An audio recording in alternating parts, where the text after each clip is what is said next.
Well,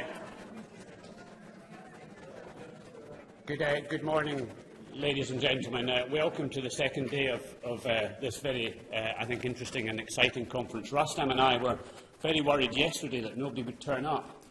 But then I worried this morning that, having been here yesterday, none of you would turn up today. So it's very reassuring that you've come back for more. We've got a busy day. We're running a little late. We'll just offset everything by 15 minutes and try and catch up as we go through. We've had some requests about slide availability, the delegate list availability. We will consult with the presenters and try and make all of the slides available online with their consent. But it's my pleasure this morning to welcome Jamie Hepburn, who is Member of the Scottish Parliament for Cumbernauld and Kilsyth and Minister for Sport, Health Improvement and Mental Health in the Scottish Government. He's not just here to provide a civic welcome. Politicians have the burden, I think, of codifying, of formulating the public view into policy. If you like, in some ways, they're the ultimate patient's representative.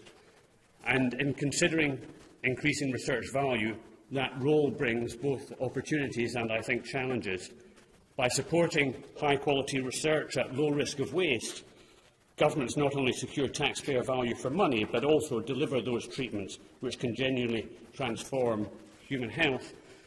But sometimes the move to high-quality research may involve, in what some of you may recognise as a British idiom, upsetting the apple cart or challenging those who prosper under the status quo. Now, this room is full of people who spend their lives looking for apple carts to upset, and I salute you all, but we can't do it on our own, and so it gives me great pleasure to introduce Jamie Hepburn. Thank you, Jamie.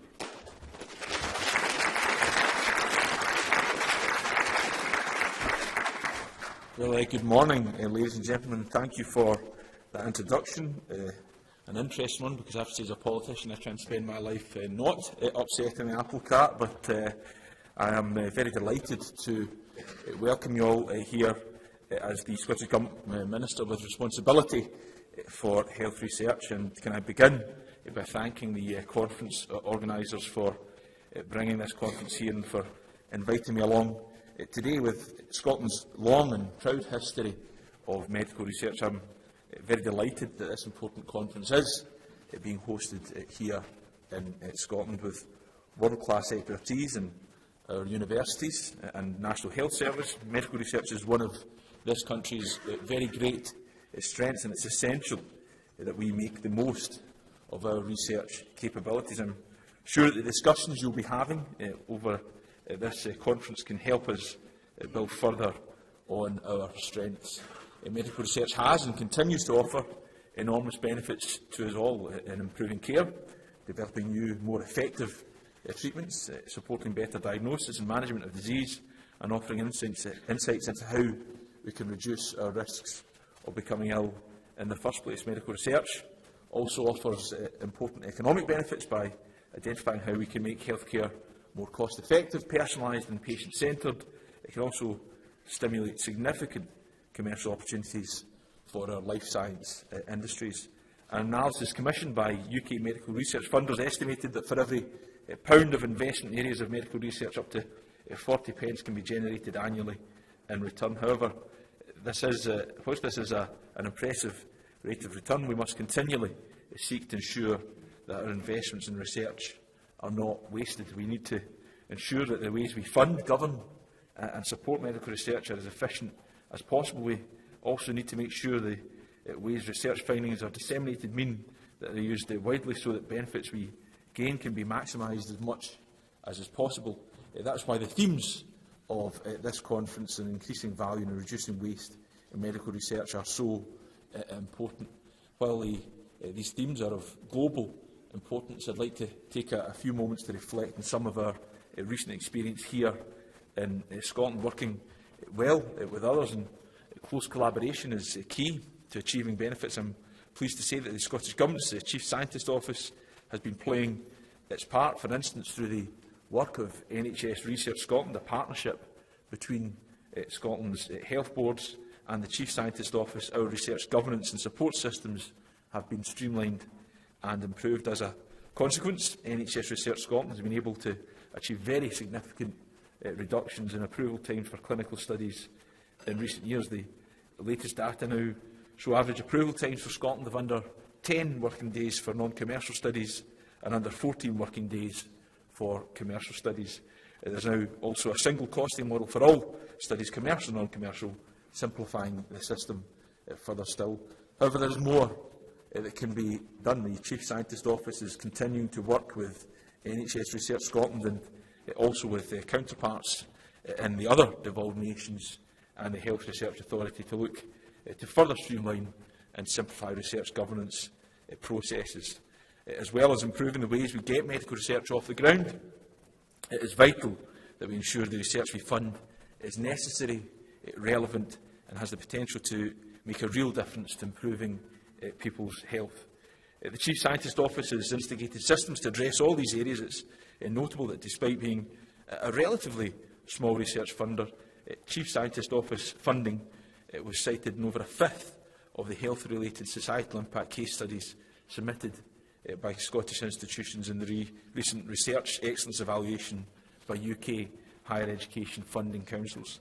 However, it's important that we don't stand still. The ambition is to build on our successes. For this reason, the Chief Scientist Office has over the past year consulted widely with the Scottish research and NHS communities, other government and charity medical research funders and patient groups, and will soon be publishing a 5-year research strategy. The strategy sets out ideas on how the Scottish Government, working in collaboration with others both in Scotland and indeed elsewhere, can better support health research. Through our plans, we aim to make research more relevant and focused on identified needs of the National Health Service and also better integrated with the wider health research funder environment. Strategy will also set out plans to help ensure research findings can be translated for patient and public benefit. Our plans link strongly with the themes of this conference, and I understand you'll be hearing more about them later from Professor Andrew Morris, our Chief Scientist for Health.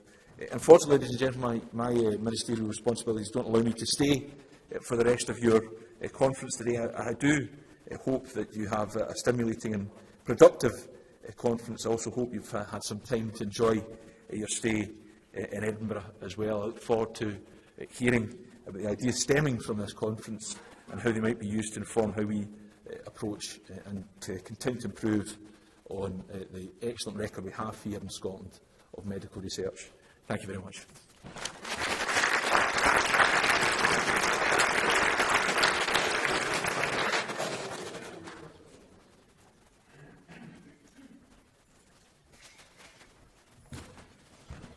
Good. Well, without further ado, let's respond to Malcolm's encouragement to upset the apple cart, and autumn can surely be no better time than to do that. So I'm going to give you a 5-minute synopsis of reducing research waste and rewarding diligence, where we've come from and to. And then David Mower is going to give you an update on the paper that's just been published to coincide with this conference on who's listening to the reward agenda. And then Joan Marsh is representing the Lancet and is going to speak about life after the series. So just to recap on recent events,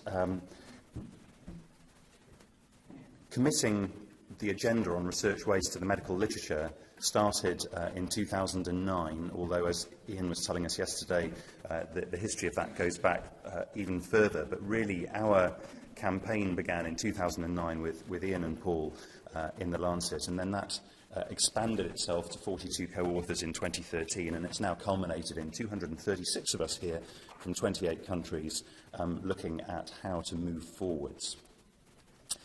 Those 42 people, we struggled for a group name for ourselves, and wasters didn't quite feel right. So I think Paul has referred to us as wastrels, which is a bit more cute and cuddly. And many of us are here, about almost half of the co-authors of the series. Now, where we started in 2009 was with 4 pillars of waste, which may individually and cumulatively contribute to the genesis of research waste, and you see them laid out here. But what happened in the subsequent reward agenda really was the insertion of an extra pillar of waste, which I was responsible for. Well, I wasn't responsible for the waste. I was responsible for writing about it. Although I did like waste as an acronym, because in a way we all have been wasteful at some stage in our careers. It's almost inevitable. However, my beef was about research, regulation and management. So that's the current conception of the reward agenda. So the question is really how we move on from there. And the series made 17 individual recommendations clustered throughout the different papers, and a suggested metric for each. And we'll hear more from John Ioannidis about metrics and measuring against this whole agenda on the last day of the conference, which I'm very excited about. The question now really is how those 17 recommendations should go forward, which are our top priorities. And as you know from yesterday, we're really encouraging you to respond via the researchwaste.net website or talk to the 6 people who will be speaking in the last session of the conference on Wednesday afternoon about how the action plan can move forwards around these recommendations. And the last thing to say is that we were mindful when creating these recommendations and suggesting how progress could be monitored, that several stakeholder groups, and there may well be more, we'd be grateful for your feedback about this as well, several stakeholder groups may individually and collectively be able to help with progressing this agenda. So that's really the thematic way that we've organised this conference. We haven't organised it around the 5 pillars of waste. We've organised it around the stakeholder groups. So the very first one of those will follow this recap on the reward series, and that's going to involve research funders. So the last thing I want to tell you is that you get involved in this area at your peril. I received this very nice solicitation from the International Journal of Waste Resources shortly after authoring one of the articles, and it wasn't quite the waste that we were meaning, but it is one of the sources of waste that we're concerned about. So without further ado, I will hand you on to David Mower to tell you about where we have now come to.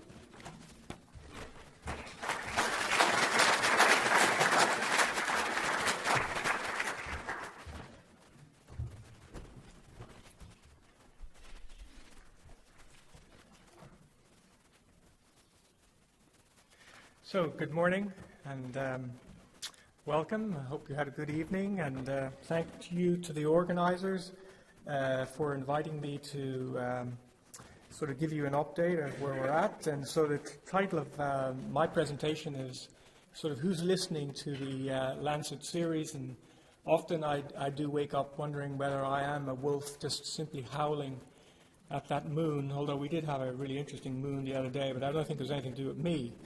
I really want to acknowledge my collaborators who actually did sort of lots of the work. Most of the work, I simply coordinated things, and they're really wonderful to work with, and they're very much part of this presentation and the ensuing paper. So we spend a lot of money. People can argue whether it's a third of $1 trillion, $250 billion, or $200 billion. We spend lots of money on research. That's the message. And there's quite a lot of evidence that lots of it is wasted, and we've heard that yesterday. I want to bring in the regulators. I don't want you to feel left out. I couldn't find a sort of a slide that actually includes regulators here. But sort of the waste is due to many reasons. One is the way research priorities are set, the way research is designed, conducted, and analysed, the way research is regulated and managed, the lack of publication of lots of research, and we heard lots about that yesterday, and even the research that is published, the poor reporting of that product. And so one of the efforts was last year, the Lancet produced this series, and it was 7 articles. And from this series, there was, as Rustam mentioned, 17 recommendations. And so one of the recommendations was research funders and regulators should demand that proposals for additional primary research are justified by systematic reviews showing what is already known and increase funding for the required synthesis of existing evidence. And that's recommendation 3. It seems to be a sensible recommendation. And so there are 16 other recommendations, and you can get those online from the Lancet and other places. So what we set out to do was really a very initial overview of sort of what's happened since January the 8th of 2014 when the Lancet series on waste was published. I'm going to forget some details, but just to say, as Rustam mentioned, it was published online yesterday. I did look this morning at the Lancet table, and there were copies there. So feel free to read in detail, probably what I don't have time to discuss, and perhaps what I will forget. So what we looked at is really 4 stakeholders: funders, journals, academic institutions, and researchers. And we used a variety of different approaches. Sometimes we examined websites, sometimes we did electronic surveys, and other times we actually interviewed people. So just to give you one example, from the academic institutions, we sent an electronic 5-question survey to the deans and directors of research of medical schools of the top 100 universities from the Times Higher Education World University Rankings. We had a lowish response rate, but for example, we did find out some information. So, for example, Duke University, they indicate that registration at clinicaltrials.gov is required before IRB approval. So that seems to be a positive step. And the University of Sydney indicates that researchers should make data sets available. If open access is not possible due to legal or policy reasons, then they should make metadata available. So moving along to funders, and we looked at 6 funders. They were a purposeful sample, recognizing they're from a broad group of funders, and some of them were in sort of close proximity to some of the authors. And to present the results here, what we've used is a sort of a traffic light system, and as you can see, there's simply not enough green lights. And so there is room for improvement in the sort of questions that we went and looked at their websites, and we sought clarification from the funders. They saw these results and had an opportunity to clarify our results. Looking at the journals, what we did is we examined the core Index Medicus journals on, that's about 120 journals, and there are some typos here, which I apologize for. So what we examined is, we looked at some of the instructions to authors, and so, for example, you can see that very few of these journals actually mention anything about the Equator Network for reporting guidelines. And across the board, there seems to be plenty of room for improvement in how journals might be able to help increase value. We also did a survey of 59 basic science researchers and 70 clinical researchers. That list was obtained from a highly cited publication on highly cited researchers. And from that, what we noticed is that researchers want to sort of downplay the notion of this whole idea of publish and perish, and perhaps upplay greater rewards for the notion of accuracy in research and publications, the whole notion of reproducibility and transparency. And that's very in keeping with what we're talking about over the next 2 days and what we've had an opportunity to speak about this morning. So that's simply one example of online survey responses that we've received from both basic scientists and clinical scientists. So there is some sort of myth, I think, that research is in the domain of clinical science, and clearly it's in the domain of all science, including preclinical. Some additional results that I'll briefly mention here is that there are important differences between how clinical researchers and basic scientists actually view waste. They don't view it necessarily in the same way. We note that there is perhaps small incremental progress across the spectrum in terms of the stakeholders. It's not sustained. And there are piecemeal efforts to monitor change rather than something that's systematic and global.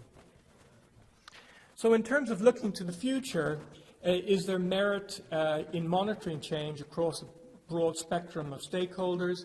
And Rustam put up a slide this morning to give you some depth and perspective of what those stakeholders, who they might be, and there may be others that we would want to examine as well. And if we should monitor change, how might we do that? And so the idea of developing a reward observatory, I thought I would just share with you some initial thoughts about that.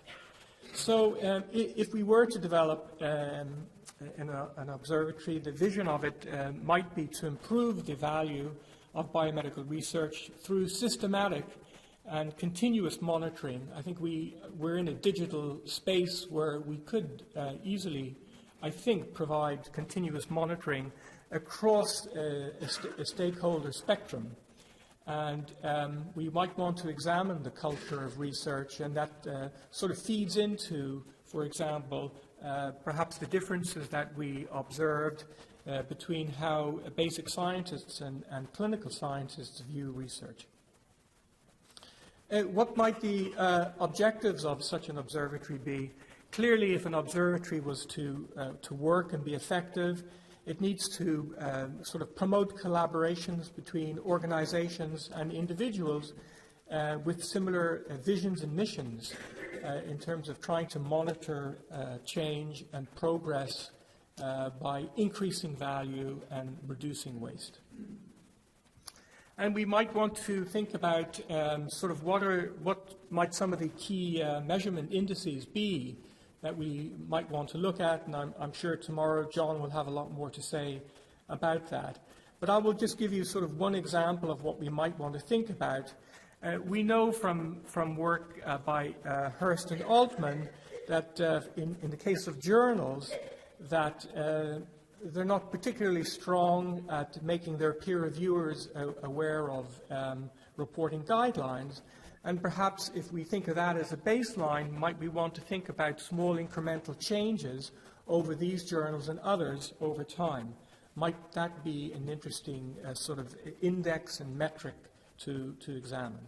So as people mentioned this morning and yesterday, the reward campaign was launched, and there is a number of fantastic organizations that have signed up and come on board. And so my parting question to people is, does the idea of the observatory have appeal for those people who've signed up for the reward campaign? Thank you.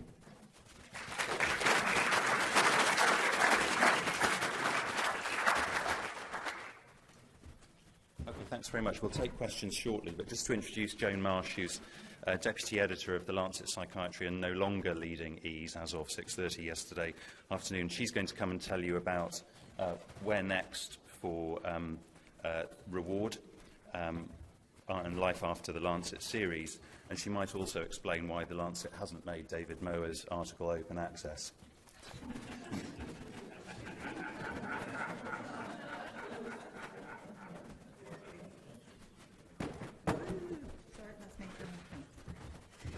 Right, good morning everybody. So as Rustam mentioned I work for the Lancet, and we will address the open access thing as soon as possible. But meanwhile, there is a print copy outside for those of you who like good old-fashioned technology. So you've heard a lot of this. The campaign's there, so I need to, sorry, page down. No, arrow down. Yes. Okay. So the campaign, as everyone said, this is a collaborative project, and we are working as a team with lots of other organisations. We'll be coordinating, Rustam's driving it, and everyone involved. Those of you who haven't signed up or who might want to be involved, get your organisation involved, you can go to the desk outside and put down your name, your business card, just some contact details. There are people who've signed up already, which is great, and we would like more of you to get involved. And it's all in biomedical research, critically examine the research processes to maximise the value of research for the health of all peoples worldwide. This is a very strong Lancet message. The people at the end of this are the patients. So this is some of the partners who've come on board. And as I said, there are more of you and coming all the time, which is great, and they will all be on the website. And I'll just come back to this in a minute. So this is the homepage that David showed you. And there are tabs that reflect the different pillars. So the words don't quite match Rustam's, but it's the 5 elements of the campaign that fit on a tab. So we have priorities, design conduct analysis, regulation and management, accessibility, and complete and usable reporting. So initially, on each page, we have the paper from the Lancet series, and then more information will be loaded. There's a Twitter feed that will talk, and there'll be comments, and these pages are dynamic and will go on growing. And then this is the one from David's paper, so this is actions and recommendations. We've got some from David, and these will go on. We'll load a lot of this after this week when we've got some ideas of where we're going forwards. So, as I mentioned, we're really pleased that this campaign has a lot of partners. It's becoming a complete collaboration, and it's lots of different types of partners. So we have universities, we have publishers, we have individual journals, we have the research funders, health research authorities, we've got NGOs like the World Health Organization, we've got commercial organizations, the regulators, and then we've got editor and publisher associations. And what we're going to do at the Lancet, our bit of spreading the word, is we're taking the message out to our clinical meetings. So next month after next, we're not in October yet, Lancet Neurology, clinical meeting on Alzheimer's. There'll be Sabina Kleiner and Elena from Lancet Neurology will be taking the reward message to people working in Alzheimer's at their clinical meeting. And we'll do this with many of the clinical areas which we cover in the Lancet. And then the EASE meeting, so European Association of Science Editors, we have a meeting next June in Strasbourg. There'll be a session on reward during the programme, and David's hoping to plan something for the day before the Congress where we come together and move this forward. So it's very dynamic. There's a lot happening this week, and the campaign website will capture that, hopefully, take it all forwards, and we're in business. Thank you.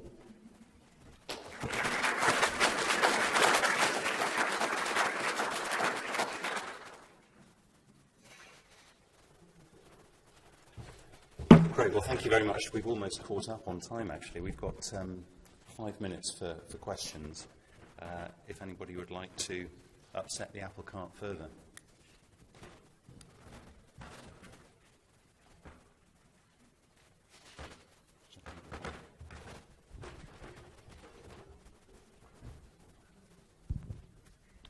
Well, thank you for the interesting talk. I saw GlaxoSmithKline. I brought that up yesterday in the seminar already. I do not understand why such a conference is sponsored by GlaxoSmithKline in light of the study 329, in light of the fine GlaxoSmithKline got in the US of $3 billion. I mean, it is, like, at least in my opinion, it's very unsensitive. It is as if we would put up a conference on air pollution next week and got Volkswagen as a sponsor. I have fought all my personal life against the tobacco industry, and I know that it is dangerous to sit in the same boat with people. I know that pharmaceutical industry is not tobacco industry, but it is sometimes close. And now we see that the automobile industry is also very close, not close, but is fraudulent. Good. Well, we've started upsetting the apple cart. Ian Chalmers looks like he wants to respond to that.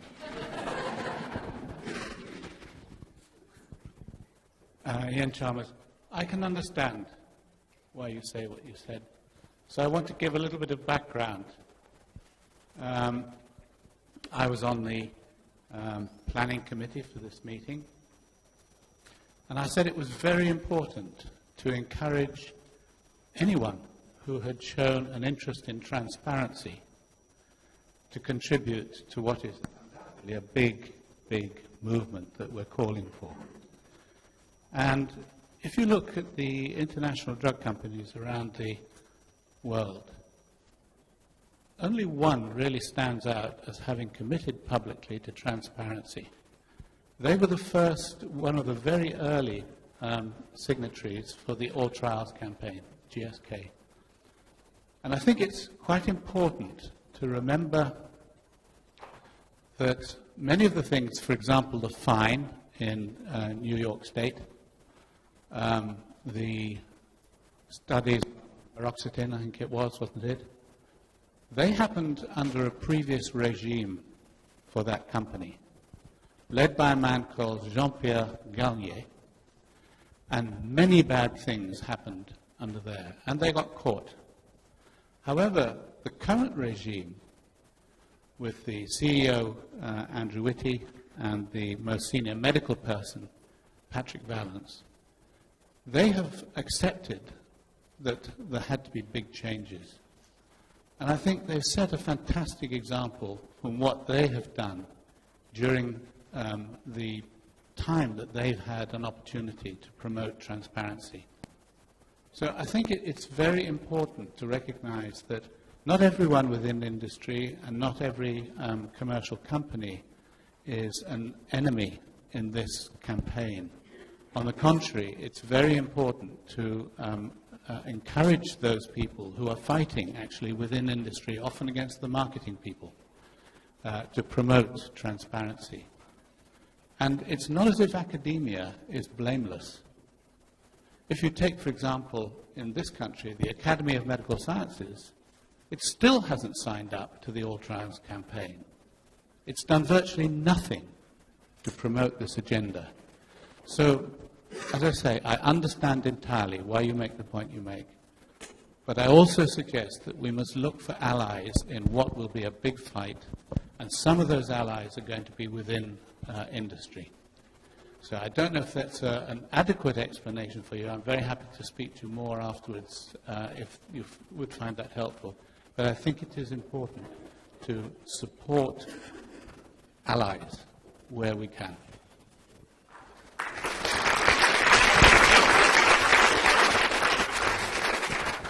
Thank you very much. That's a very important point. Would you like to reply, or are you happy? Sorry, can you have it? Well, a very short reply. I mean, it's an old story of the pharmaceutical industry that they claim it's always a thing of the past. And, you know, I have been very naive with the German automobile industry. I also thought they are honest, and now I learn something very different. So we have to be very cautious, I think, and not being naive. We tend to believe that things are not that bad, and then we learn for the better. You can say who you are. Hi, my name is Carmela Krležanjerić. I am from Canada and now from Croatia and from Impact Observatory. I would like to comment on David, a different topic, on David's presenting that perhaps reward will move into observatory.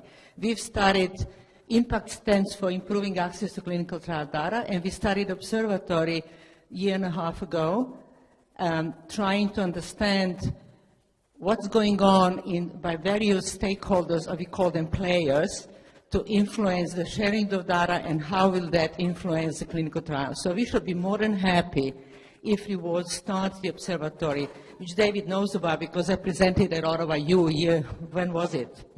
Even before we started, when I was applying for it. So if really that happens, I think it shouldn't be duplication, we should collaborate, and I'm looking forward to explore the collaboration. And now by the way, I'm now based with Marie Curie stipend in Split, Croatia. That's where the headquarters of observatory are. Thank you. Great, so that was a statement. I've seen two other questions. We'll do a minute each and then we'll move on.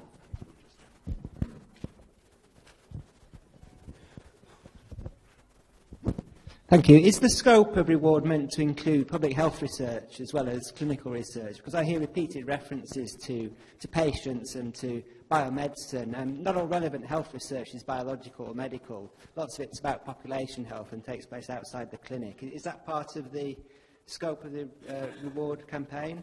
Well, it's a very pertinent discussion. It's very pertinent to what we were talking about yesterday. I think the vision is that it affects everybody in the broadest sense. So the health and lives of people in the world, as broad as possible. Yes. David, did you? I just wanted to follow up on a point that Ian Chalmers is making. So one in Canada, we're in the middle of a federal election. Our Prime Minister has gone out of his way to squash academic scientists from speaking. They're not allowed to speak. They're not allowed to share any information. So the pharmaceutical industry may not be perfect, but at least in one country there are some very, very major problems in what taxpayers are paying for. Scientists are not allowed to speak. And that is a major, important political issue in a federal campaign. We need to be very cautious with pharmaceutical companies, but I think if they're incentivized to share data, as they did for 329, and they share that data knowing the outcome of it may not have been very positive, perhaps we need to work with them to see other ways and other mechanisms to get them to share a lot more information. That would be a very positive step that perhaps we could collaborate together. Okay. In the interest of time, we'll just have to move on. I'm sorry about that. But I'm not sorry at all to be introducing Doug Altman, who is going to tell you all about the EQUATOR network and the good work it does. We'll have a 5-minute opportunity for questions after Doug's talk. Over to you, Doug. Thank you. It's actually not just two names of the slides, but we're both going to speak, and I'm going to make a few introductory comments, and Yvette will then speak explicitly about what EQUATOR is doing, or has done. So I'm going to attempt not to repeat what I said in the session yesterday, mostly. So the aim of research, medical research, or research on humans, it should be to address important uncertainties regarding the prevention or treatment of disease. Various ways of putting it. So how is it possible for 168 studies to be conducted and published of exactly the same question involving over 10,000 participants and leaving that question unanswered? Or 83 studies reporting over 60,000 patients, and we still don't know the answer to the question? Well, welcome to observational studies. We've talked mainly about randomized trials. It's quite clear that that's where there's the most evidence, but it's absolutely not clear that that's where the biggest problems are. And as has just been said, this is a much broader effort across many types of research, even if they've not been explicitly mentioned so far. So, P53 as a prognostic marker in bladder cancer, a systematic review published in 2005 of 168 studies and 10,000 patients, and they concluded, after 10 years of research, and indeed 168 published studies, evidence is not sufficient to conclude whether changes in P53 act as markers of outcome in patients with bladder cancer. What is the point of all that research, and who paid for it? That looks like waste to me. I just changed the name of the marker at the top and changed the name of the cancer, and here's another example. 43 studies, 15,000 patients, breast cancer. Whether these proliferation markers provide additional prognostic information remains unclear. And is it ever going to be clear if people continue to do this type of research? Rich Simon, some years ago, said the literature, talking about prognostic marker studies, the literature is probably cluttered with false positive studies that would not have been submitted or published if the results had come out differently. He's wrong about one thing. The word probably should be deleted. And here's the one from not cancer. This is Harry Hemingway and colleagues, 83 studies of more than 60,000 patients looking at C-reactive protein in stable coronary artery disease. I won't read the whole quote at the bottom, but you can see they mention all the problems about biases and so on, and say no clinical practice recommendations can be made. It's mind-boggling. And for those of you who are interested in systematic reviews and funnel plots indicating bias, will know how to interpret this plot, which is the most asymmetric funnel plot I have ever seen. And the dashed vertical line is the meta-analytic estimate, but who could possibly think that that's a good summary of those data? So it's quite possible that this type of research will just keep going, but it's not really going to help anyone.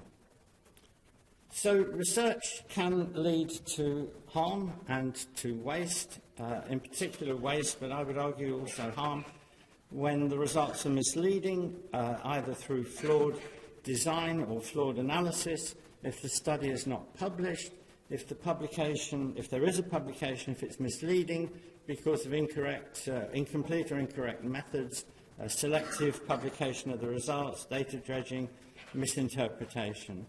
And, of course, as I said yesterday, all of these things are extremely common. Much research is not fit for purpose. And beyond, as I said, beyond methodological weaknesses, we get a distorted view of the research that has been done because of these non-publications, incomplete reporting, and so on.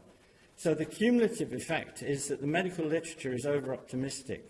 We get an overstatement of positive findings and the benefits of treatment of one example of that, and an understatement of the harms associated with those things. So what you should see is not what you get. So imagine if you go to the Louvre and this is what you want to see, but that's not what you see. You see this, and you have to try to imagine what was in the mind of the artist. Or worse, this.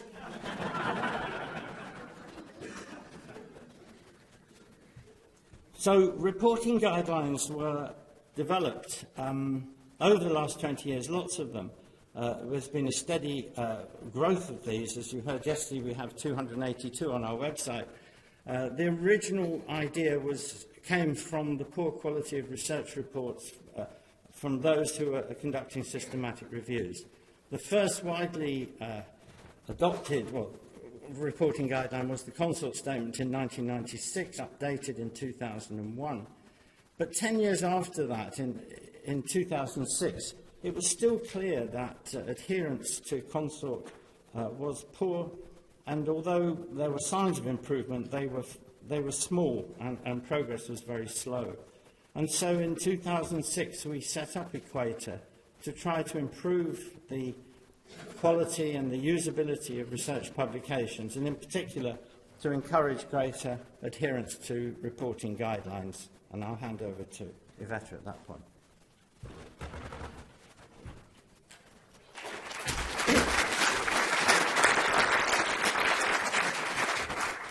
Thank you very much, Doug.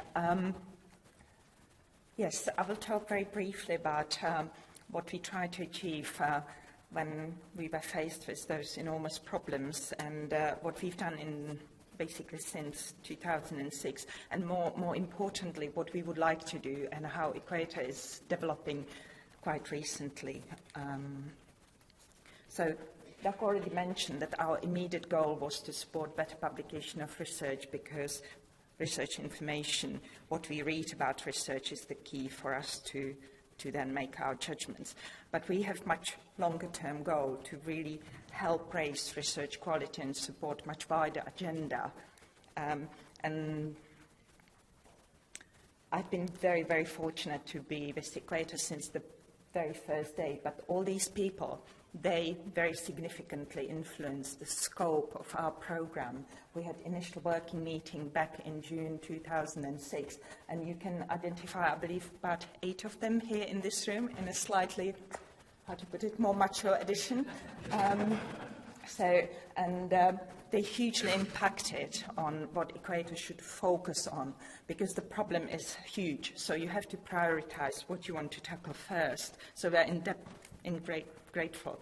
So, as I mentioned yesterday, 3 very important areas where we decided to focus our effort: raising awareness of reporting problems and resources which might help people to overcome those, provide resources in a very focused way and allow people's access, and to develop training program, because we've heard yesterday and we heard today that scientists are, not scientists, but people who are involved in research and in research publications, some of them are surprisingly quite unprepared to all these tasks.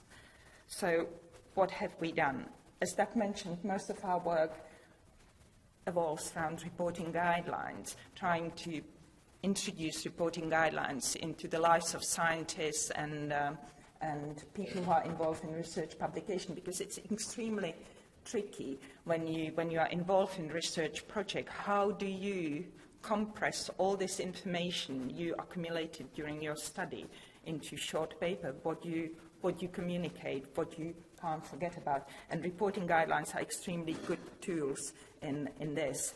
And I already mentioned that we want to make it very easy for people to find them, and we're trying to collate all guidelines we found published in the literature, or when people approached us that they developed some new reporting guidelines, we're including those in our database.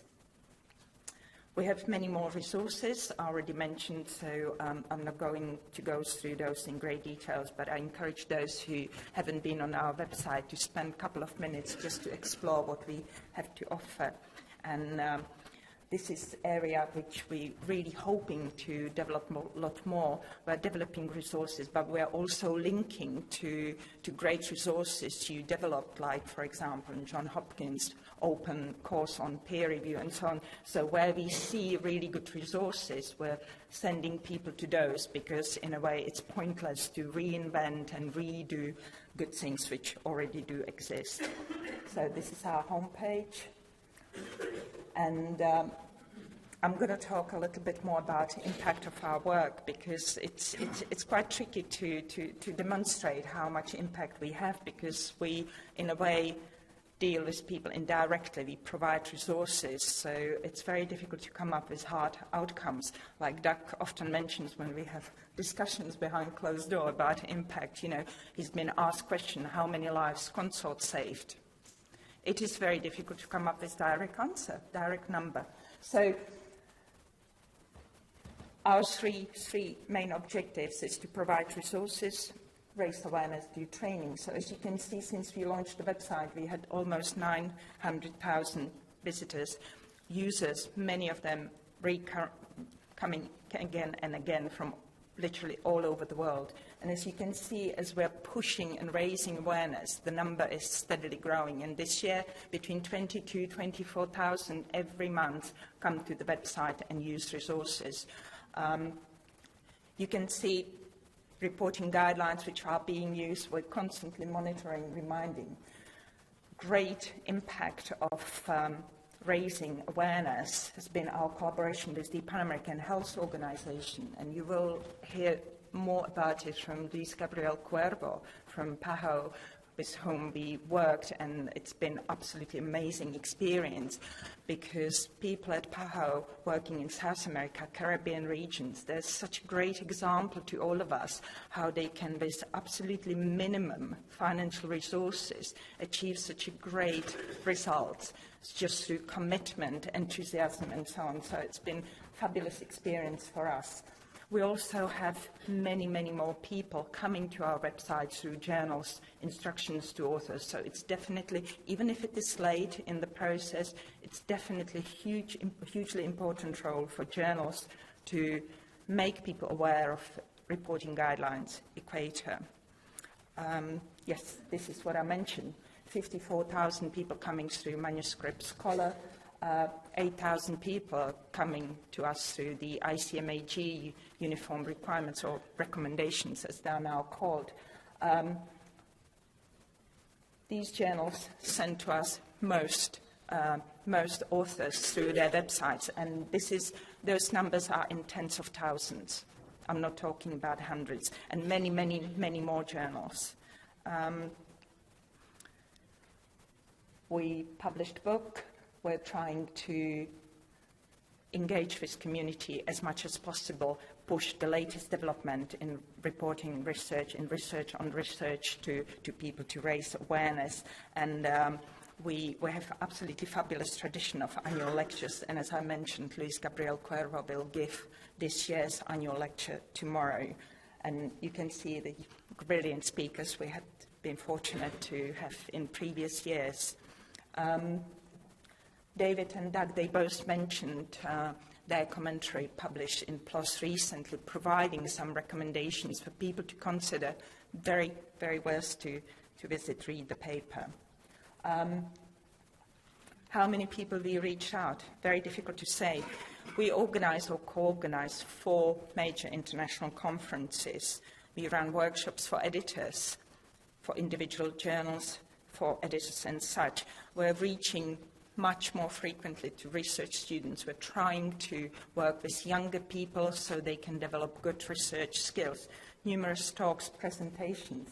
This picture is from our first publication school we ran this year, and I must say it was a huge success. We had extremely committed people coming to Oxford. Some of those are here today because they recognize this as an important agenda to minimize waste in research.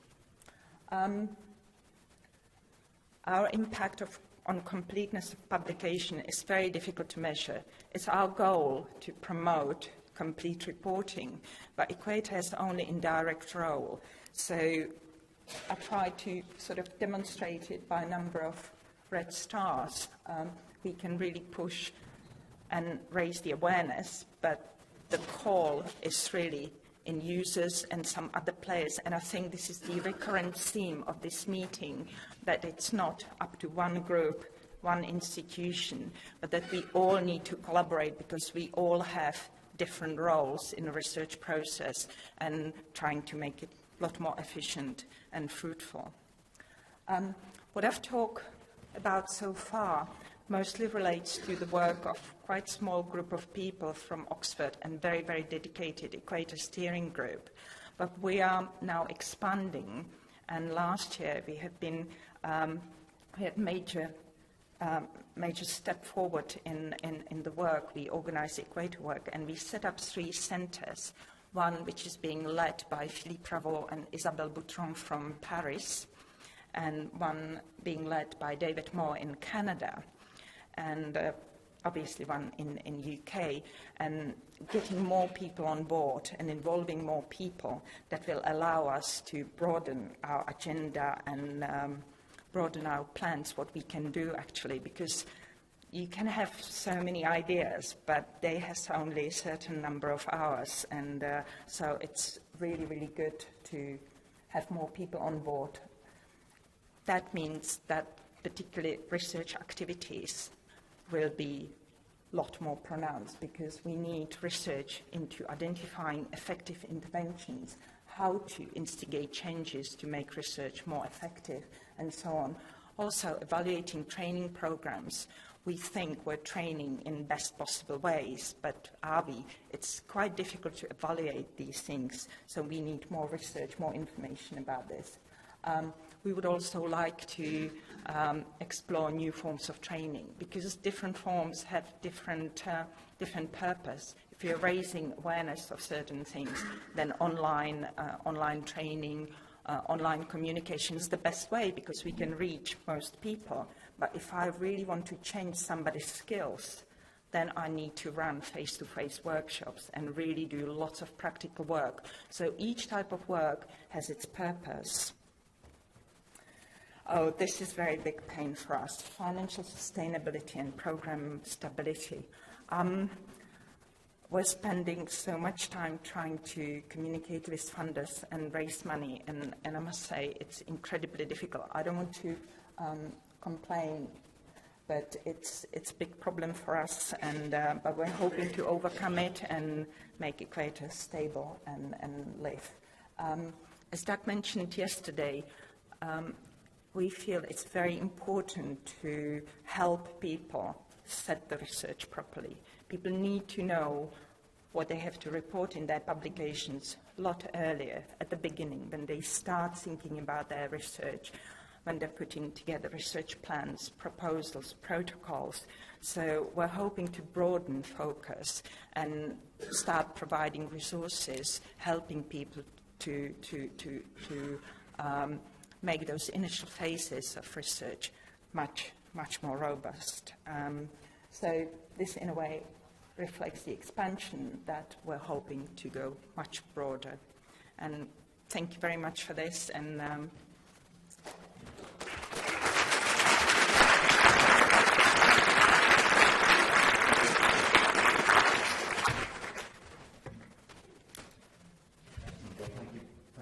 Doug and Iveta, very much, and a personal note of thanks as well for tremendous support from EQUATOR Network for this conference and for a really lovely collaboration that I've really enjoyed.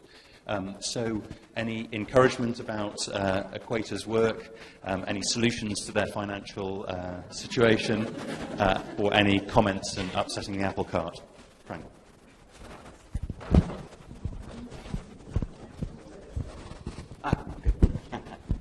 I think you do a wonderful job, and it's a pity that your research proposals are sort of compared to a normal PhD or postdoc project by MRC. I think the audience should take that into account, and we should all say that this is something completely different. This is not a PhD program for making papers.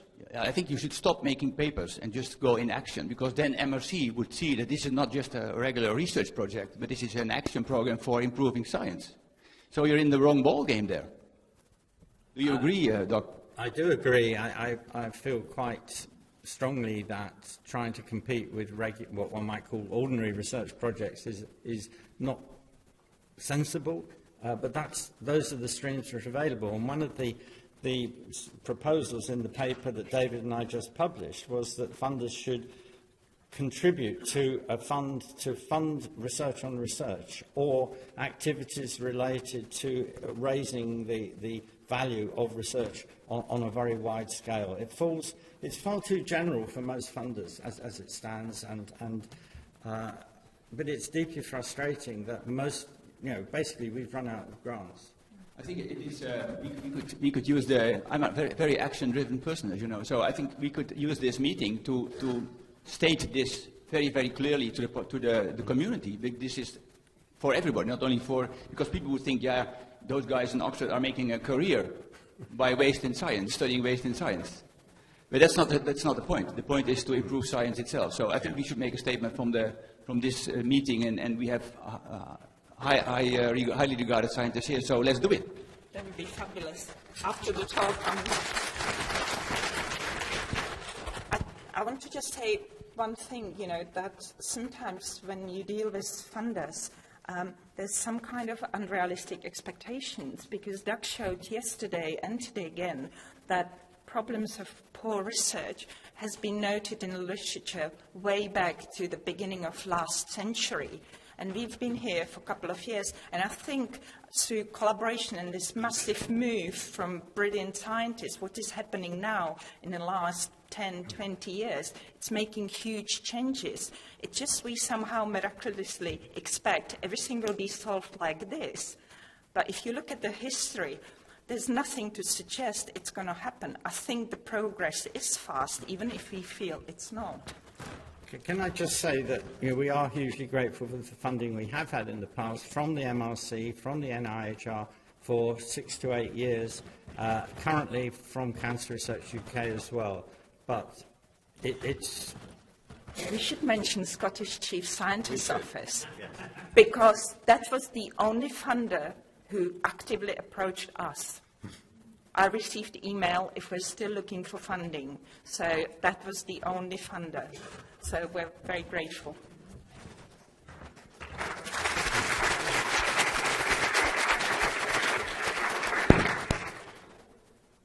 Okay, one more question. So yesterday and today, you presented convincingly that many peer-reviewed papers suffer from severe deficits. Yes. Did you study the effectiveness of this criticism? How many of these papers published corrections afterwards or were even retracted? I haven't, and I don't think anyone has formally studied that. But my personal observation is that there are very few corrections in the medical literature. In fact, most journals seem never to publish any, and I find it hard to believe that all their publications are flawless. I think basically that when certainly people don't retract just because they made a methodological error or reported badly. That would never happen, I think.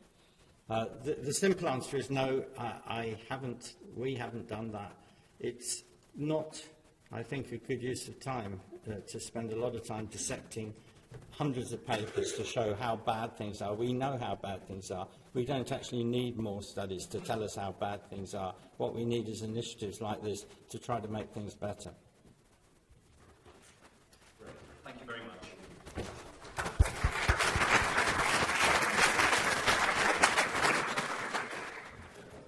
So what better introduction can there be for Andrew Morris, the Chief Scientist and the head of the Chief Scientist's Office here, than the support that CSO has given for the Equator Network.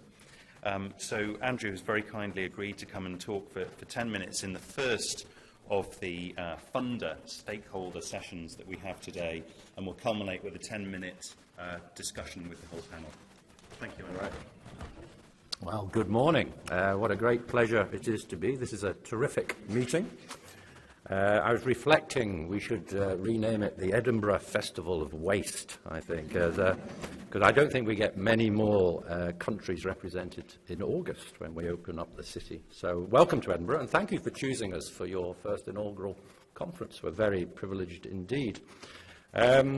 So I'm Andrew Morris. I'm a doctor. I'm seconded as Chief Scientist. And just to say, the Chief Scientist's Office really thinks the work that you're doing is vitally important for patients and populations globally.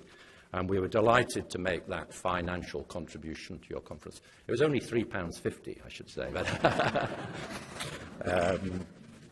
But internationally, healthcare systems are wrestling with the challenge of sustainability to deliver higher quality care at reduced cost. And I think that we in the research community are also duty-bound to deliver higher quality research at reduced cost. And so what I want to do today, and the Minister's basically given half my speech, so I'll canter through this, is talk about how we're trying to gear up Scotland as a single research site to actually improve the efficiency of research. And we applaud your 17 recommendations, but in 10 minutes I thought I would focus on research regulation and management and how have we taken a systematic approach to that to promote integration of research in everyday clinical practice. So our hypothesis is we want to drive a convergence of care and research so that every citizen in Scotland is potentially a research participant. So that's our thesis. So I'm going to describe the Scottish ecosystem, talk a little bit about the Chief Scientist Office and NHS Research Scotland. We're in the foothills of where we need to be, but tell you where we are. So now this is the official map of Scotland, I trust you like that. But basically we spend £12 billion a year on health research. We've got 38 hospitals, 1,000 general practices. But what we've really been driving is collaboration, and I can see that Reward Equator is predicated on collaboration, and that is our approach across Scotland. And we're also very fortunate that we've got a unique patient identifier, and we can track journeys of care across primary, secondary, tertiary, and now social care. So this is our health services on a slide. We've got 16,000 acute beds, 12,000 doctors, about 56,000 nurses and midwives, and that translates into activity levels of about 16 million general practice attendances and about 1.5 million hospital episodes. And we annotate all of this through our administrative systems and clinical systems, and are beginning to use this data infrastructure for research. In terms of our research spend, this is the recent UK CRC analysis. So we spend about £270 million a year on research. So across the UK, we're 8.4% of the population, and we attract about 11.8% of the research pounds for the UK. So our thesis is that we can drive quality healthcare research using data science, but also using a systematic and industrial approach to supporting the research infrastructure. So in terms of how we do that, our 6 principles for change are supporting the great basic science.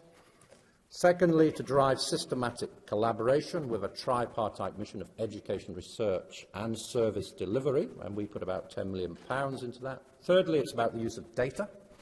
Measure everything that we do, and I know John's going to be talking about this on Wednesday and Thursday. Fourthly is try to take the red tape away in terms of regulation and governance.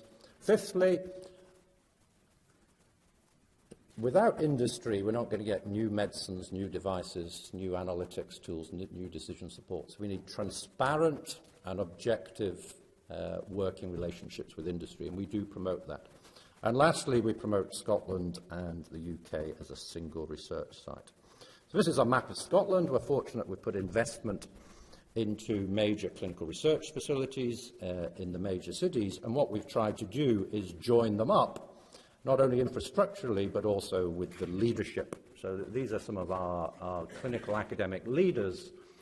We've zoned the nation into 4, and we work in partnership to try and do it once well for Scotland. And we've called this initiative NHS Research Scotland. It was Mike Stevens, I hope he's still here, idea to really drive collaboration with government taking the lead so that there's no gap between policy, funding and delivery. So examples of that, for example, contracting as a nation, we've attracted the Model Clinical Trials Agreement. We've got a single costing for Scotland. We accept the NIHR template in its entirety, and we manage studies through the system to try and drive efficiency. And we've got single ethics for Scotland. So in terms of our investment, we've identified 5 pillars of support in terms of clinical research facilities, the data piece, imaging, project management, and tissue and biorepositories, because we think these are 5 key areas for support. So just to give you an idea of where we are, in terms of tissue, we've joined up the biorepositories across the nation and are creating a single inventory so people can look to see what tissue is either currently available, and we have a coordinated collection for fresh tissue with a single contracting for Scotland.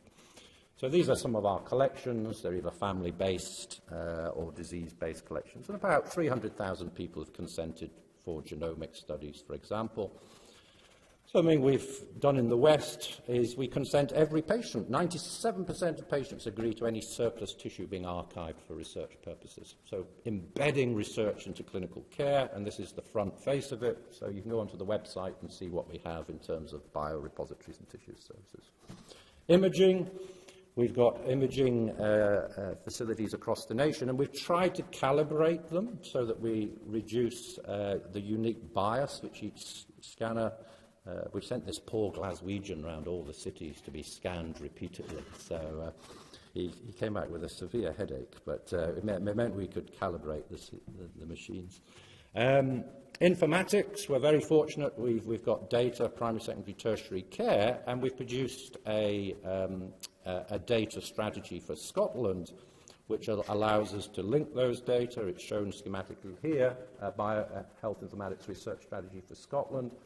And we've got a network of 5 trusted research environments which have agreements to share data across the patch. And what we've also done is get single sign-off for Scotland. So I had a poor researcher come to me a few years ago who said, it's taken me 3.5 years to get 36 approvals for the same research question, for so-called Caldecott Guardian and R&D approvals. So what we've managed to do is got a single committee now which signs that off for Scotland for data access. And we've incorporated this notion of proportionate governance. Projects have a differing degree of risk. So only the high-impact, risky studies actually go to the full panel. So again, trying to drive through efficiencies. What does that mean? Our median approval time for R&D, for example, is 11 working days. So we can try and drive research.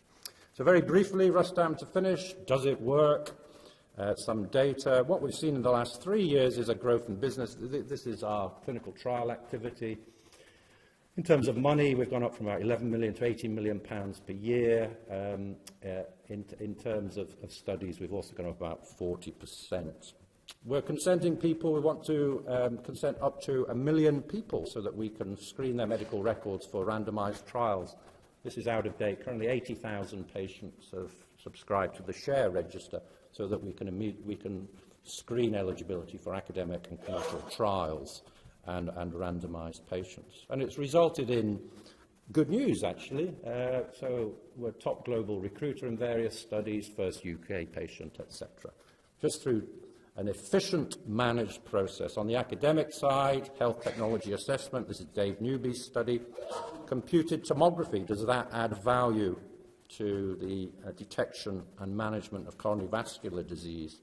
So Dave ran a study called the Scott Hart study. Again, it was a nationwide study using those scanners, but using the data piece to capture the endpoint. So we funded this for about £800,000. It was published in the Lancet about 2 months ago. You'll have seen it because the data were impressive. It changed the diagnosis in 1 in 4, management in 1 in 4. A similar US study, Dave tells me, cost about $20 million. Because of our connectivity and ability to automate follow-up, it actually drives efficiency, more return for your research dollar. Lastly, genetics. Evaluation of policy. This is when you can't randomize. Doug, we couldn't randomize the smoking ban. So what Jill Pell looked at was admissions for childhood asthma. So before the ban, on the right panel, you'll see a 5% increase in hospital admissions for asthma in 5-year-old children. After the ban, 18% decrease per annum. So use of our data to actually support evidence-based policy.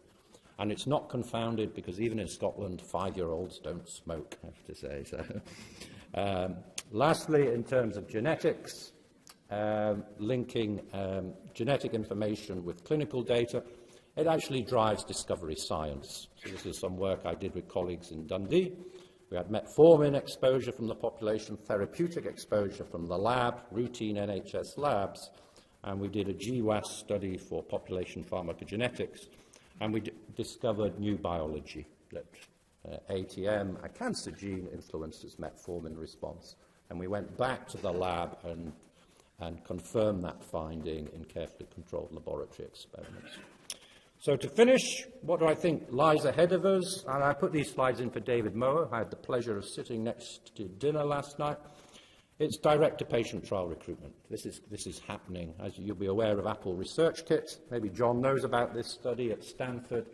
They randomized and attracted 11,000 volunteers within about 3 weeks. So they can rapidly go straight to consumer for clinical trials.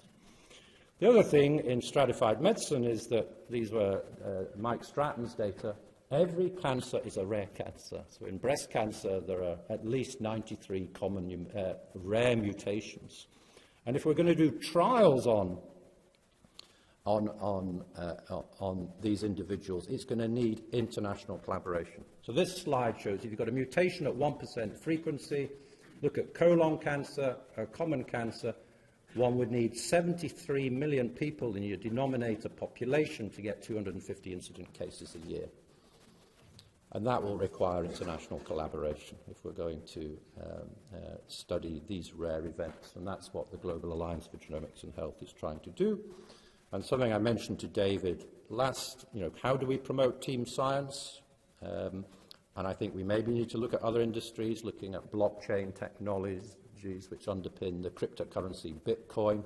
It's about how do you incentivize people to collaborate and share data at scale across international boundaries. And I think this is going to become very important because one of the biggest hurdles we face is a reluctance to share data. So we need to actually have a way of mapping data transactions across the system. So to summarise, that's Scotland. We're trying to deliver an efficient, coordinated system to deliver clinical studies. Great collaboration across the UK. We want the UK to be a powerhouse of research. A lot of interest from industry and academia. And through this managed technical service approach to data, tissue, approvals, imaging, clinical research facilities, we hope to chip away at some of your 17 terrific recommendations. So thank you very much for listening.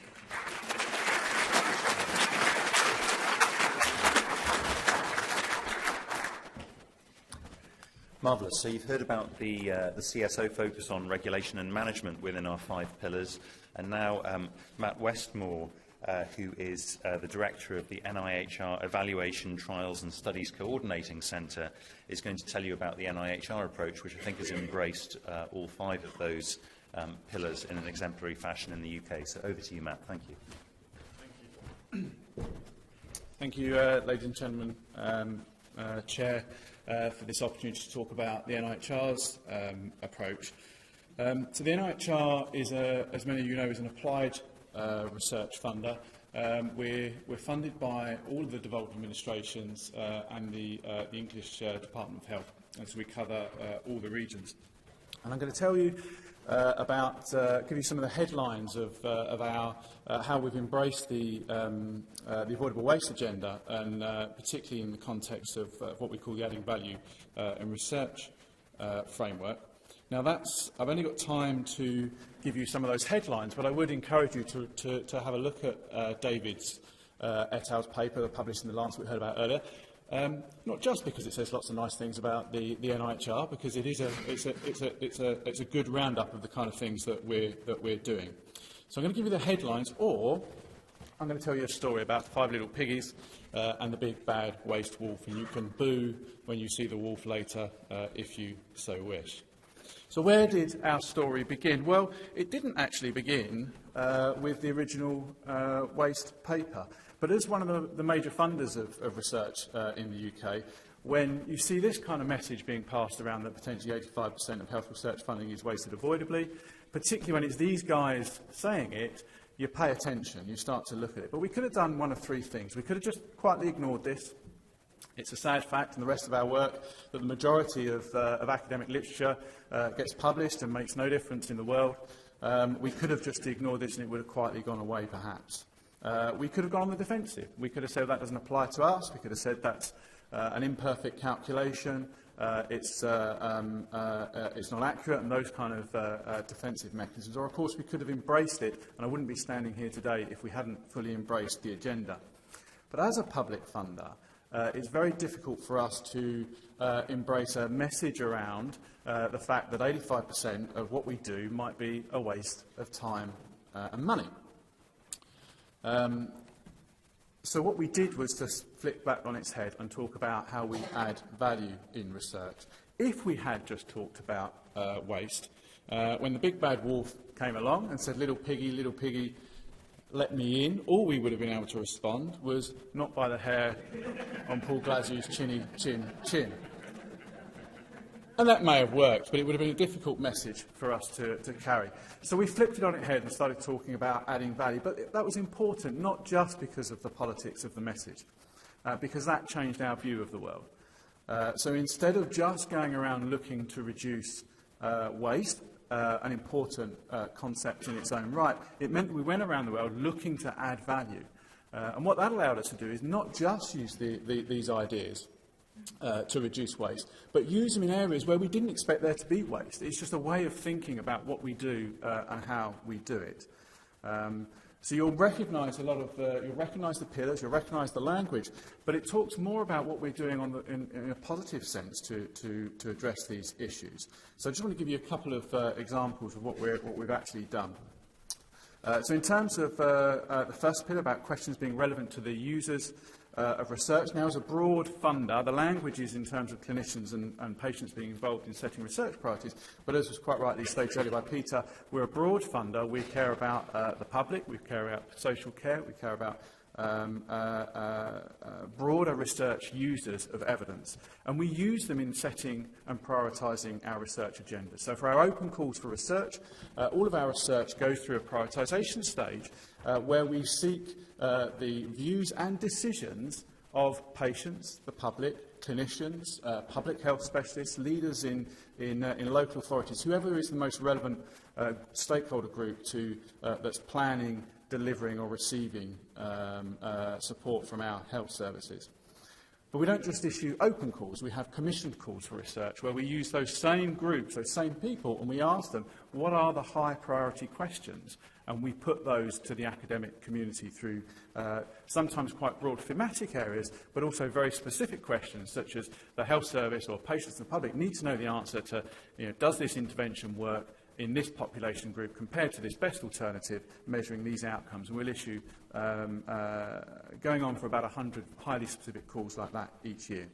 We also support, and I say support, the James Lind Alliance, a really important priority-setting partnership. The NIHR supports its infrastructure and funds some of the priority-setting partnerships itself, but it's a much bigger and long-lived social movement, in effect, than just the NIHR's involvement, but a really important way of bringing together clinicians and patients or carers in terms of setting the research agenda. In terms of appropriate research design, I guess perhaps the most explicit thing we've done is that across NIHR now we insist that all new primary research proposals are put to us with reference to what is already known. So if there's a systematic view exists, then clearly we'd expect that, but at the very least we'd expect a systematically done literature review of the evidence. In terms of efficient research regulation and delivery, the NIHR is a research funding system. It's not just a research research delivery system. It funds the clinical research networks who are there to deliver research on the ground in the health service. Has an important aspect around reach of the health services. So now over 99% of NHS trusts in England at least recruit into NIHR trials, but it's also an important efficiency model. These are teams of people who are expert at what they do in delivering research, who are ready to start the day that we make a funding decision. We're also, and this is certainly work in progress, we're also trying to encourage the research community, particularly through the Health Technology Assessment Programme, to make better use of existing data, more efficient designs. And I think, is Janet in the room today, Janet Wisely? Janet, and I know we've been working with HRA, though all the credit goes to them, around efficient regulation, and I encourage you to listen to what she has to say about that. In terms of accessible full research reports, we've heard at conference and well known that something like 50% of clinical trials are published. Well, for the HTA programme, the Health Technology Assessment Programme, it's getting on for 98%. It's a simple idea. How do we achieve that? It's because we have our own journal. And we insist that our researchers publish in that journal, both in terms of their contract, but also in terms of withholding payment until that has been completed. So it's a very difficult thing to do. You can imagine the process that goes into that, but it's quite a simple idea that dramatically reduces waste. Finally, in terms of unbiased and usable reporting, again, because we have control of our final reports, we can insist that the appropriate reporting guidelines are used. We signpost to EQUATOR we signpost the relevant reporting guidelines depending on the type of research. And we ask our editors to check that not only is the research reported relevant to the original protocol, which again is publicly available, but it's done so in the appropriate way. This is a journey, though. This is still a story we're telling. And one of the areas where we know we still have work to do is we looked fairly recently at the way in which interventions were described in our final reports, and we found that we did no better, despite having control of that journal, had no better than the average academic publication. What do we do about that? Well, we can use that for quality improvement. We feed that back into the system. We update our guidance for orders and now our guidance for authors, and now we also insist that authors take note of the tidier guidelines, for example, on that. So what happens to our little piggies? Well, if we do all that, our little piggies live happily ever after, funded, sleeping on beds funded by the NIHR, are on pillows stuffed with impact case studies. But what about our big bad wolf? Well, unfortunately, he got his fill at the implementation of research all-you-can-eat buffet, but that's a story for another day. Thank you.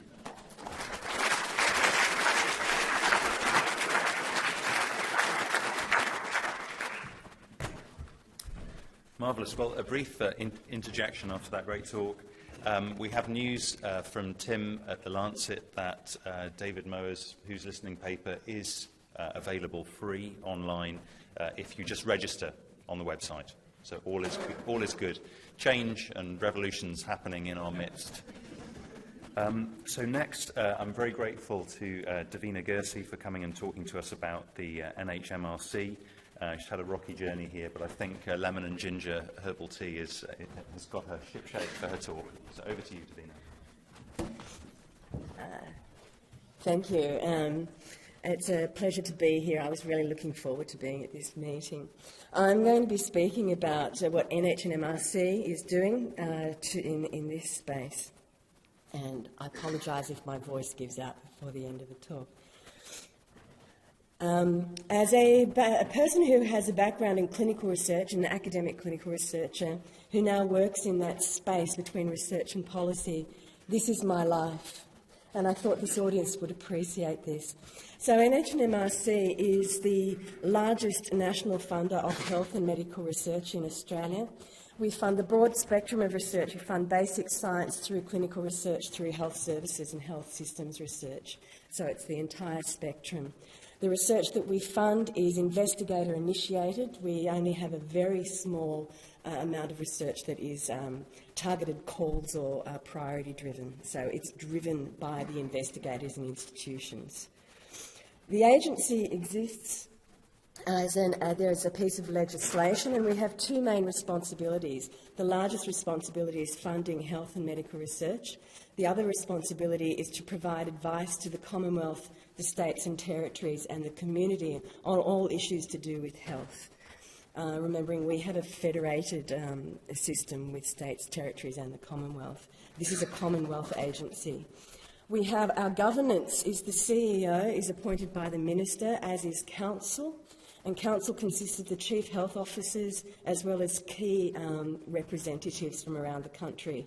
And then we function through these four principal committees whose members are also appointed by the Minister.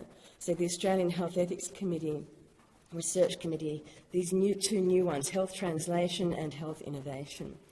For this conversation, we're interested in the Research Committee, who, after the Lancet papers and also a number of articles in Nature on reproducibility of research were published. And this working group was established on improving quality and reducing waste of our Research Committee. And as the Lancet, the editorial in the Lancet charged research funders with using the series as an opportunity to examine forensically what we do, that's exactly what we did. So we listed all the recommendations from all the papers in this series and in other papers, and we went through them systematically and tried to match them with our existing policies. Now, you'll be pleased to know I'm not going to go through all of those policies. It would be pretty dull presentation. But, but I was pleasantly surprised, as was this postdoctoral student, that we have a lot, most of the the issues are already covered in existing policies, and that was somewhat of a surprise to me.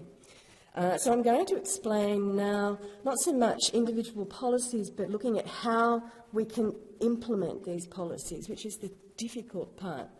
So the key here is every time you get a grant from NHMRC, there is a funding agreement between the funder and the institution. And when the institution signs this agreement, they agree to comply with NHMRC-approved standards and guidelines.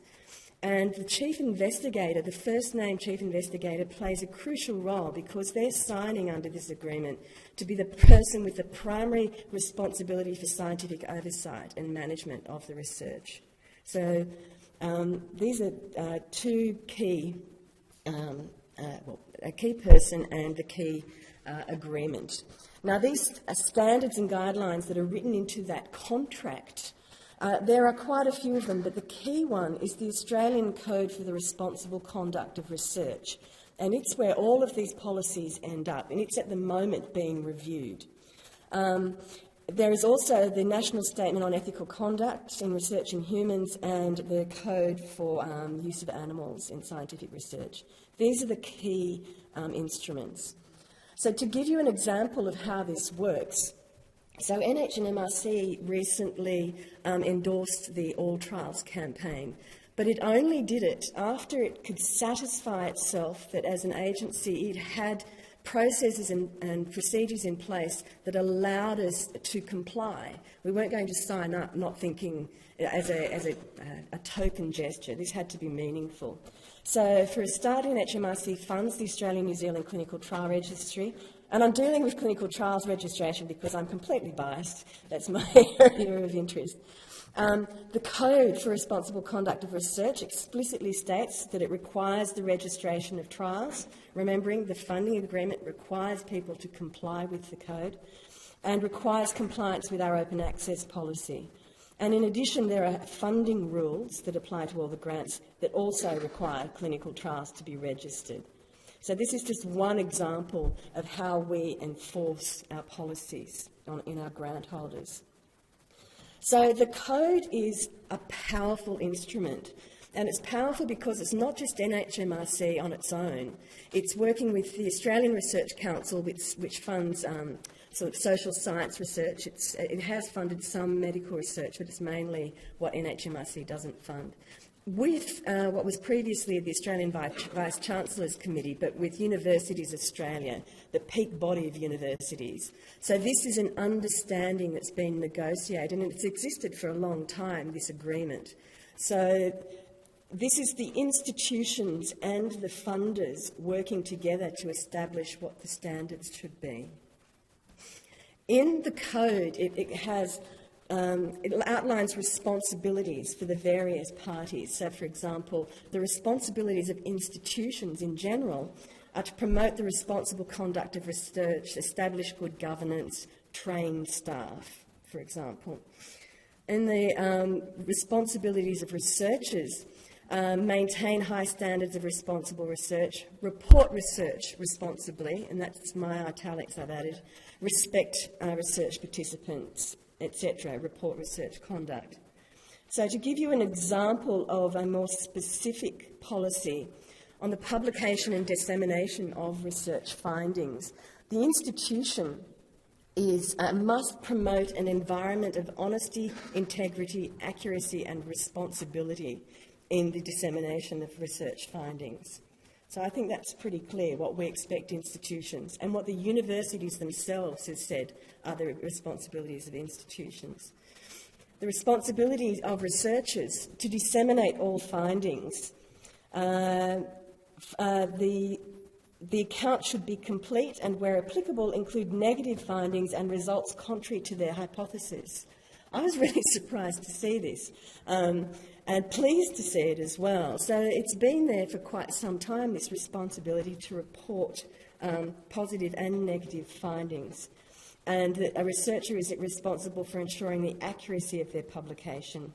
And they must take reasonable steps to ensure their findings are accurate and properly reported.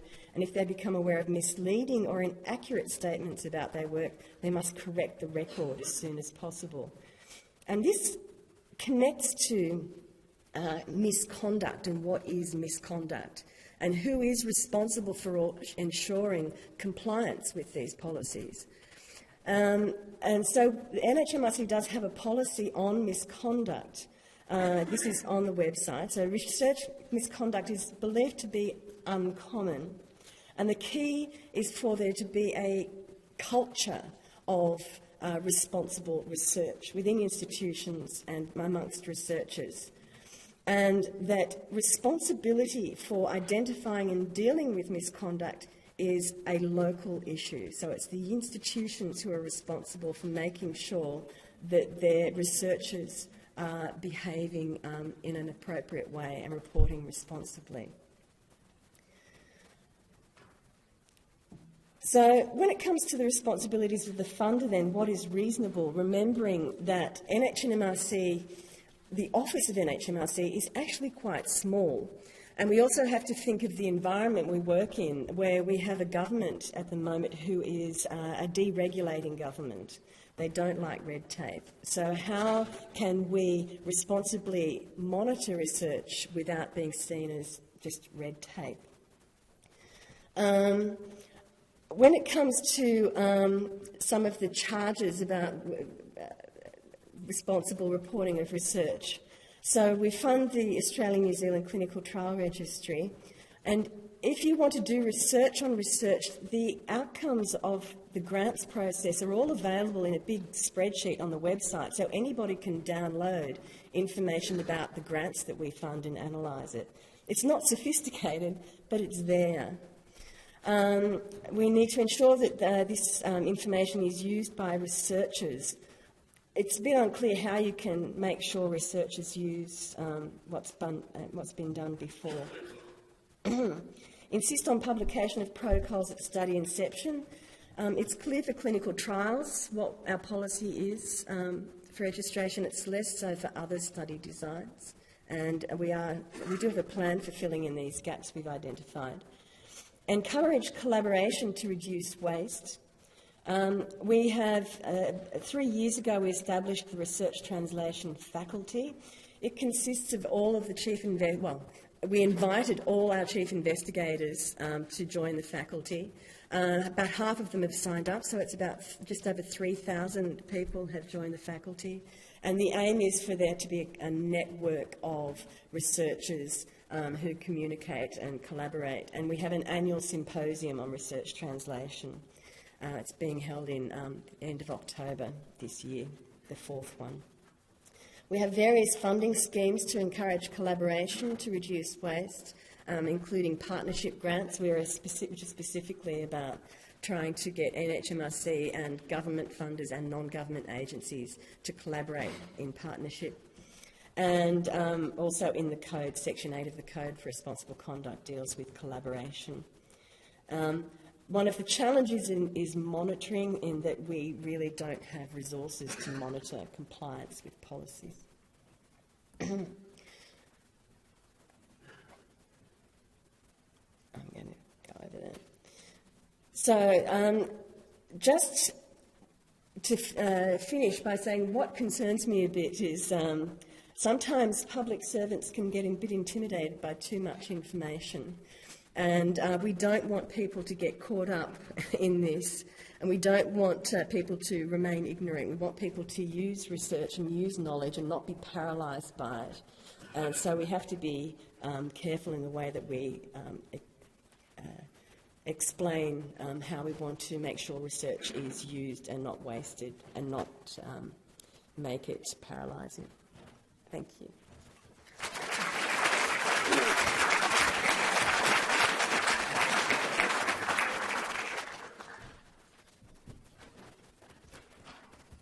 Excellent. Well, last of all in this funders session, we have David Carr, who's kindly representing the Wellcome Trust, who are supporting this conference, to tell us about the view from a very global research funding organisation. That'll take us into coffee. So over to you, David.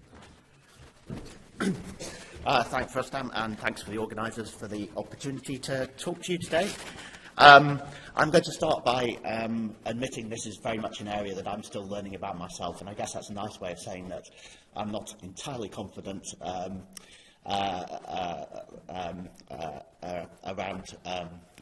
not entirely confident I know what I'm talking about, so that's a nice way of saying it.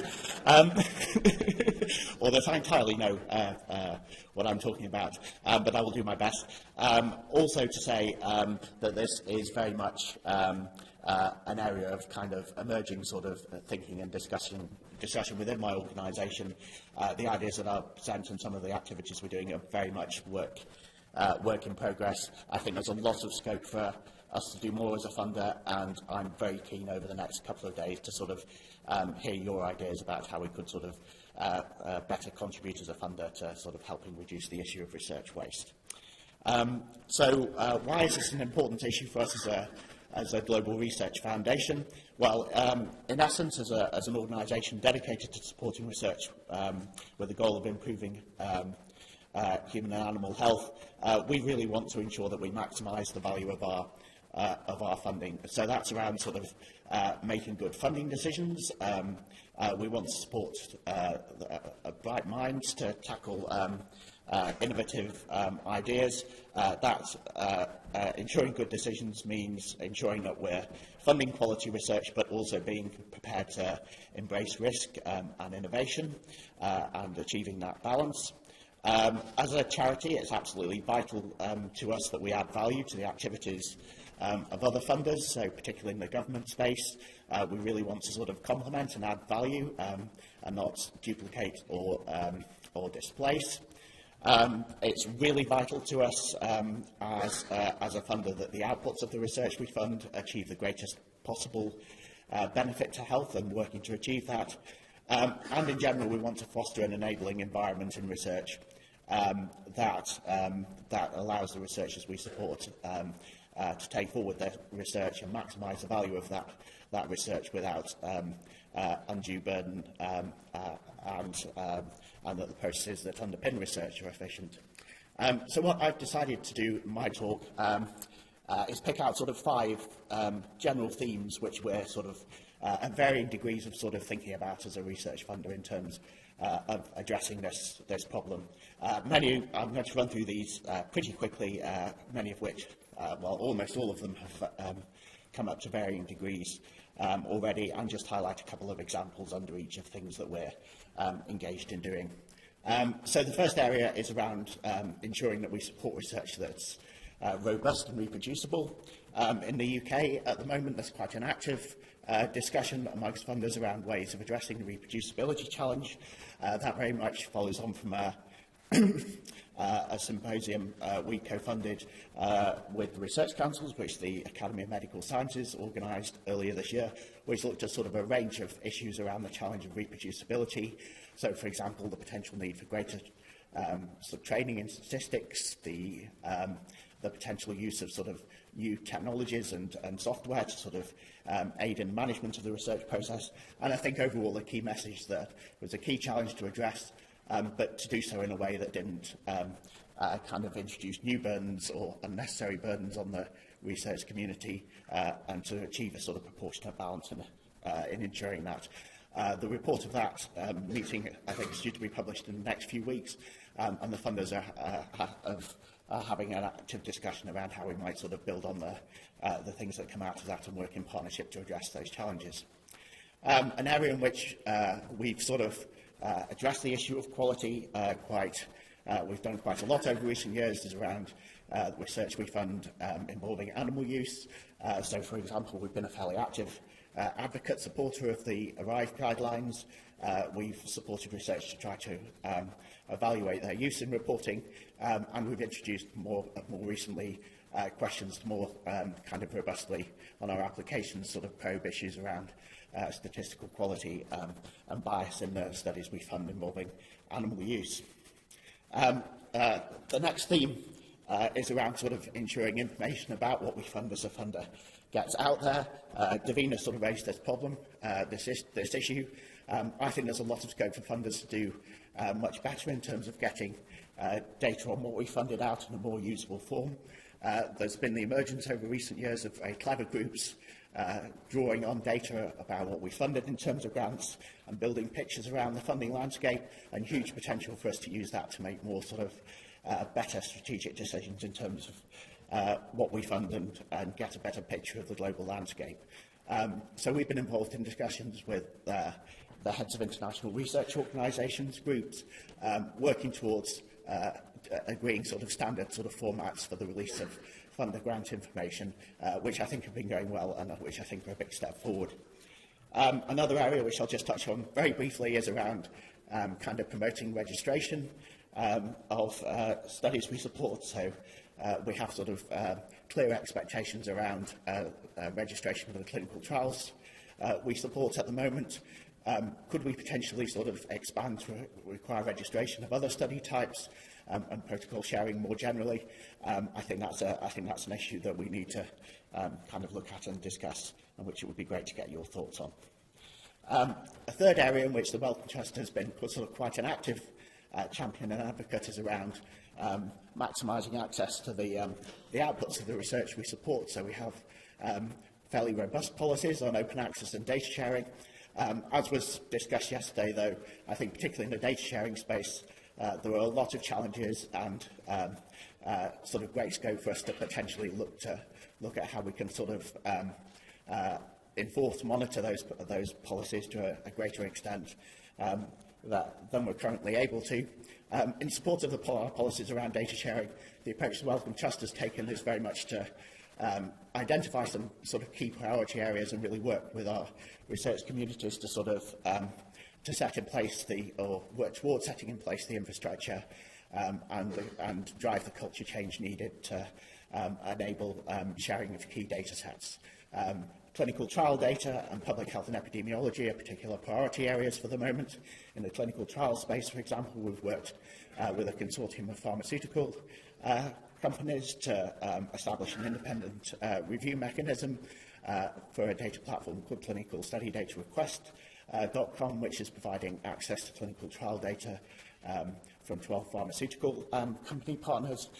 We're engaged in broader discussions there about how we can sort of create a sort of bigger clinical trial, a more inclusive clinical trial data sharing platform, which allows clinical access, discovery and access to clinical trial data from academic, commercial and other studies, clinical trials across the board.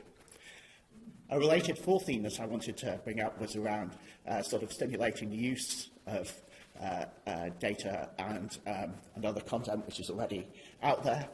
This is something which I sort of feel sort of quite strongly that funders could do better on, and having funding mechanisms that more readily kind of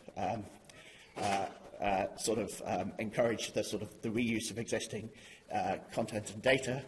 So one thing we've been very keen to do at the Wellcome Trust is actively kind of promote text and data mining technologies to allow the kind of readily analysis and the extraction of value from content which is already freely available. And a related area that we're also actually working on is around kind of looking at how we could better support our researchers and looking at the processes through which evidence is taken up and used into policy. We're co-organising a workshop with the Academy of Medical Sciences in a couple of weeks' time around the use of different types of evidence in health policy making, which we hope will feed through and inform our practices in that area. A fifth theme, which my colleagues have already spoken about in some depth, so I'll just mention very briefly, is around sort of reducing undue burden in the research system more generally. So the Wellcome Trust is a very sort of prominent advocate for proportional regulatory processes, the balance the need for safeguards against the need to sort of allow responsibly conducted research to go forward with as few barriers as possible. We've very much looked for sort of to advance opportunities for streamlining and harmonisation in terms of governance processes more generally. And I think peer review is another sort of key area in which there's a huge amount of scope to kind of look to reduce the burden on the research community more generally, both in the context of grant funding and research publication. So one of the things we've been involved at in this area was supporting in partnership with the Royal Society, part of a Royal Society meeting around the future of scholarly communication earlier this year, I think that was a very encouraging discussion. A lot of sort of genuine sort of interest and enthusiasm about emerging approaches like pre-publication sharing of manuscripts, portable peer review, so ensuring that referee comments follow research papers to reduce the sort of the duplication of refereeing when papers go from journal to journal, as so often happens. So I think huge potential in that area too. I think I'm running out of time, so I'll just very quickly a couple of closing thoughts. I think recognising that this is a complex challenge, very much agreeing that funders have a key role working in partnership with others.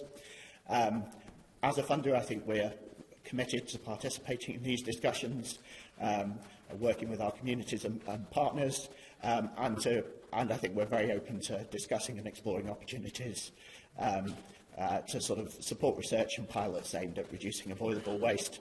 And as was mentioned yesterday, I think one of the key underpinning issues that we need to get to grips with across many of the sort of themes I've raised is the need to really sort of change cultures and views in the academic research community and create meaningful incentives to drive good practice generally.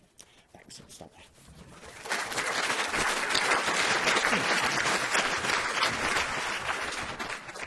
Good. Thank you very much, David.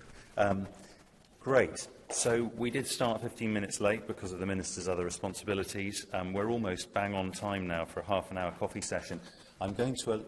We haven't got time for the 10 minutes of discussion because you need to get your coffee. I will allow one really burning question. So while you think about that, and the first hand to rocket up will get it, we're going to go through half an hour of caffeinating and viewing the posters. They're both in the same room. Please go and see today's 25 poster presentations, because you will not see them tomorrow. And then we've got an hour of parallel oral submissions. Some people have not yet uploaded their slides, and if they haven't, please do. And then there will be a 10-minute transition break to get back in here for session 2 at 12:10, chaired by Paul Glasziou. Now, where's that burning question? Doug gets the question. Thank you. In the PLOS paper last week, we suggest that funders should allocate a small percentage of their spend on research to improve, well, to address the agenda of this meeting, and I'd like to know what the funders' response is to that. The figure we actually suggest in here is very modest, at 0.1% of their budget. I would have liked to make it higher.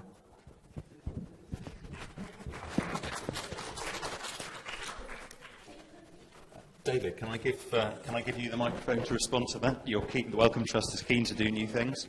Are you willing to make a pledge?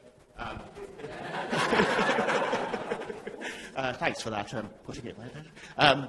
I think it's something that we're open to discussing.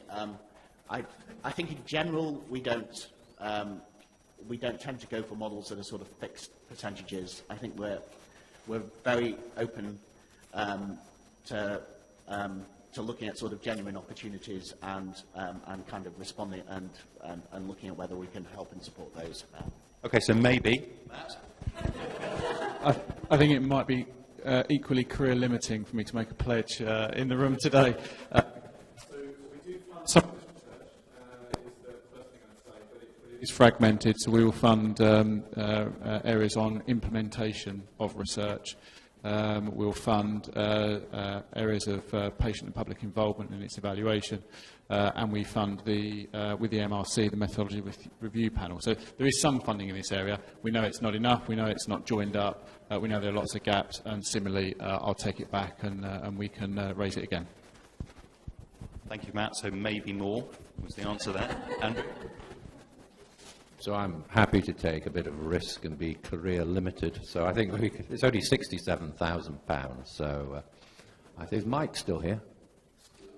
Oh, good. I can definitely. He's my minder, so I can confirm that we will look at this very seriously. And,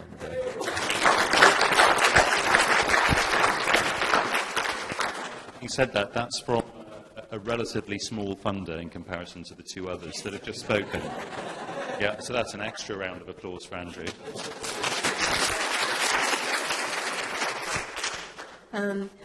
We don't allocate to anything. We don't put a proportion to basic, a proportion to clinical. It's based on, you make an application, it's judged by your peers, and if you're lucky to be one of the 15%, you'll get funded. So, but you won't get funded if you don't make an application. And that's what we're finding is a lot of people make assumptions about how we fund and they don't bother making an application. So apply.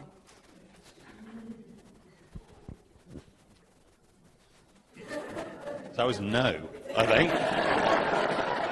Okay. If you apply, you'll get some money. Okay, good. There are apples all over the floor. Please enjoy your coffee, and we'll see you back at 11.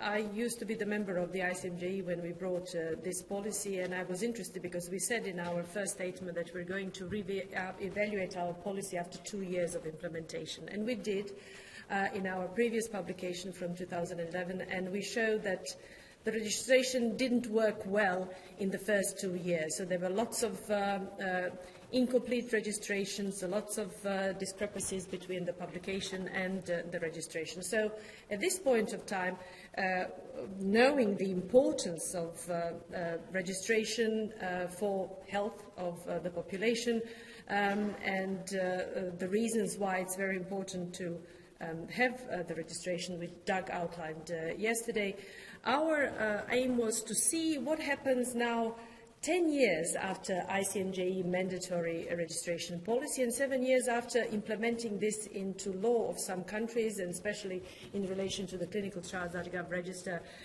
which from 2008 requires legally from researchers to also register results. So our aim was to take a cohort of studies that were published, that were registered within a certain time after the policy which mandates the mandatory registration of results, and then take a cohort that leaves a little bit more than 2 years for the publication for these registered trials to occur. So we looked at several things. We first looked at completeness of registration. We looked at the changes that happened during the registration and during the duration of the trial by looking at the archive site of clinicaltrials.gov, and then looked at what happened with the publications if the trials were published. So we wanted to look at this kind of a timeline between the initial registration of a protocol of a study and then the final publication. So we ended up with 81 RCTs, because we looked only at RCTs, because the policy relates to them. And then we also identified 22 publications, and then finally, because one was not a full article, we ended up with 81 trials and 21 corresponding publications. I just want to here to explain how we define completeness. Completeness was assessed so that when the data were entered coherently and fully, we looked for missing information. There's something was missing from the 20 WHO minimal data set for registration. We looked at 9 of them, which were relevant for research, or whether the information that was within these items, whether it was informative or uninformative.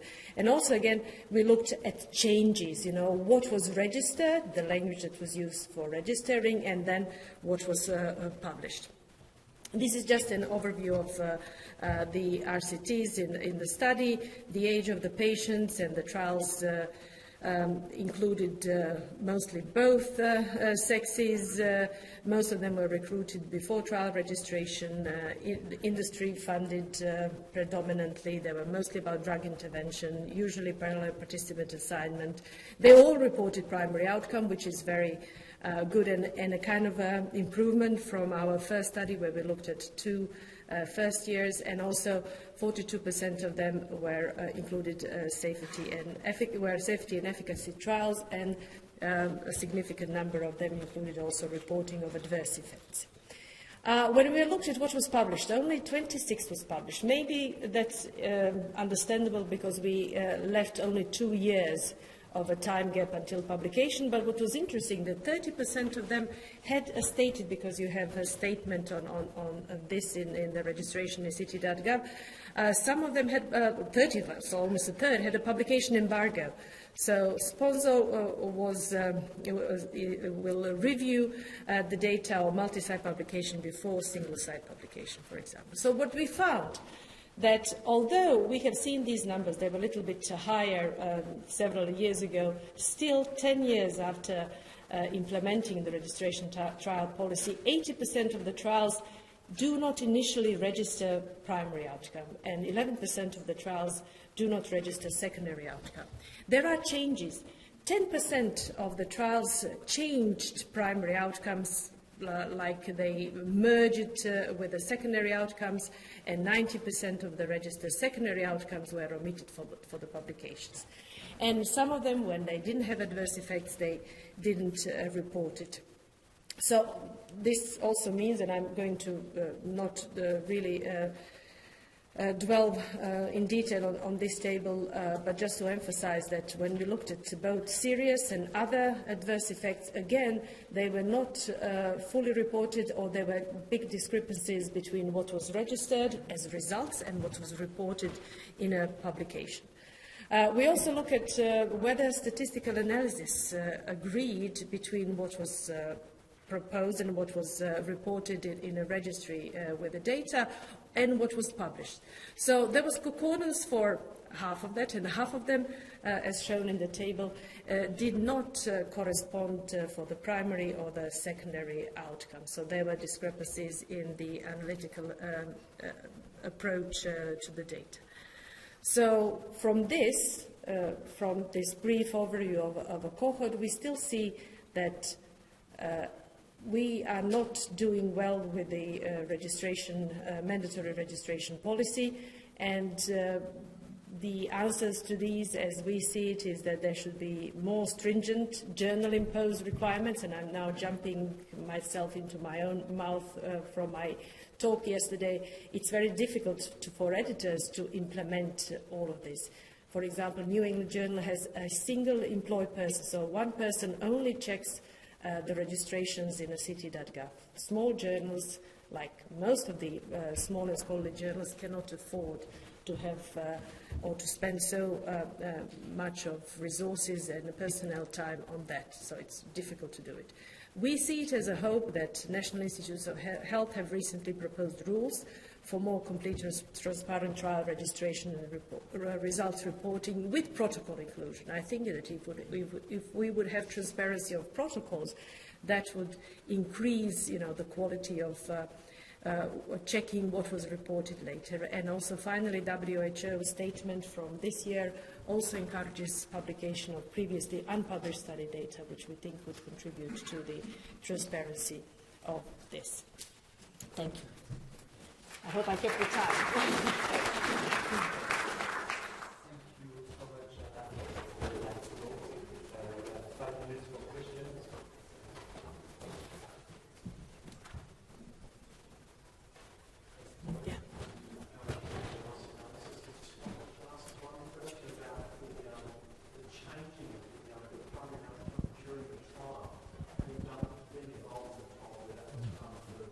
I thought were legitimate reasons.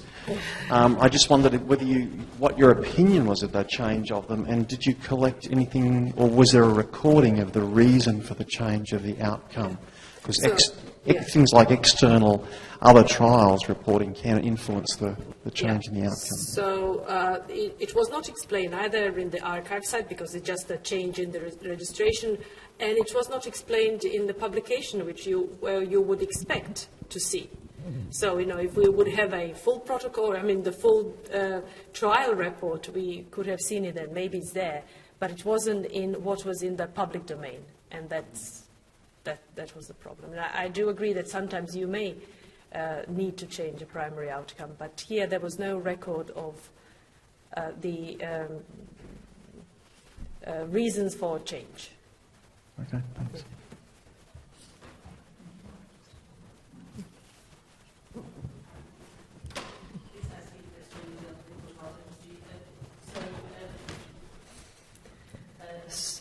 So were the journals that these 21 publications, were they in ICMJ journals? So would you No. The first study we did was ICMJ journals to see how they enforce their own policy. And we found that they did not, but it was the first 2 years, so it was expected. This is just a cohort of registered trials. So we didn't go from journals and then go back to the trials. We took a cohort of trials and then looked at the registration and then looked if there was a publication, what was in the publication. I understand that, but were the 21 publications Yeah, in there were some. primarily Yeah, some were in journals or no, they were all over. There were some high impact journals, but they were all over the place, and it wasn't related to the impact factor. Was there a difference in the finding? I mean, this is a small sample, but was there a difference in the findings? We tested the difference in the impact factor association, and we didn't find a difference with the impact factor. Okay. Any further question? Perhaps a comment from Anwen about the link between spirit and trial registries?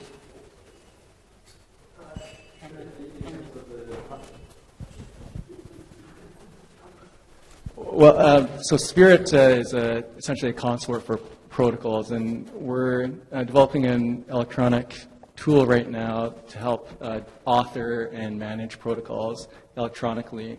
And so if it's authored using a tool called Sept, which includes the Spirit content, then it can upload directly to registries with the push of a button. So we anticipate that will help improve the quality of information that's uploaded to registries and to make it in a fashion that's consistent with the protocol. Yeah.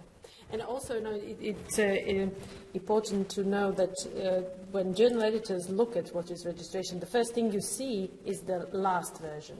So if you want to see whether there was anything changed and see the original protocol, you would have to go into archive site and dig through that, the enormous amount of information to see what was changed. So it's quite a time-consuming job at the moment to see all the changes and to evaluate what's in the publication and what was initially registered. Thank you, Anna.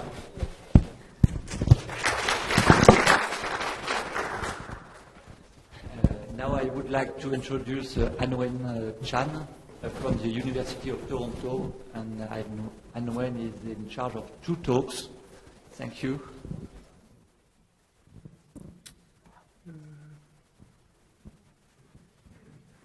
So the trackpad doesn't work, is there? A mouse?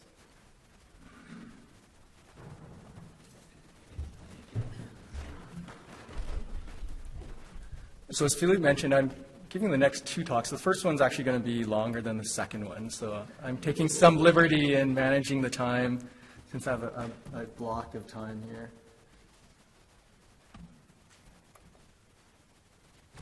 Oh, that's not my talk.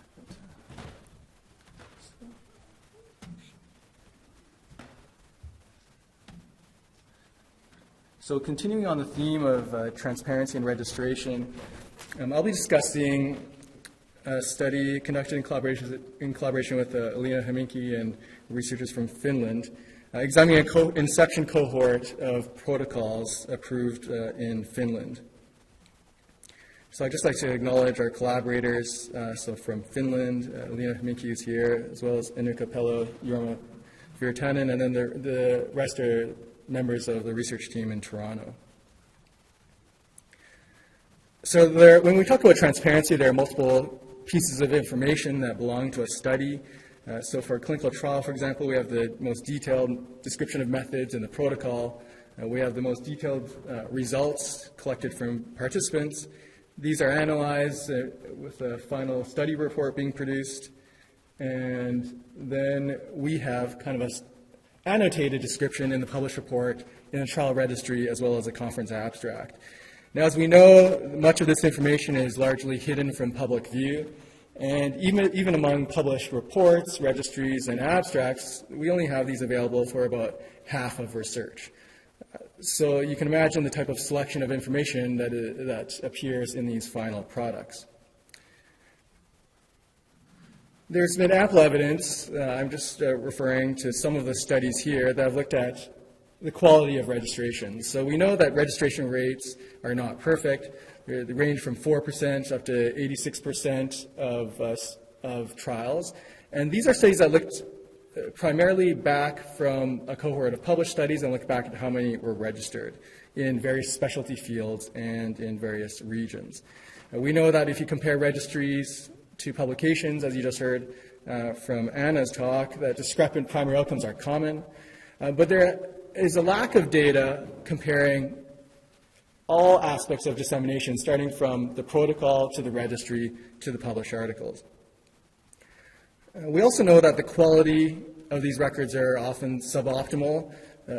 Our group and others have published on the quality and completeness of protocols themselves. These are the source documents of methods. If they're not complete, then you can't expect that a trial registry record or a published article will be complete in terms of describing key methodological aspects. And you can see here even primary outcomes, for example, are not defined in a quarter of trial protocols.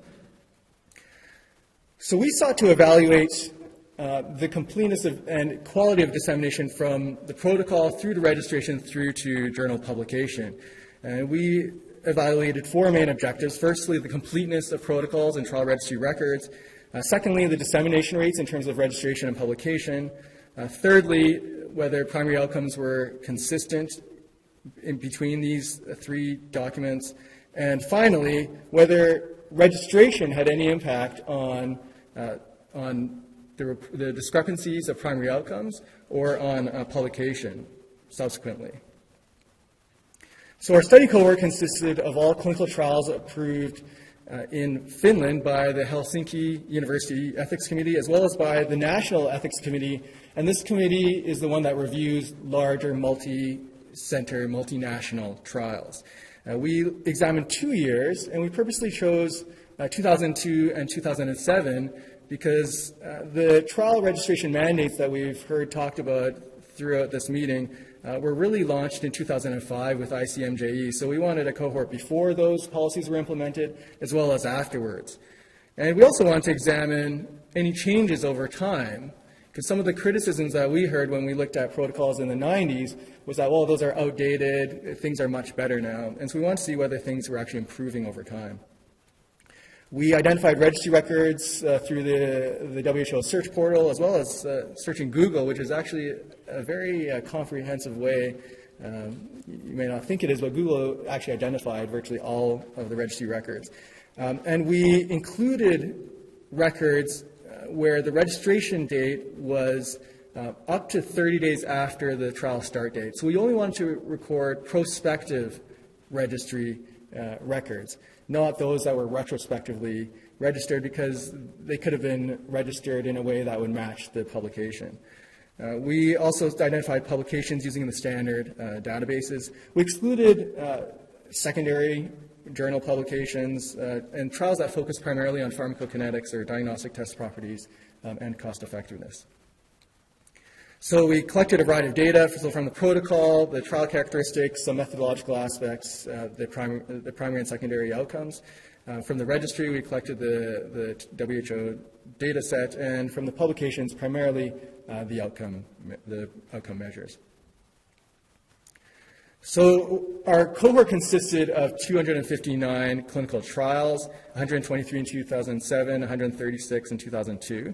And if you look at the cohort characteristics, the vast majority, over 3/4, were randomized. The remainder were single-arm trials. Over 3/4 were parallel group design. The majority had involved multiple sites of patient recruitment. The majority were drug trials, as similar to other cohorts, and about half were sponsored by industry solely. The median sample size did increase actually over in our 2 years, so from a median of 140 to up to 200, and these are the planned sample sizes in the protocol. So our first aim was to look at the completeness of protocols. So which elements were addressed at all? Not the quality, not necessarily the quality of design, but whether it was addressed at all. So they could have described poor allocation concealment, but we counted it as at least being addressed and complete. So if you look at various elements, there is a range in quality. So, not all protocols have a date. Many do not have a version number, and this is an issue for tracking for audits and transparency. The vast majority, thankfully, address who they're enrolling in the trial through eligibility criteria. Most do not address whether an interim analysis will be conducted, and about only half address the role of the sponsor in various aspects of study design, conduct, and reporting. And there is some improvement between the 2 years, but not substantive. We also looked at key methodologic components that we would hope would be addressed and defined in the protocol, namely the primary outcomes. And still, in 2002 and 2007, we have 1 in 5 trial protocols not defining their primary outcomes. Half fail to describe how the random sequence will be generated. By the way, these are only the randomized trials. So we had 108 randomized trials in 2007, and I can see that the 2002 is not showing, but there are about 100 randomized trials in 2002 as well. For allocation concealment, again, half the trials addressing allocation concealment, and just 3/4 of trials defining exactly which groups are blinded in the protocol. So the quality of protocols is certainly suboptimal, and we can't expect the journal publication to adequately describe the methods if the protocols themselves do not address them adequately. In terms of completeness of registry records, a lot of the fields, the majority of fields are actually quite well quite well addressed. We looked at whether there was any information and whether the information was informative. The 2 elements that were addressed the least well were the scientific contact information for the trial and the intervention descriptions. So I'm sure Paul Glasio will be interested in this, since he's done a lot of work looking at intervention descriptions in published journal articles, finding that they cannot be replicated by practitioners, and similar things in registries. So only about half of the registry records adequately described the intervention to be replicated. Our second aim was to examine the rates of registration and publication, and this is the first study that I'm aware of where we tracked it forward from inception, so from the time of the protocol moving forward, see how many were registered, as opposed to going backwards from a published cohort. So we found that no trials were registered from 2002, and a huge increase up to just over 60% in 2007. So an improvement, but certainly not all trials are being registered after ethics approval. And this, when we restrict to randomized trials, again, is not much better than all trials. If we look at publication rates, again, we're stuck at this 50% publication rate, which seems to appear in all studies in this area. And again, 50% of all trials and 50% of randomized trials. And that doesn't seem to be improving over time. So I'm going to focus for these data on the 2007 trials, because we had none registered in 2002. So we'll look at the 123 trials that were that were approved in 2007. So a quarter of these were not registered, nor were they published. So we only have the protocol. Another quarter of trials, protocols had an associated registration record. Another 11% of trials only had a publication and no registry record.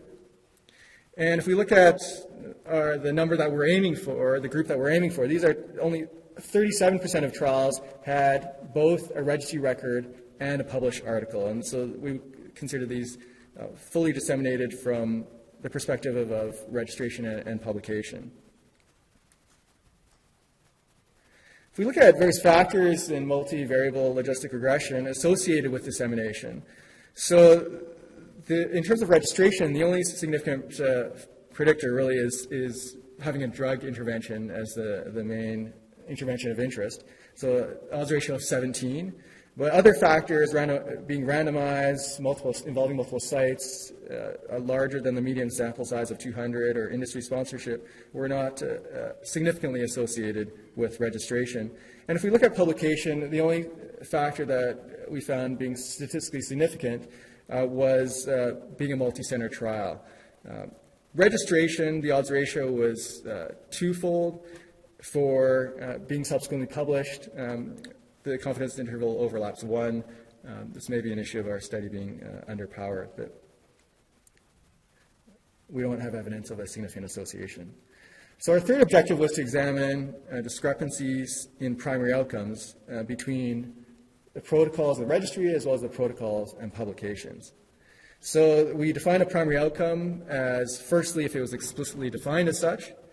Second, if there was lacking explicit definition, we looked at the main objectives, and then we looked at the outcome used in the power calculation.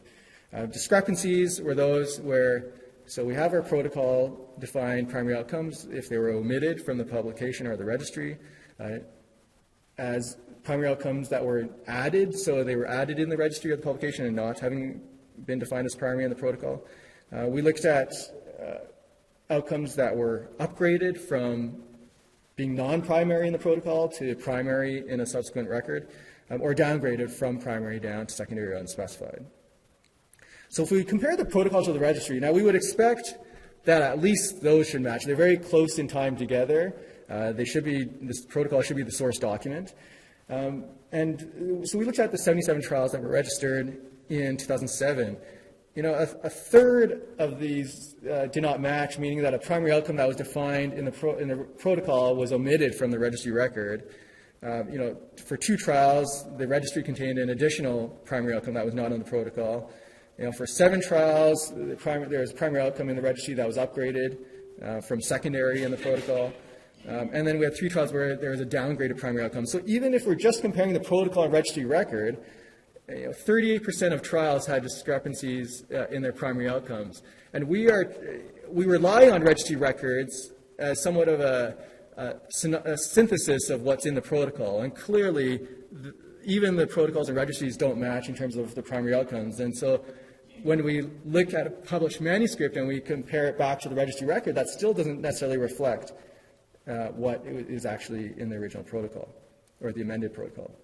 We did, I forgot to mention, we did have access to the protocol amendments as well. Now, if we compare protocol versus the publication, so this was in both 2002 and 2007, the entire cohort of 126 trials that were published. So a few omitted protocol-defined primary outcomes, a few introduced new primary outcomes in the publication, some upgraded them and some downgraded them. And overall, so we have just over a quarter of trials with discrepancies between the protocol and the final journal publication. These are major discrepancies in the definitions of primary outcomes. Paul had asked a question in the last talk about whether any of these changes were acknowledged in the journal publications, and for this cohort, none were. Because there can be legitimate reasons for changing primary outcomes. There just needs to be a transparent record and description of them. We examined whether having been registered reduced the chance of having discrepancies in primary outcomes. And so among the trials, the 60 trials published in 2007, wide confidence interval with the odds ratio of 0.64, but no evidence of a significant association based on our cohort. So in conclusion, it's clear that completeness of various key protocol and registry elements remains poor and does not seem to be improving substantially over a 5-year period. Registration rates have certainly improved over time with various adherence mechanisms, but still less than 2/3 of trials are registered. The registered primary outcomes do not match the protocol for almost half of trials.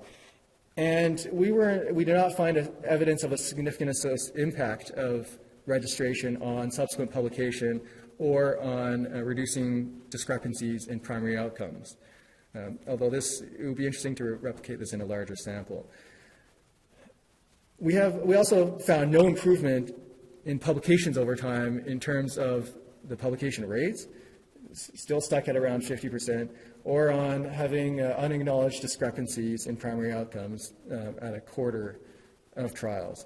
And ultimately, it's clear that registration is a fantastic advancement in transparency, but ultimately we need the full protocols and amendments to be made publicly available And we also need to ensure that these documents are of high quality and complete in terms of containing sufficient details. Thank you.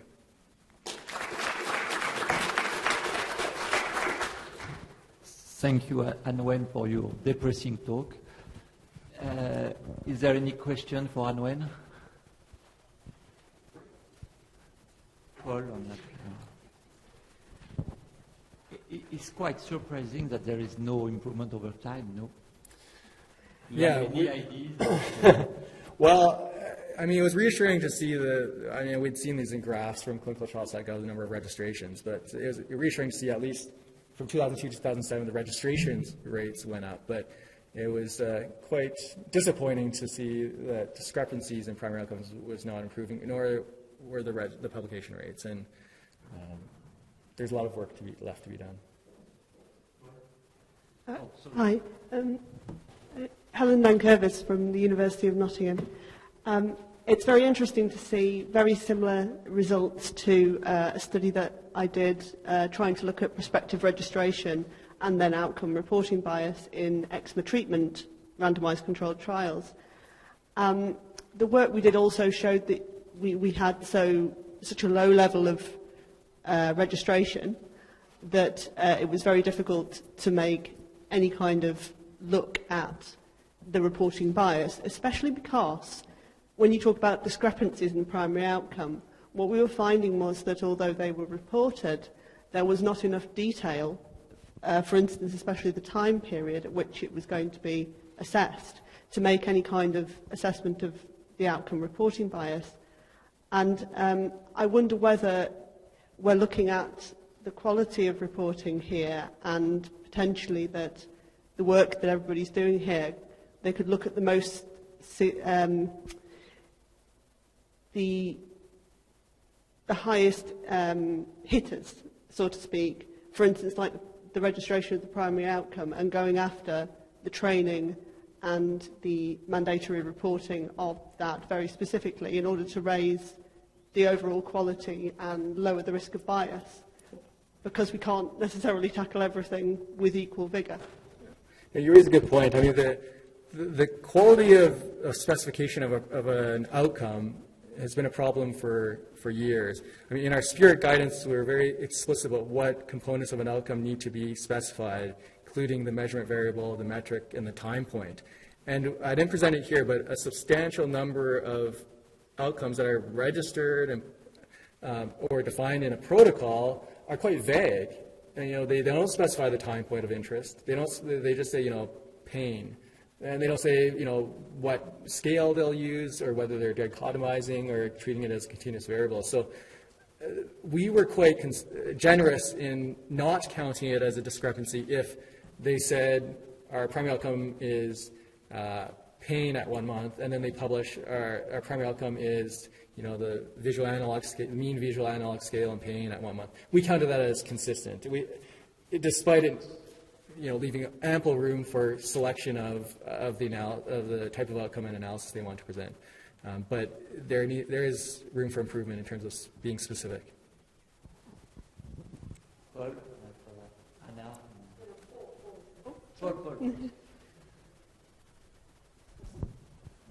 That's great work, Anwen. And I absolutely agree with your thing about your conclusion here about protocols should be publicly available. That will help expose the problem. It doesn't seem to solve it, though. And what it makes me think is you actually just need, in a sense, one document. It's just variations of the one document. So, for example, if your registration information was pulled directly from the protocol, so that they'd have to be the same thing. It's the one set of data that you're pulling up into two different places. And I'm just wondering, you've got this Spirit statement is online. Did you make some sort of provision within that to be able to do that sort of thing? Yeah, so the Sept tool, which stands for Sept Electronic Protocol Tool and Resource, so it's essentially an online template, in essence, but with management features built in. So if you author your protocol using that, it will automatically transfer information to a trial summary, to the trial registry record, and to the ethics submission platform. So you're right in the sense that in this electronic day and age, there's no need to have multiple versions of different things. They should all be drawn from the same electronic core document, being the protocol. And that will resolve some of these inconsistencies we keep seeing between various documents. I'm the vice chair of our ethics board, and half of our queries back to investigators are, why does our form say something that doesn't match what's in the protocol? And it's these are all administrative headaches and inconsistencies that should be resolved electronically. Yeah, very, very sure. And Sept hopefully will be available next year. I'm not quite sure if you said whether all of these trials were prospectively registered, so before the inception of a paper, because there are still studies that are retrospectively registered, and there are still journals, even ICMJ journals, who would accept retrospectively registered studies. And with that, we have just done a study looking at the time, and then in some trials you have enough time to kind of fish out for a primary outcome if you go for a late registration, which seems to be okay for even the high impact journals. So all of these were prospective? These were all prospective. Up to 30, we gave a grace period of 30 days after the trial start date to register, but yes. Jim Scott, University of Utah. Were you able to tell how many trials they just gave up because they couldn't register enough participants or logistic problems? In other words, things that maybe they shouldn't be reporting. Yes, so the trials that did not ever start and that where the ethics committee was notified of that were not included. But trials that terminated early were still in our cohort. So I would argue that if they have some data, that there should be some. Well, there certainly should be a registry record because that's completed before the study begins. But even trial data that's accumulated but terminated early can be of value to have in the public domain. So, but there's some that you just can't recruit enough patients at all, and there's not enough data to really say anything. I would think that would maybe be the most common reason for not reporting. Yes, fair enough, and they would be counted as unpublished in our cohort. I think that we need to move to the next talk. Sorry about that. Okay, so continuing on a similar theme, a different cohort.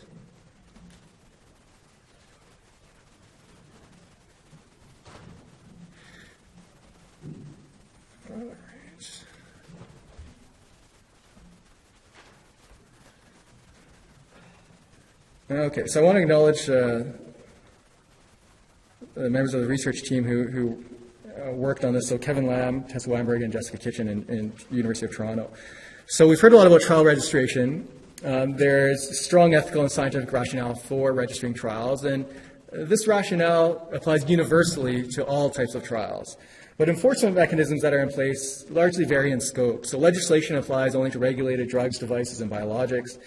The journal and funding agency policies apply only to funded trials or trials where there's intention to possibly publish. So really, Research Ethics Board is the only group that can enforce trial registration universally for all trials.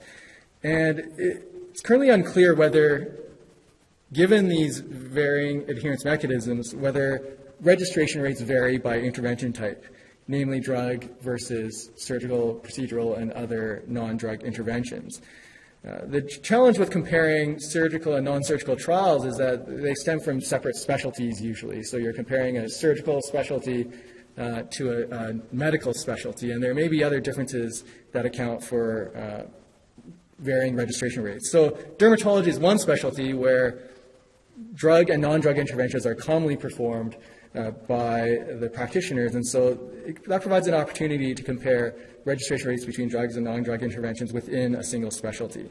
So we sought to evaluate among a cohort of published dermatology trials the registration rates, whether there are differences between drug and non-drug interventions, as well as the consistency and primary outcomes between the publication and the registry records. So the study cohort consisted of all primary reports of trials published in the top 6 dermatology journals over a 2-year period. The asterisks, the ones denoted by an asterisk, are the ones that are endorsers of trial registration in their instructions to authors. We identify registry records, again, on Google or using the WHO search portal. So we collected information on outcomes and trial characteristics, and our cohort consisted of 226 trials, 3/4 are randomized, about half were parallel group design, a fifth were multi-center, only 39% involved drug intervention, so this is much lower, as you can see, compared to other cohorts that have been published, so a lot of non-drug interventions. The sponsorship was actually unclear in 2/3. Based on the publication and the registry record, we can tell whether who the sponsor was, really. So, but a quarter, as best we can tell, a quarter were solely sponsored by industry, but most were unclear. The median sample, these are generally small, so median sample size of only 33 participants. Now, the registration rates were quite low. So, and these are trials that are already published. So only a fifth, 1 in 5 trials were published. This improves somewhat if they were involved drug interventions, so up to 1 in 3. So if we look at the question of really are drug trials more likely to be registered, the answer is yes, so the odds ratio of 2.9. We also looked at whether journal endorsed, the trial being published in a journal that endorsed trial registration made it more likely that it was registered. No evidence of a significant association for that, even though the odds ratio was in the right direction, but not significant. We then examined whether the primary outcomes matched, and again, using the same definitions as the previous talk. We found that in a third of the cases, the published article omitted, actually I should say registry-defined primary outcome. In a quarter of the trials, introduced a new primary outcome in the published article, and then fewer upgraded or downgraded their primary outcomes. So again, common theme that discrepancies in primary outcomes remain very common, even among quite a recent cohort of published trials. So in conclusion, it's clear that registration rates are quite low, at least in the dermatology community. They are higher for interventions involving drugs as opposed to in comparison to non-drug interventions. This may be related to the adherence mechanisms of legislation, probably the strongest driver applying only to drug trials. Also, the journal editor policies. Half of registered trials have discrepancies in the primary outcomes, and it's clear moving forward that there needs to be better enforcement of broad adherence mechanisms by journals who have the policy in place, and that peer reviewers should be advised and encouraged to review the registry record when they're accepting papers for publication. Thank you.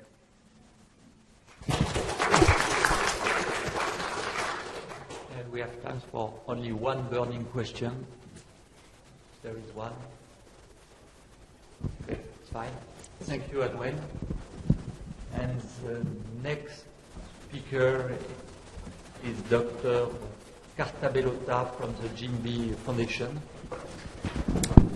The trackpad's not working again, so I can't see I can't close my talk. So.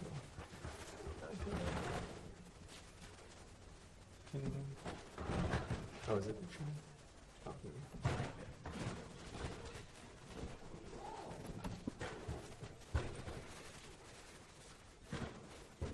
okay. Is that your slides?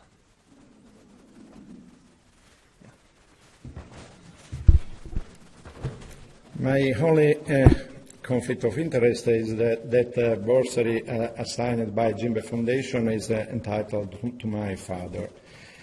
In 2005, the Italian Medicine Agency, so-called HIFA, set up the program on independent drug research with a focus on 3 areas. The first area is about orphan drugs for the treatment of the rare disease and drug for non-responders. The second area is there are clinical trials about head-to-head comparison of drug and other therapeutic strategies. The third area is related to strategies to improve the appropriateness of drug and the pharmacoepidemiology studies. From 2005 to 2009, IFA launched 5 call for proposal and approved 207 studies, assigning nearly 19.6 million euros.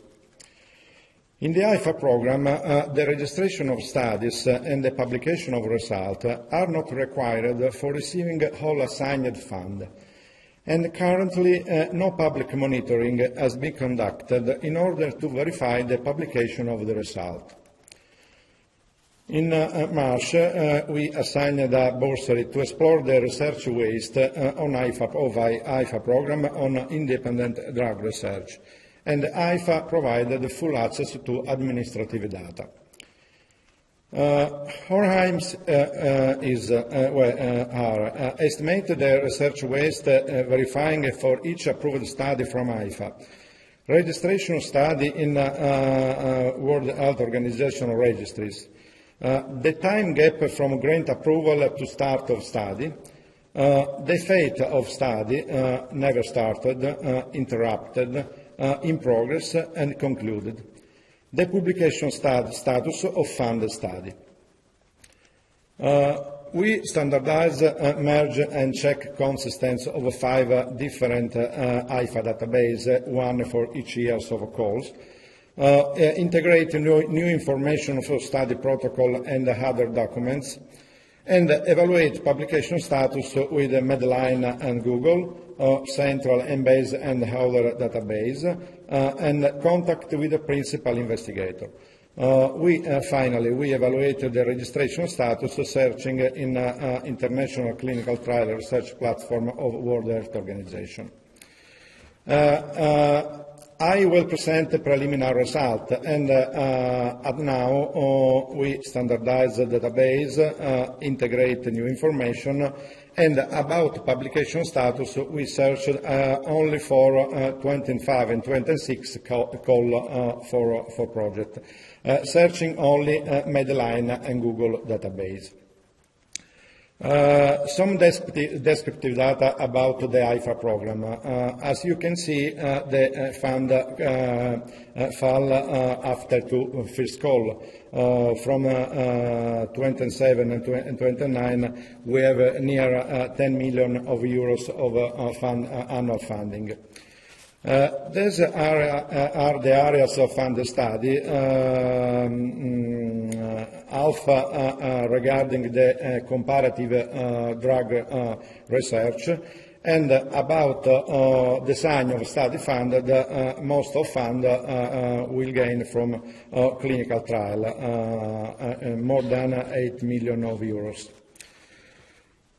These are our results regarding to call 25 and 26. Two-thirds of studies were not registered, without a difference between two calls. The second relevant result is that the time gap from grant approval to start of studies is very, very long, near 2 years, with a range up to 2,000 of days. Because there are several steps: the grant approval, the contract with IFA, the administrative approval from the research center of three principal investigators, the ethical approval, and finally the start of study. This is the fate of 207 approved studies. Near 6% are concluded, 18% are in progress, 21% are interrupted, and 2% never started. It's relevant that the reason for interrupting the 44 studies, 50% regarding insufficient recruiting, and this determine a waste of more than 8 million euros, because researchers that interrupted studies for insufficient recruiting gain all fund assigned. About publication status, one third of studies is unpublished 10 years later, 22% in 2005 and 42% in 2006. And it's relevant to see that nearly 50% of unpublished studies are concluded. What's the limits of our study? The first is that some usable information were not available in IFA database and in research protocol. And as said, the publication status has been verified only for to call and only through PubMed and Google search.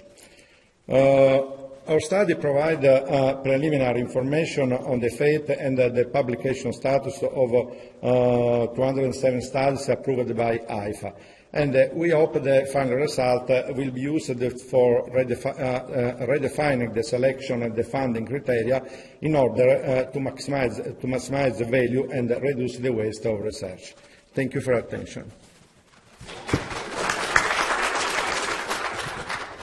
Thank you for your talk. We have time for 2 or 3 questions. It looks like clinical research is a high-risk research because there is a lot of research that could be... This is the first study in Italy about the research waste on public fund. Yes, Paul. I don't listen.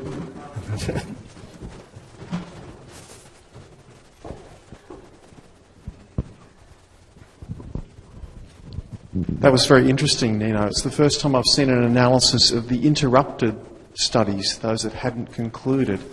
And I was just curious about this one here, how many of those do you think may potentially restart, or do you think all of those interrupted studies are actually stopped studies, and not just interrupted? Only one study included in other were interrupted for ethical reason for ad interim analysis. Only one. Most of interruption were due to insufficient recruiting, some to unavailability of drug or placebo from a sponsor, and other administrative issue, contractual default. But for applying the stopping rule of a clinical trial, only one were interrupted for reaching the statistical significance. Mm-hmm. Thanks.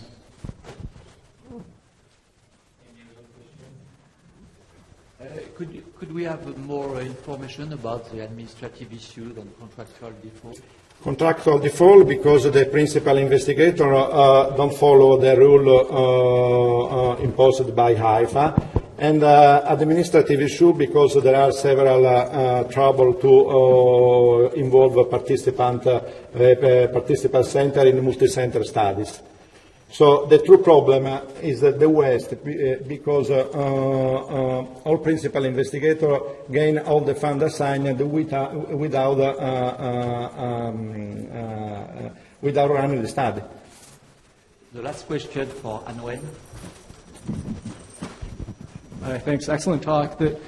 I guess there's an opportunity here for the funder to do something productive with these results. And do you have a sense of whether changes will be implemented? For example, the NIHR, withholds some funds until the very end where the study results are disseminated or published. Or for studies, the money be given back. I mean, if something doesn't even start because the drugs are unavailable or something, the funds should be returned. Well, we have now several information because in IFA database most information were administrative, and we need to find other information in the protocol of study. But this is a very time-expensive task, and will be made in the next month. Thank you so much. And, thank you. Thanks, everybody.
So can I welcome everyone to the final session before lunch and ask you to take your seats.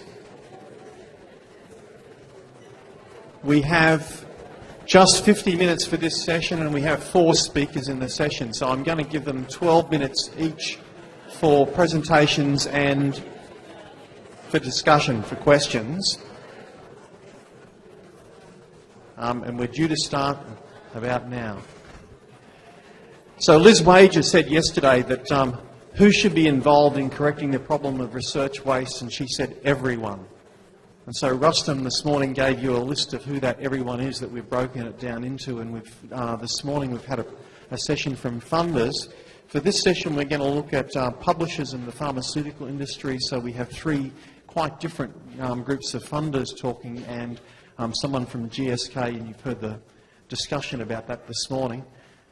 So we'll look forward to all of those presentations. I'm going to be very brief with introductions because we've got a fairly tight time window, and so I'll hand over immediately to Trish Groves from the BMJ, who's going to talk to us about what journals can do to reduce waste in research, the view from the BMJ.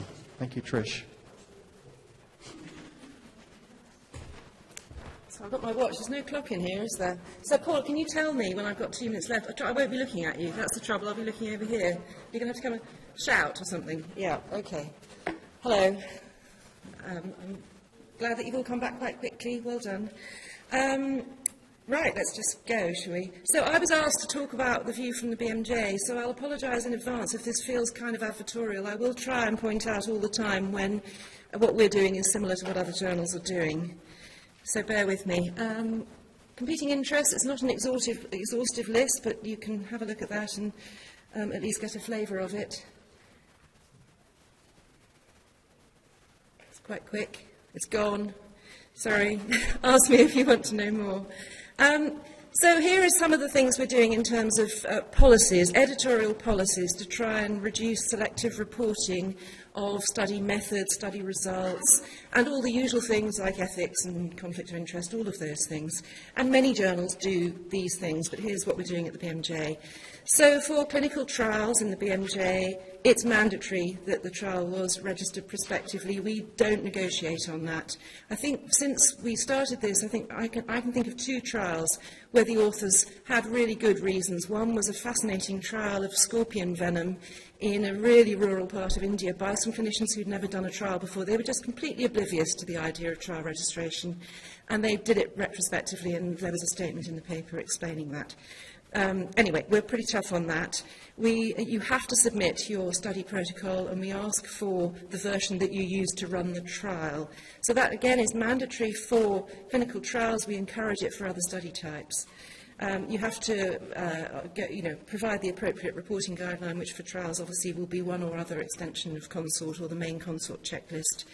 And we also have a mandatory policy that if you submit a clinical trial to the BMJ, you must commit to sharing the de-identified individual patient data on reasonable request. And I'm very happy to talk about that later if there's time, about what that means. Another thing pertaining to clinical trials is the RIOT initiative, which I will tell you a little bit more about in a second.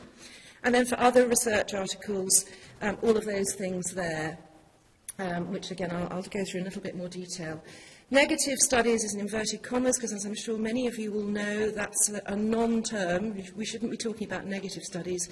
We should be talking about studies which either prove and show real evidence of absence of an effect or an association, or in some way inconclusive for a variety of reasons, and they show an absence, the other way around. I was getting them. You know what I mean? You've got evidence of absence, you've got absence of evidence. That's the second one. Both of those are publishable. We are more likely to publish the studies which genuinely show robustly no association or no effect. We do sometimes publish the studies that say, actually, we can't tell because something went wrong. Sometimes they are really useful studies. We certainly publish lots of those in BMJ, and we sometimes publish them in the BMJ. I audit it regularly. About a third of the trials we publish in the BMJ are so-called negative. Right. I think we were the first journal to include this as a mandatory statement on every research paper, but it has now been picked up by other journals. And we thought, and I'll let you read it, and it came from Doug and David Moore, we thought that some authors might be offended and think, well, what do you mean? Are you implying that I'm not honest? But actually no one has squeaked at all. What you worry about slightly with anything, whether it's signing to say that yes, you're all authors and you fulfil the criteria, or yes this or yes that, is that people just fill these things in and they haven't actually done it. But the idea partly is to just get people thinking. So we have had this as a statement in every research paper since we started it. No one has complained or refused. Open peer review I'm mentioning really just because we do think this isn't just something nice to have. We think this is a really important part of transparency, and you really can see the conversation between the peer reviewers whose names are there and the authors and the editors.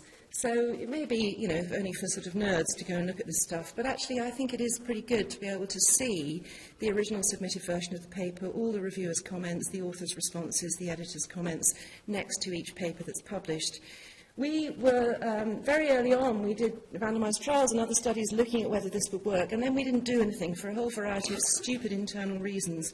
Fiona Godley, the current editor of the BMJ, at some point went off to be the first editorial director of Biomed Central, and there she set it up straight away, and the BMC series journals have used this kind of open peer review since their launch, and good for them. We eventually got round to doing the thing we've been thinking about for years. And now we do it. And BMJ Open, when it launched in 2011, immediately launched with this kind of open peer review for every paper. But we do think it's an important part of the reporting and the process to publication. And here's what it looks like. That's actually a very short review, but it fitted nicely on the slide. And that's a rather unusual paper because, as you see, it went through a lot of iterations. They don't normally go through quite so many, but it's still quite a nice example. Now, there are lots of things going on to open up the peer review process, including lots of startups and other organisations which are providing platforms for reviewers and others to actually post peer review reports there, and for reviewers to get both recognition but also to take responsibility for their work, which is good. ORCID, which many of you may know, which is the organisation which provides each of us with a completely unique ID as a researcher or academic, is about to launch basically a platform so that you can have your peer review activity as part of your ORCID profile. Okay, I mentioned RIOT. So this stands for Restoring Invisible and Abandoned Trials, and I'll just let you read that. You've got to start waving it, Paul. I'm all right for now.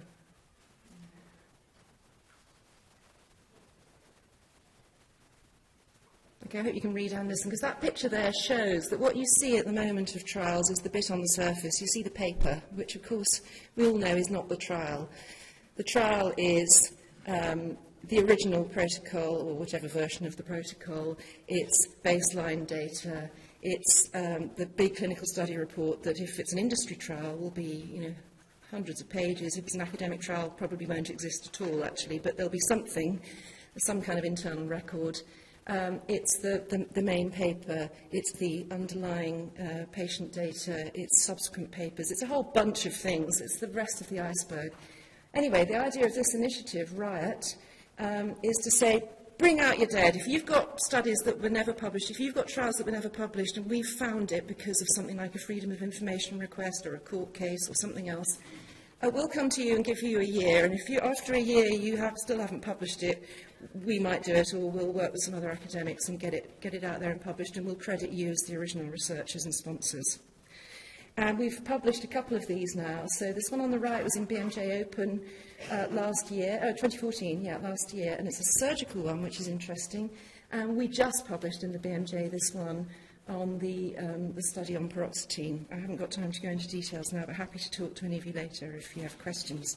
So quickly, that's all transparency policies. That's stuff that we do as the day-to-day job. Then there's education. We've got a section called Research Methods and Reporting. It's free for everyone to read. It's got a brilliant, I think brilliant resource of articles on how to do and how to report research, how to reduce waste and many other things.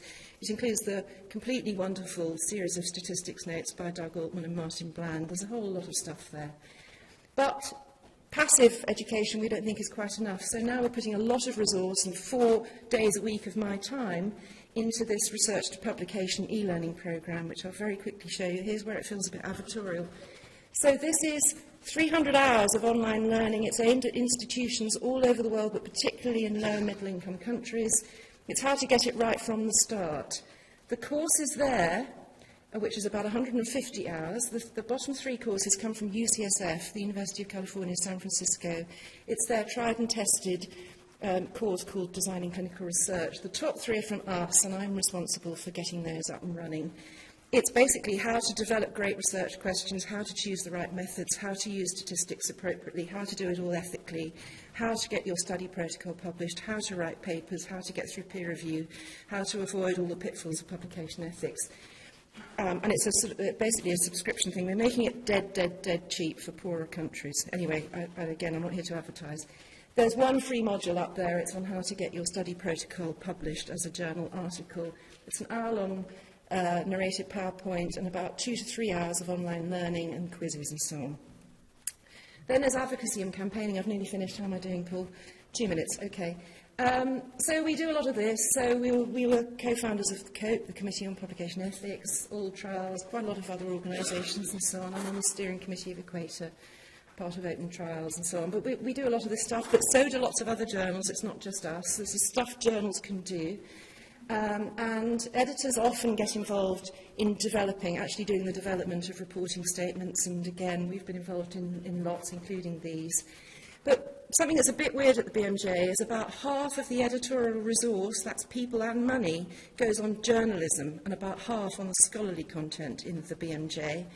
And we try to do a lot of journalism, particularly investigative journalism, around things like research transparency. So that's something we do. It's a bit weird. Just wanted to show you this because I'm not sure if anybody else is presenting on All Trials here. I'm probably nearly out of time. But just look at that. Since January 2013, the All Trials campaign, which if you have not signed up for it, please do. You can be an individual or an organisation. Currently has 86,000 people registered. This was 2 days ago. I checked the numbers. Who have signed the petition. And it's simply signing up that you agree that all trials should be registered and all results reported. That's what you're signing up to. 620 organisations, and these things have happened partly because of the lobbying and involvement and advocacy and outreach from all trials, which is actually rather amazing. So again, just let you quickly look at that before it goes. It's gone. There we are. Thanks very much.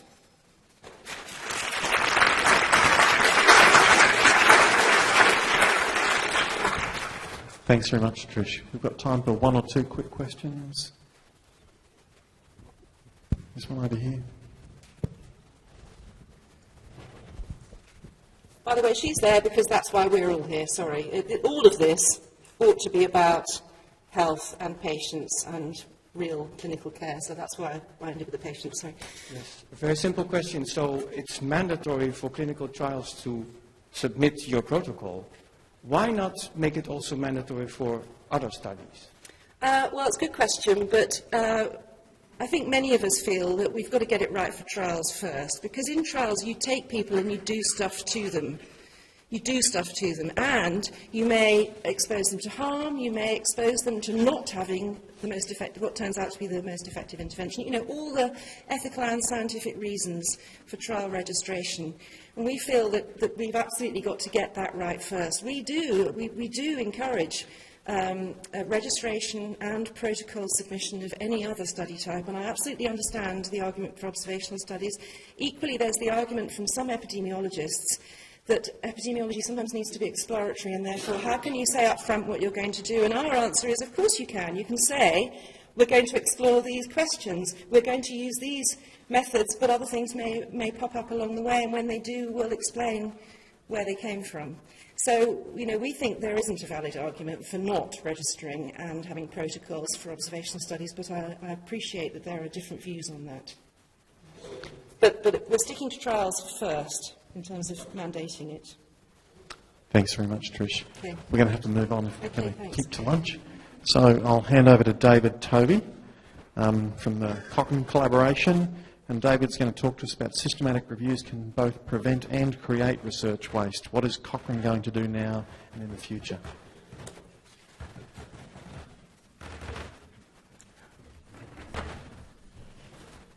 Great. Thank you very much for this invitation, and good afternoon, everybody. First time I've ever not put my name on the first slide. Sorry about that.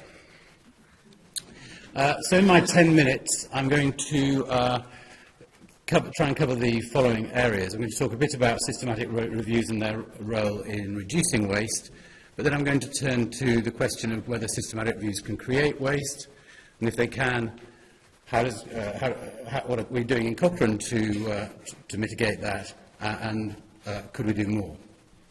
And I'll finish with some questions. So you've already seen this slide. David put it up a few hours ago. And what it's talking about here is how systematic reviews can be the precursor to clinical trials by showing evidence of uncertainty. And characteristically, the paper is fairly robust about this, as that quote shows.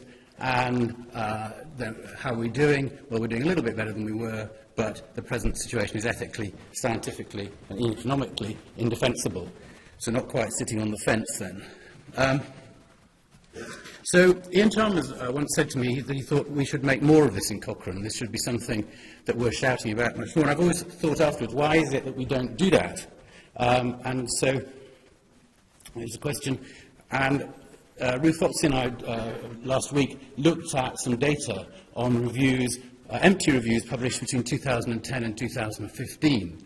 And actually more time was spent working out what we're going to say about the data than actually obtaining it.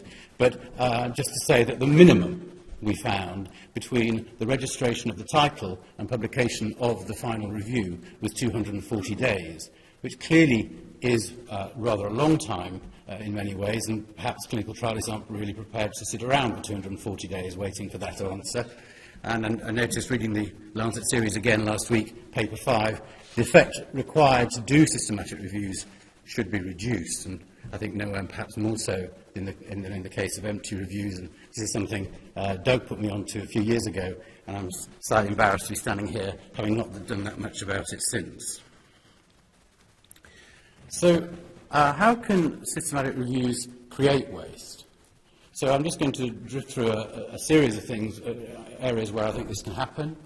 We can talk in terms of lack of prioritisation, answering questions that people aren't that interested in, not really going after the key comparisons and interventions and outcomes that matter, looking at unwarranted duplication of effort. There's multiple anecdotal evidence of areas where there are more systematic reviews than clinical trials.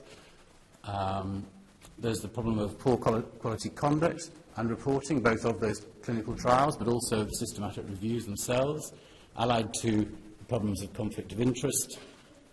And if Tom Jefferson was here, he would be sitting on my shoulder and banging into my head the issue around whether if we synthesize data from published reports, we're really perpetuating selective outcome reporting bias.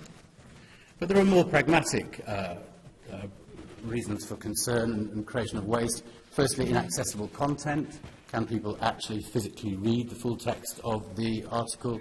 And also, if they access it, can they understand it?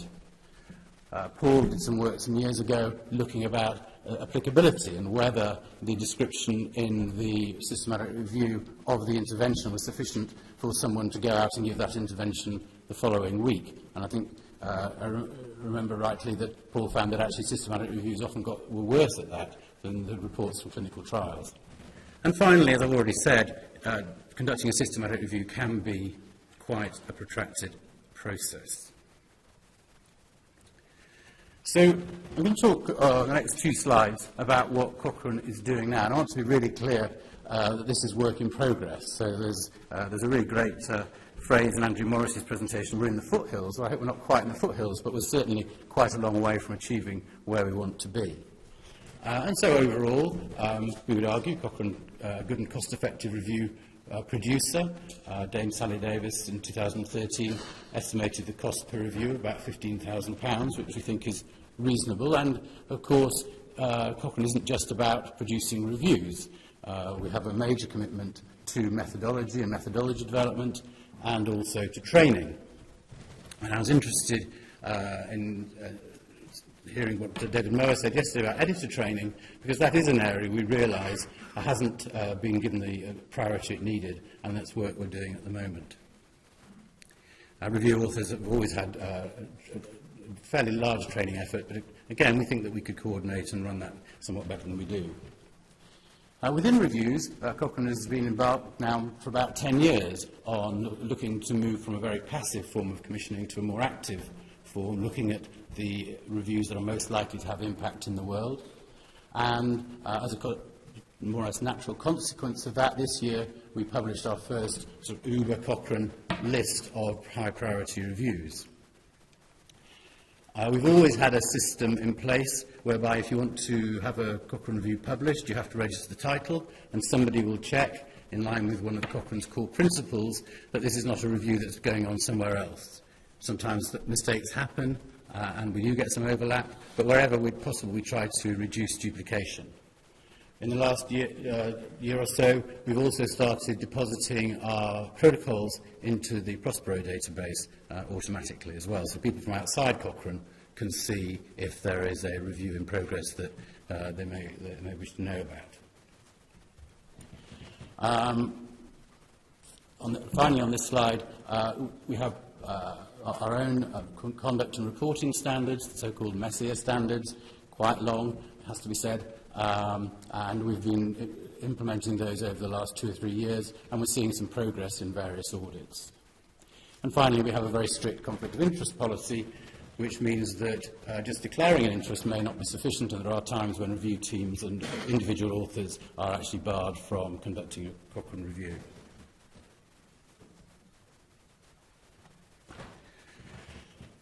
So Cochrane review authors have always tried to find missing data in terms of contacting authors with variable results. We know we could do more, and as the number of places you can go and look for missing data increases, that's obviously work in progress. But as people will know, we did last year publish our first review of a clinical study report. We have a section in the review that looks at implications of research, and hopes to do so in a slightly more specific fashion than the stereotype. And finally, we're working on improving access through our progress towards open access, particularly on our summaries page, the multilingual presentation, which has shown, I think, fairly conclusively to everybody involved that if you put language and search in people's language, they really start to use it, and your usage in those countries increases dramatically. We've been increasingly using GRADE, which I think is a good vehicle for explaining, and we're working on, and going to go back and work again on, standards for plain language summaries. I'm going to also talk a bit about technology and how we're investing in technology to try and improve the timeliness and efficiency of processes. And it tends to be not just about the technology, but also about crowdsourcing. And I'll talk a bit about Project Transform in a minute, but the Embase project, which is a project whereby the crowd is looking at Embase records and trying to identify studies, has been, to us, to skeptics like me, a revelation. So briefly, in less than 2 years, 1,650 participants have signed up to screen Embase records. 200,000 records have been fully evaluated, and 12,000 RCTs have been identified as a consequence. So this is a slide from James Thomas at EPI, and talks about the evidence pipeline. In 2009, Jonathan Craig talked at the Singapore Cochrane Colloquium of his aspiration to produce a short downhill pipeline for producing Cochrane reviews. Now, nobody's laughed, but I think we would all agree we haven't made that much progress to achieving that. But this is an attempt to make some progress through a sort of technology route. And what this slide tries to show is how a number of features can speed the journey of a citation through the pipeline. So at the top, you have the centralized search, which is identifying randomized trials across multiple databases. You have a sort of recognition deduplication system within our Register of Studies database. You then use machine learning technologies to identify the key characteristics of the study. And as the citation passes through the tube, you also then bring in the crowd to do some work on identifying key characteristics, and you can also create algorithms around quality assurance. So this is a piece of work that we will be moving forward with over the next 12 months and is already in progress. And a part of that is... 2 minutes? Yeah, okay. And a part of that is the task exchange, which allows people who may want to make a contribution but don't necessarily want to conduct a whole systematic review to register to undertake tasks. So people can post a task and undertake a task. So could we do more? We could certainly do more. We need to do some work to improve the prioritisation list, make it more transparent, make it more open to new authors, make it more representative of burden of disease. We can centralise title registration to try and reduce duplication more. We can be stricter about standards. We can move towards open access. And most importantly, I think, we can reduce the time to publication, improving the editorial process, and we're re-looking at that, and exploiting technology in the way that I've already suggested. So I'm going to finish with these 3 questions. So recently it was suggested that where there were unregistered trials published after 2010, they should be excluded from Cochrane systematic reviews. There's some debate about that, and I think there'll be debate over the next few days. I'd be interested in people's view. How do we improve timeliness without threatening quality? That's been a real challenge for us. And finally, should Cochrane offer this a super-accelerated sort of uncertainty identification service? I'm sorry, I couldn't think of anything more snappy, for researchers to identify empty reviews in order to stimulate trials, a sort of protocol plus. That's it. Thanks.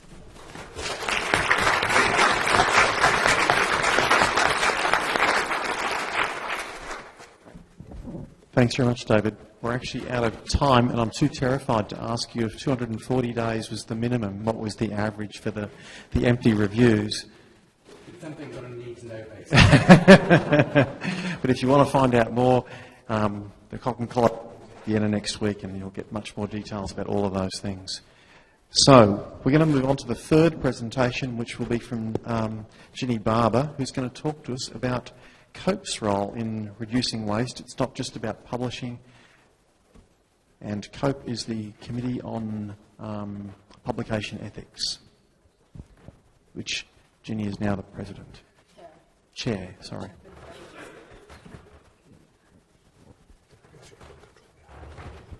Thank you very much.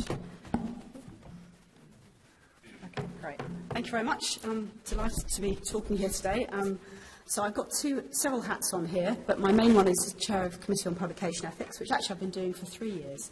I sort of feel like a bit of a lifetime. That's my unpaid hobby, which I do for fun, or not. And the thing I do during the day is I work for the Australasian Open Access Support Group in open access advocacy, so that's my interest. And I'm going to talk to you about what I think COPE might do, what it can't do, and I also want to talk to you about sort of some bigger issues as well that we can hopefully touch on. So actually, I was rather delighted. I think I made a typo when I sent this in. I was supposed to be talking on COPE's role in reducing waste, but it came out in the programme of COPE's role is reducing waste. So just to be clear, this is us. We're doing it all. Maybe not. Okay. And just to reinforce Trish's point, actually, that's my orchid ID up there. And who's got an orchid ID in this room? You should all have one by the end of this session. It takes 3 minutes, okay, maximum. It's the single most important thing you'll probably do for your research. Okay, so this is the COPE website. We are primarily an online organisation nowadays, and pretty much everything that we publish on the site is free to access and read, and we have Creative Commons licences on our documents. Some stuff is for our members only, because we are a membership organisation, and that's something that people often aren't aware of. So we started back in 1997, as Trish said. COPE, BMJ was one of the 3 editors that started COPE, so there was the BMJ, the Lancet and Gut, got together over tea in BMJ House to sort of discuss all the terrible things that authors were up to. And this became pretty clear that there was a real need for this. So over the sort of 2000s, we got a bit bigger, and then some very amazing things happened, which is some very large publishers signed up. And then we turned into something like this, which is, I think, what a lot of people think COPE is, that we're sort of one sort of conglomerate, that we speak as one voice, that COPE is this sort of centralised body that has a sort of big presence. But the truth is, I apologise for the terrible PowerPoint graphics, this is what we look like. Because we have more than 10,000 individual members globally, literally from A to Z, Algeria to Zimbabwe. Everything from the BMJ through to the Journal of Dance Studies, to the Journal of Police Negotiations. Who knew that was a journal? Terrible problems with case reports on that. Can you imagine getting consent for case reports?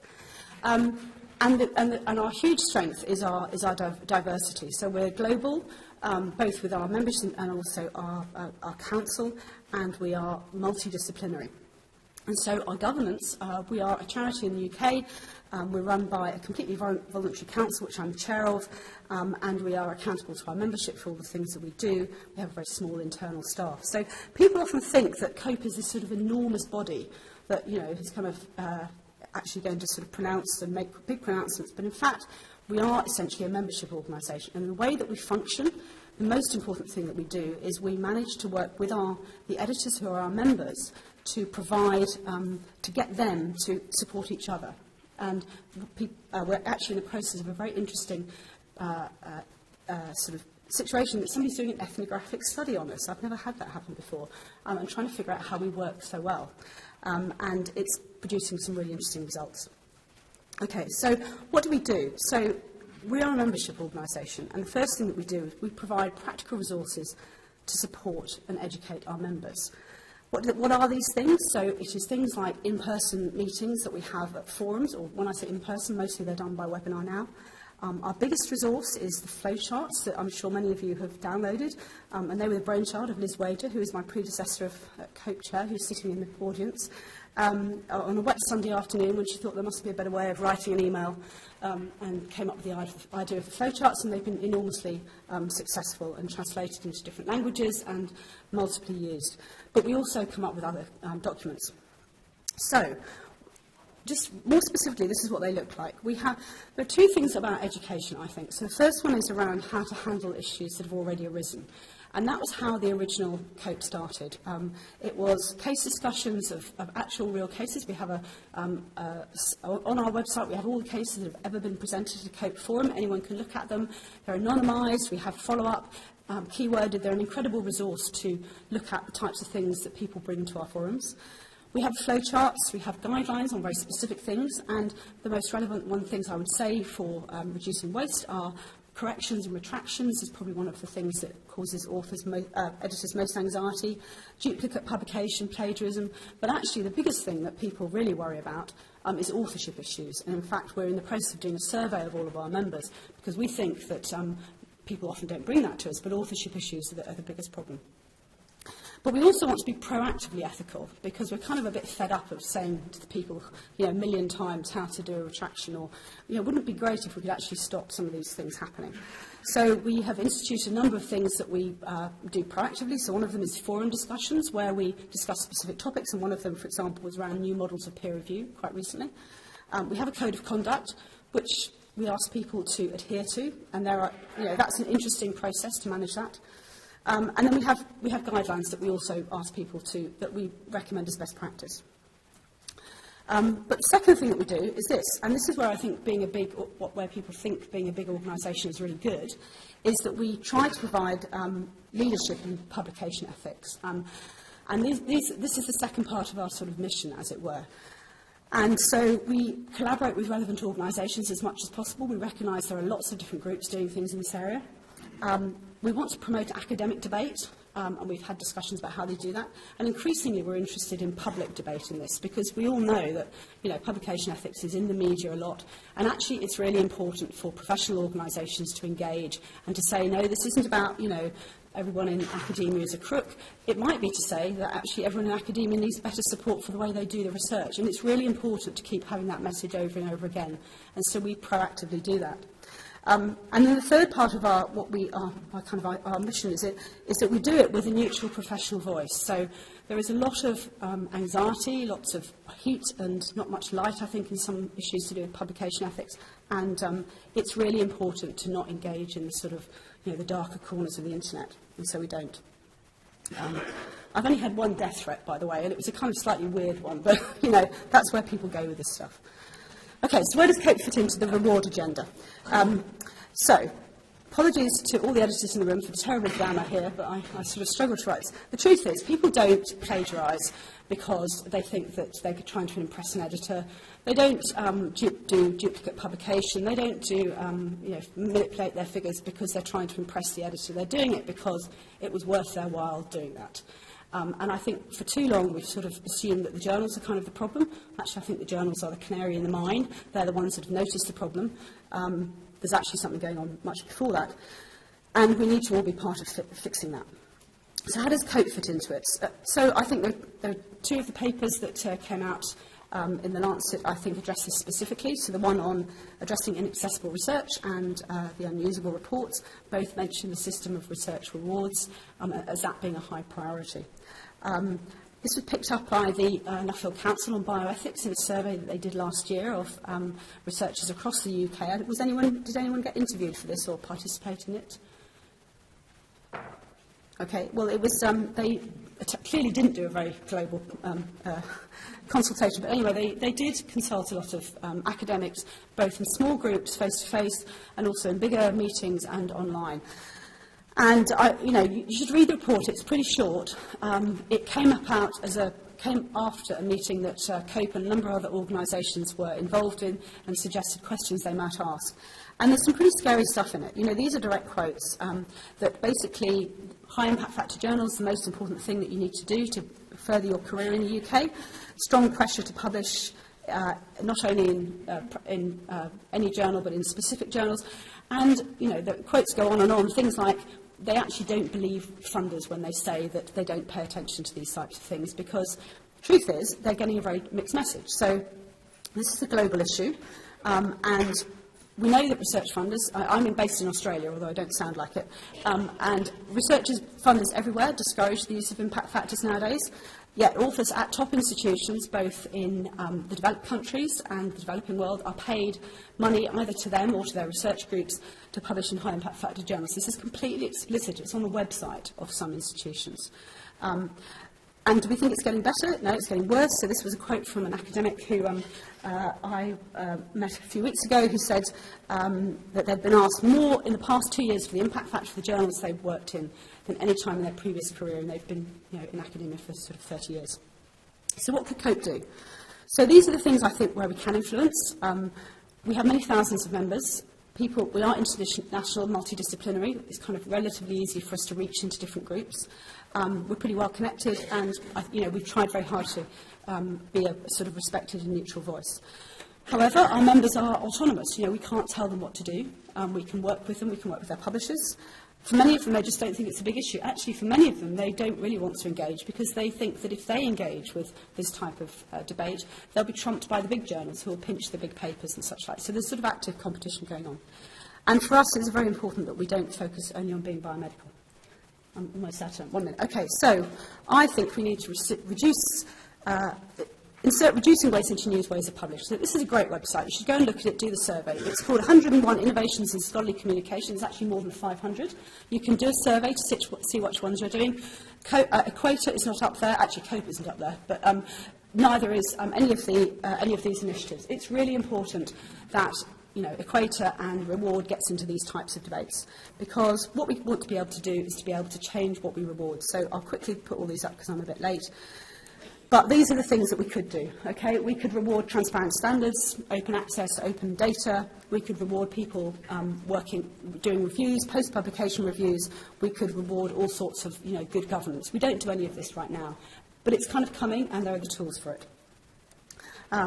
Lots of people working on this, but my final slide is this one, which is that, so the thing about this slide is the problem in this slide is not actually the elephant, just so we're clear. The problem is the two blokes who are standing there with a little sign that says, "Hey guys, there's an elephant in the room," and they're doing nothing about it.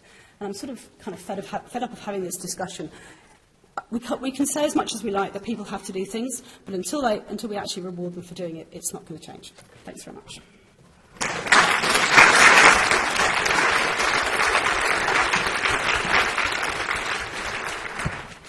Thanks very much, Jenny. We've got time for one or two quick questions. There's one over here. Yep.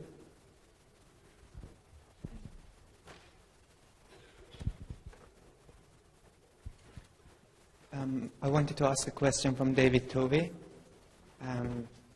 It is 6 years that I'm working with Cochrane Collaboration as a volunteer, and I'm the co-author of some of the reviews. I'm going to talk about an issue which is a pregnant elephant in the room for 20 years. We developed a protocol in a day, and we revised it in another day, so it took us 2 days to develop a protocol for Cochrane review. What it published from the title registration until the publication time, it was a year. So we did, I worked with 3 or 4 Cochrane groups. In one of them we started title registration, and the full review published in 4 years. So during this whole process, it was 2 weeks with the authors, and the rest of the time it was in editorial process, peer review, which is, I think, the issue with all of the journals, including the Cochrane database of systematic reviews. But the issue is that, is there any solution that Cochrane central editorial unit suggests to the editorial basis of Cochrane groups to reduce this time? Because I think the main issue is this process. Thank you.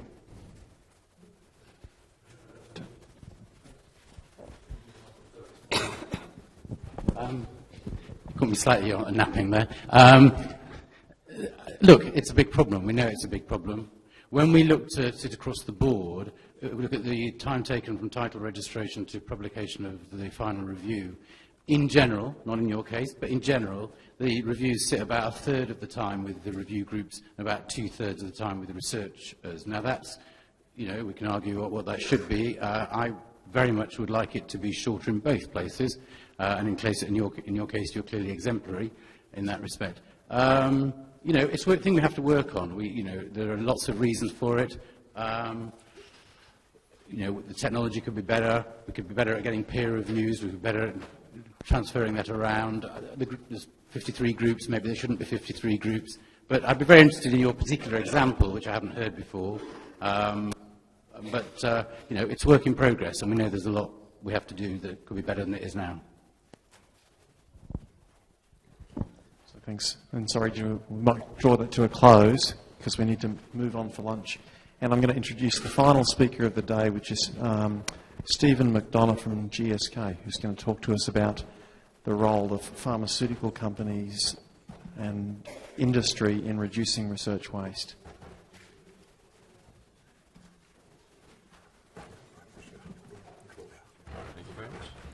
So thank you very much, and I'm actually very pleased to be in Edinburgh today. 20 years ago, I used to be a junior doctor in accident emergency in the old Royal Infirmary, and then I was a GP here in Edinburgh afterwards. And roll on 20 years, I'm now the medical director of GSK. So I listened to the exchange this morning about should GSK be a sponsor, should industry be sponsoring this talk and this process. And first of all, to say that we're very proud to be sponsors, and we're very pleased to be sponsors. And maybe the sort of the background to that question is, well, what is the trust relationship between industry and the research community and the broader community? So really to try and sort of focus on, well, not why is that trust agenda not as good as it should be, but actually what can we as a company do to try and improve that? And I'll talk about that in my talk, as well as the piece about delivering effective medicines. So these are the 3 areas. So how can we improve efficiencies in research and development? How can we sort of keep an open mind and broaden out our partnerships and our flexibilities? And then the main piece is around trial transparency. So we are a global healthcare company. We are 100,000 people, roughly, as a number of employees. We're present in lots of different countries. In terms of clinical trials, we have at any one time around about 300,000 patients and volunteers in our clinical trials. And that's in about 75 countries. And there's at any one time about 400 trials ongoing. So we have a big research effort and development effort. But it's not all about research and development for GSK. We also about manufacturing, delivering, supply chain for those products that are on the market. So we've got 4 billion packs of medicines in 2014, 800 million doses of vaccines in 2014, and we also have a big consumer division as well, which is $18 billion worth of products. So to focus on the first piece, the improving efficiencies part in R&D. So we know that the R&D process takes a long time. So we start from 5,000 to 10,000 compounds, and that takes approximately 10 years or 10 years plus before we get to a product that's on the market. And along the way, there, of course, there is attrition. There's attrition of those compounds for very good reasons, for safety reasons, for efficacy reasons. But that's a lot of compounds to assess before we get to the one that's going to make it to the market, that's going to provide benefit for patients. And indeed, it doesn't stop there, and there's ongoing surveillance, ongoing manufacturing supply for those products, ongoing quality checks as well. So we need, as an industry and as a company, to get better at reducing the inefficiencies within that process, and that's something that most companies will be looking at.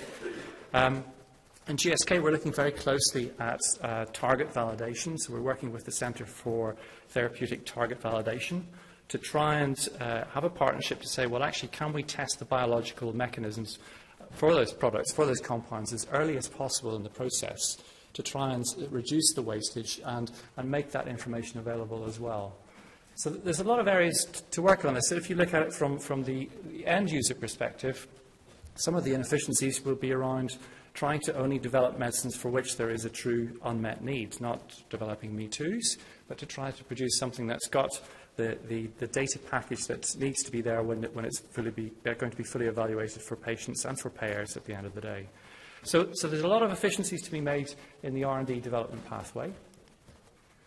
And then, so how do we do that? Well, we're wanting to keep an open mind. So we know that as a company, we won't discover everything within our own labs. And so the partnership piece is very important for that.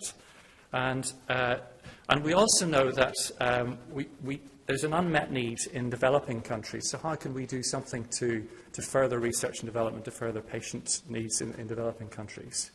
So an example of that is our innovation with Open Labs in Tres Cantos in Spain.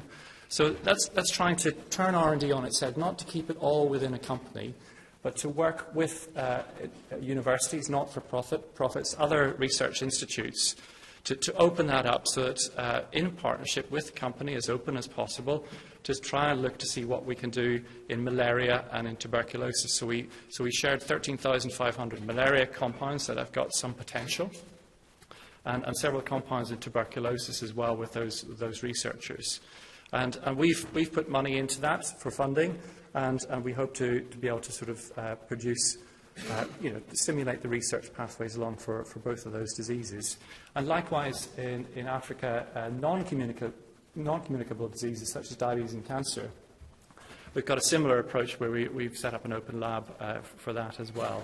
So we do feel that transparency and openness is the future for us, but also we do, believe it or not, as an ex-clinician, we do have a health mission as a company to try and further population health. And of course, we still are a commercial company as well. So on the last piece, on trial transparency, we were the first pharmaceutical company to sign up to all trials. As you heard this morning, we've really taken it seriously right from the top of the organisation that we need to really open up what we do, and all trials were certainly a part of that, and we're very proud to be doing that. But we do have, probably longer than you realise, a long-standing commitment to data transparency. So as far back as 2004, we have published our own clinical trial registry on the web, and of course we make all our results available, whether they're positive or negative, as part of our standard processes.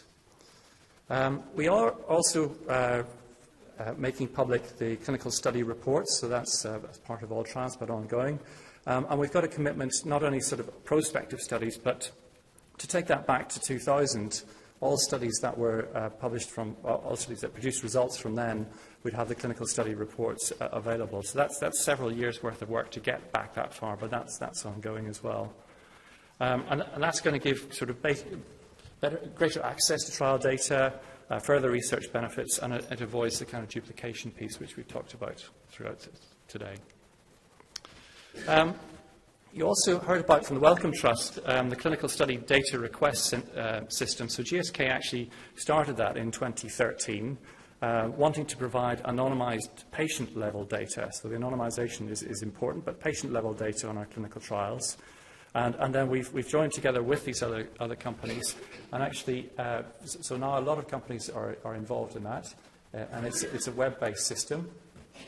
So how it works is that there's a multi-sponsor study request site, and then the independent review panel, which is independent from the companies, sort of administered by the Wellcome Trust, reviews that, and then there's a secure access system for those researchers who've been successful in terms of their protocols, in terms of reviewing data. So looking at the metrics across the 12 sponsors, the number of research proposals submitted was 152 up to the end of July, and 118 of those had met requirements. So remember, that's an independent review that says whether they've met requirements or not. I had a quick look on the web yesterday, and they say why they didn't meet the requirements. And the ones that I could see, most of them were that actually weren't actually requests for patient-level data. But so that is one of the sort of key reasons. But for GSK, we make 1,500 studies listed available on request. We've had 100 research proposals, and 50 research teams have already been granted access. So you've heard about the 329 study. That openness to patient-level data is one of the consequences of us doing that, and we're fully behind that we want to be as open as possible about all that data. So in summary, so we talked about we need to make efficiencies improving R&D for the sake of patients and for the sake of the company as well. We want to stimulate innovation in new ways, which is around working with academic partners and looking particularly to developing countries, and also to look to see where we can actually add some value above and beyond our usual model. And then there's this piece about greater access to clinical trial data. So the culture of the company is very important. The culture is about openness. The culture is about moving towards something that's more of a general partnership. And back to that trust agenda that I talked about at the start. If we don't get that culture right, then the trust doesn't follow it. So I can understand why there are questions about why we would be here. And I just wanted to sort of make that point that actually our agenda is to be more open and is to make this data available. But it's not perfect yet, and it's good to get feedback to say, well, what else could we do? How can we keep energizing this relationship? And I think that's all I wanted to say. Thank you. Thank you very much.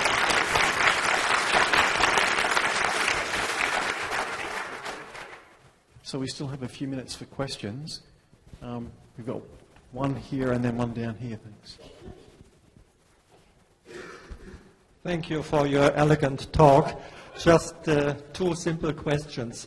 Why don't you remove, after the feature Peter Doshi wrote in the British Medical Journal, why don't you remove the drug paroxetine, which is obviously not effective but has side effects?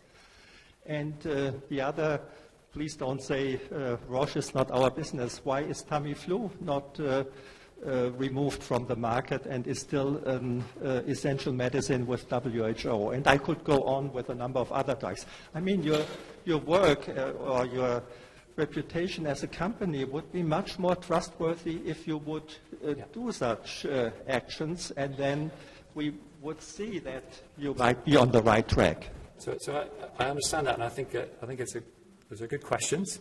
The first piece, as far as we know, the safety profile hasn't been affected by this recent republication. So back as far as 2004, I think it was, that safety data was known about. It was an FDA black box warning.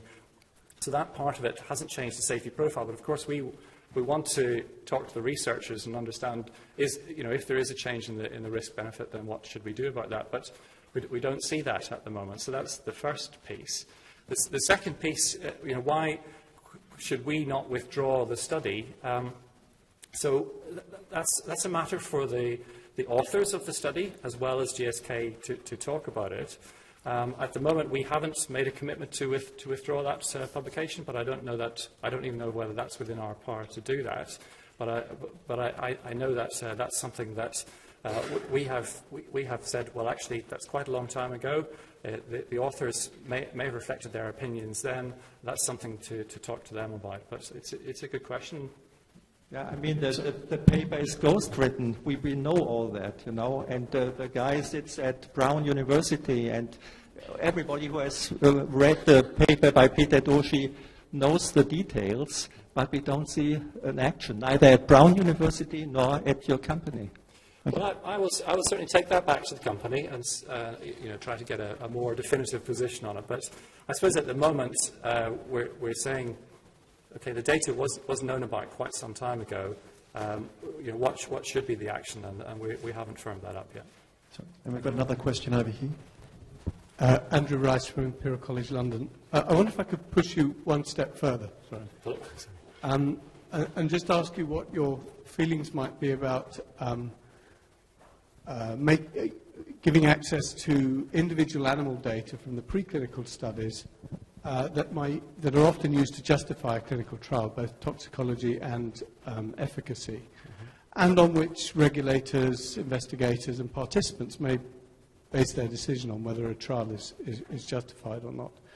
We sometimes see those data in a very condensed format in investigator brochures, but never the animal data which someone externally could scrutinize and assess whether that they might or might not justify a clinical trial, given all the limitations on in vivo methods for predicting clinical efficacy.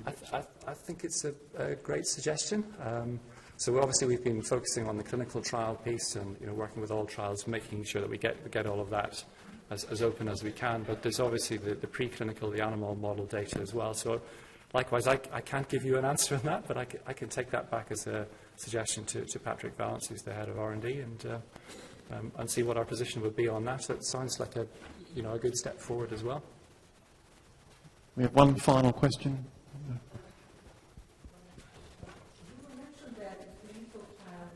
Clinical study reports are made publicly available.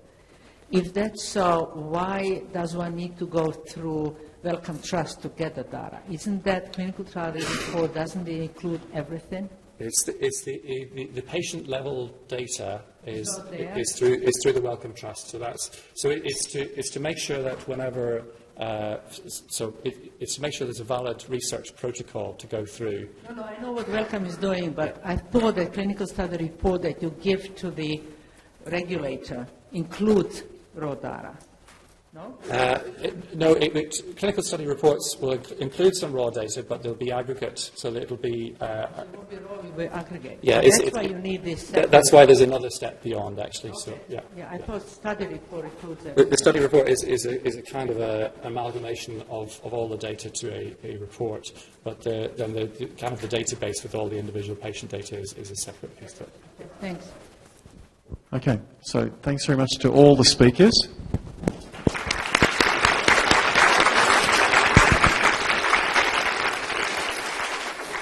And we now have the lunch break, and can I remind you that it's also poster viewing during the lunch break, and the posters that are up there will only be there for today.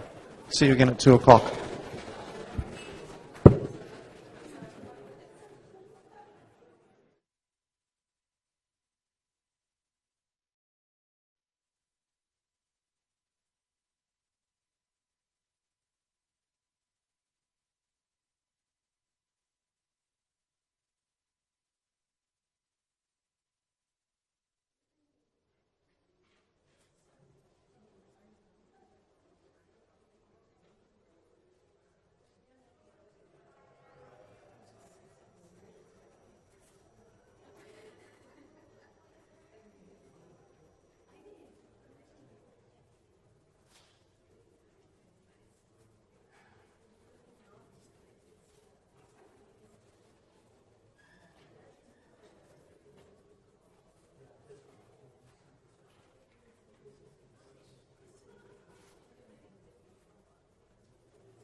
Okay, so I think we can get started.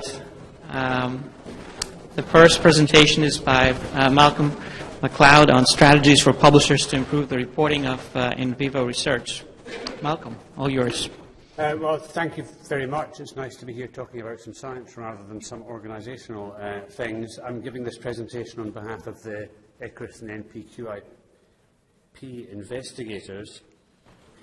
Firstly, my disclosures. I'm a member of the UK committee that regulates animal research and of our Commission for Human Medicines, but most importantly, I think this work is really fab, and I'll try and persuade you that it's very fab, but that's my conflict of interest. Now, we know that animal studies at high risk of bias give inflated estimates of biological effects. This is the impact of blinding in studies in stroke, Alzheimer's disease, multiple sclerosis and in Parkinson's disease, and in each of these, studies which are not blinded give substantially higher estimates of treatment effects. And because these are the basis on which we go on to do clinical trials, that's important. Of course, this wouldn't be an issue if most studies were blinded, but unfortunately that's not the case. So this is in a random sample of 2,000 publications from PubMed, 147 of which described in vivo research. And you can see reporting of randomization in about 17%, of blinding in 3%, not one with a power calculation, and conflict of interest in about 10%. Some improvements over time, and importantly, I think the improvement in conflict of interest reporting just in the last 4 years of this study, up to 40%, reflects what can happen if journals in particular make a requirement that people have a conflict of interest statement. It's been argued in the past that if you know that the research comes from a reputable institution, then this is no longer an issue, but unfortunately that's not the case. This is research from the 5 leading UK institutions in vivo research, assessed as such during our 2008 research assessment exercise, and this is their in vivo research productivity in the 2 years following that, with a reporting of randomization of only about 15%, of blinding about 20%, of inclusion and exclusion criteria less than 10%, and about 2% with a power calculation. As an aside, whoever spent all that money with our Higher Education Funding Council on the Research Excellence Framework might just have done this, because there are some institutions which are significantly lower in the reporting of randomization or significantly higher in the reporting of power calculations. Only one paper out of 1,173 met all 4 of those study quality items, and 68% met none of them. So I think this is an area where there's substantial room for improvement. People get very concerned about metrics, and metrics aren't important, but we've got altmetrics now, so that's fine. Here's a paper with its altmetric score, stimulus-triggered fate conversion of somatic cells into pluripotency. This is essentially lemon juice gives you stem cells, published in January 2014, the same time as the Lancet series, actually. 167 Google Scholar citations with an altmetric score of over 3,000. And the introductory article for the Lancet series, 95 citations and an altmetric score of only 64. So actually counting the altmetrics, whatever UNAIDS might tell you, doesn't actually tell you anything about the usefulness of the work. And here we have the relationship in those 2,600 papers that we've got curated in the Camarades data set between the journal impact factor, in deciles of journal impact factor from lowest to highest, and the reporting of randomization. And there's a statistically significant inverse relationship between the two, such that publications in journals of high impact are likely to be of lower quality, significantly so. So against that, what has the response been? Well, we've seen the ARRIVE checklist guidelines in 2010, endorsed now by 482 journals, funders, academic institutions and learned societies, and more recently Nature's efforts in what they call reducing their reproducibility, and at least up until the time that Veronique Kermer left for PLOS, Good Poach, Nature were doing great efforts in this space. But what's the impact of all of this been? Well, David Baker and colleagues have looked at the implementation of the ARRIVE guidelines and publications. These happen to be those in PLOS, one of the early endorsers and indeed the publishers of the ARRIVE guidelines. And this in grey is pre-arrive, and in black is post-arrive. The reporting of an ethics statement, quite good. Allocation to group was lousy, it's now about 10%. I suppose that's a bit of an improvement. Blinding's gone down. They do tell you what species they used, thankfully. They're more likely to tell you the sex and the age and the group size, but still there's not very much on sample size estimations. So it's very difficult to think that simply endorsing the Arrive checklist is the answer. With some of these journals, and with one of the PLOS journals, we have a randomised trial seeking to see whether we can improve compliance with the Arrive guidelines. The population is manuscripts describing animal research submitted to a major journal. Intervention is an editorial insistence on completion of Arrive checklist. The comparator is standard editorial processing, and the primary outcome is the proportion of publications considered to meet all of the Arrive criteria. Secondary outcomes for each of the 38 components, the proportion meeting that criteria. A secondary outcome of what for me are the 4 core aspects of rigour in reporting. And thirdly, the proportion of submitted manuscripts accepted for population. So this is a randomised study with minimisation in the same way as you would do for a clinical trial on the country of origin, the research domain, and whether the manuscript also reports human research on the basis that people who do human research might be more educated in these matters. It's blinded in that the peer review process and decision making is blinded to publication management allocation. An outcome assessment by 2 scorers, web-based, including a training module and certification of training. We have a positive ethical opinion from the BMJ Ethics Committee, powered at 80% to detect a 20% uplift in each of those 38 criteria with Bonferroni correction.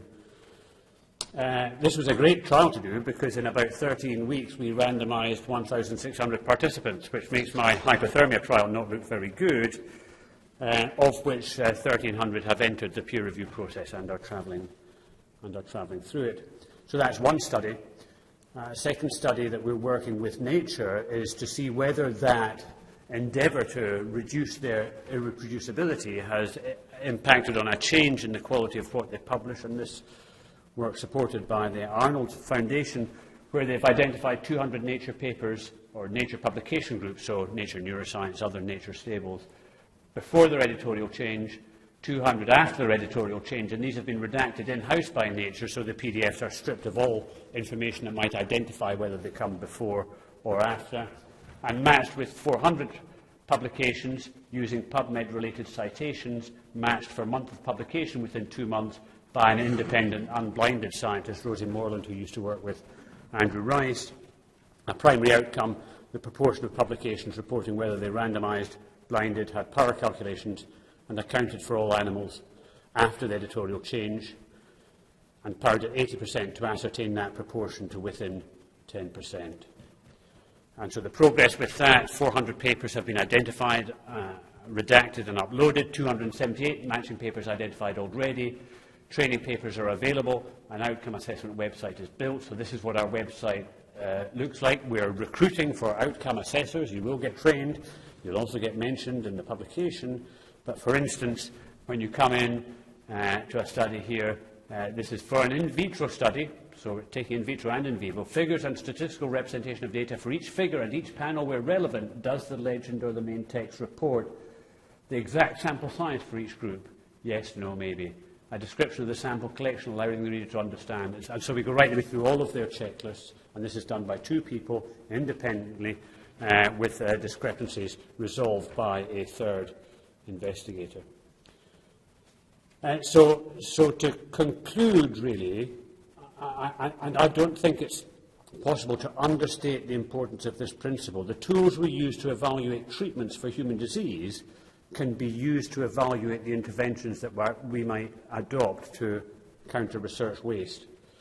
Secondly, recruitment to these studies is a bit easier than recruitment to clinical trials. Fantastic. But we've found that, firstly, the outcome assessment can be very time-consuming. Secondly, I've discovered it's almost impossible critically to appraise a Nature paper because they're so bitty and complex and messy that it's very difficult to work out. And, you know, I'm quite smart, and even I can't work out exactly what these papers say. There are unintended consequences in that, you know, we've got training sets of papers with adjudicated critical appraisal of whether they're randomised, whether they're blinded, that we are beginning to think about how we can use that in undergraduate education and postgraduate education and continuing professional development for scientists. And finally, I would make the point again that changing research practice on the basis of expert opinion is as justifiable, that's to say not at all justifiable, as changing clinical practice on the basis of expert opinion, and we've got an obligation to provide the evidence before we get people to turn their lives upside down. Thank you very much.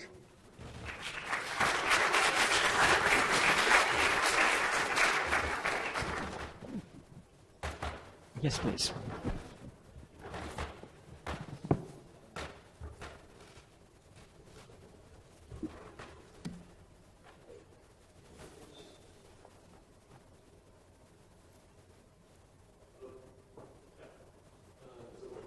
Yeah, yeah.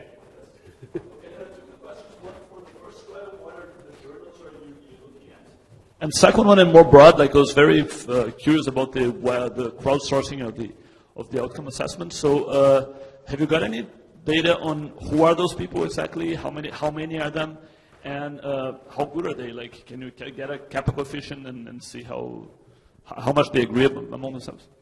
So I'm not going to tell you who the journals are, because the people processing those manuscripts just now are blinded to the fact that this is happening. And we are in the process of recruiting our crowd. And we do not yet know what their kappa coefficients are. We do know from a paper that's coming out next month in PLOS Biology that if you take 2 people to that cohort of publications from the Russell Group and get 2 trained extractors to tell you about sample size, randomization, whatever, kappas for randomization and blinding are good at about 0.7 or 0.8. For power calculations, they're about 0.3, but that's largely because the prevalence of power calculations are about 0.01. It's difficult to get a good kappa when the prevalence is that low.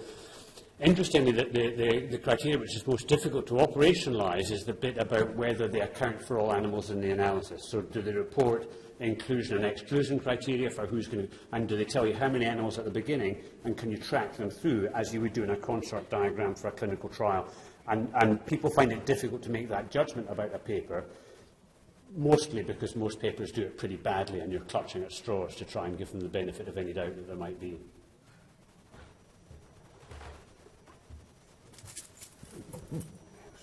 Any other questions?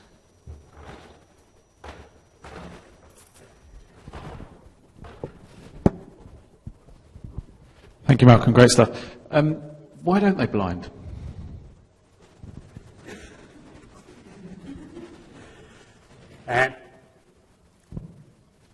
That question's got so many answers. We've known for 60, 70 years the importance of blinding, I think particularly as it relates to the way that people handle the animals before they measure their outcome assessment. I think that's probably the most critical bit. That's Rosenthal's work. I think sometimes if you're short-handed in the lab, then you think, well, I'll just do it all myself. One of the basic premises of the whole Lancet series has been that absent forces which make people do the right thing, all of the attrition that makes people do the wrong thing becomes dominant. So it's about cost, it's about time, it's about not being too choosy that you're actually reporting the truth. If you get, so you do a gene association study with 50 subjects and get something really nice and significant that if you did it with 500 it would disappear. Well, do it with 50, get your Nature Genetics paper, and then maybe you'll have time to do the proper study a bit later on, but hey, by that time you've moved on and done something else. So part of this is about trying to induce motivations for laboratory scientists to make them much more likely to do the right thing.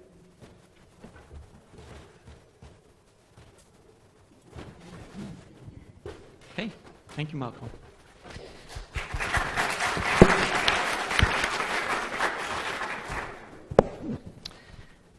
The next presentation is lessons learned from the implementation of systematic reviews in laboratory animal science.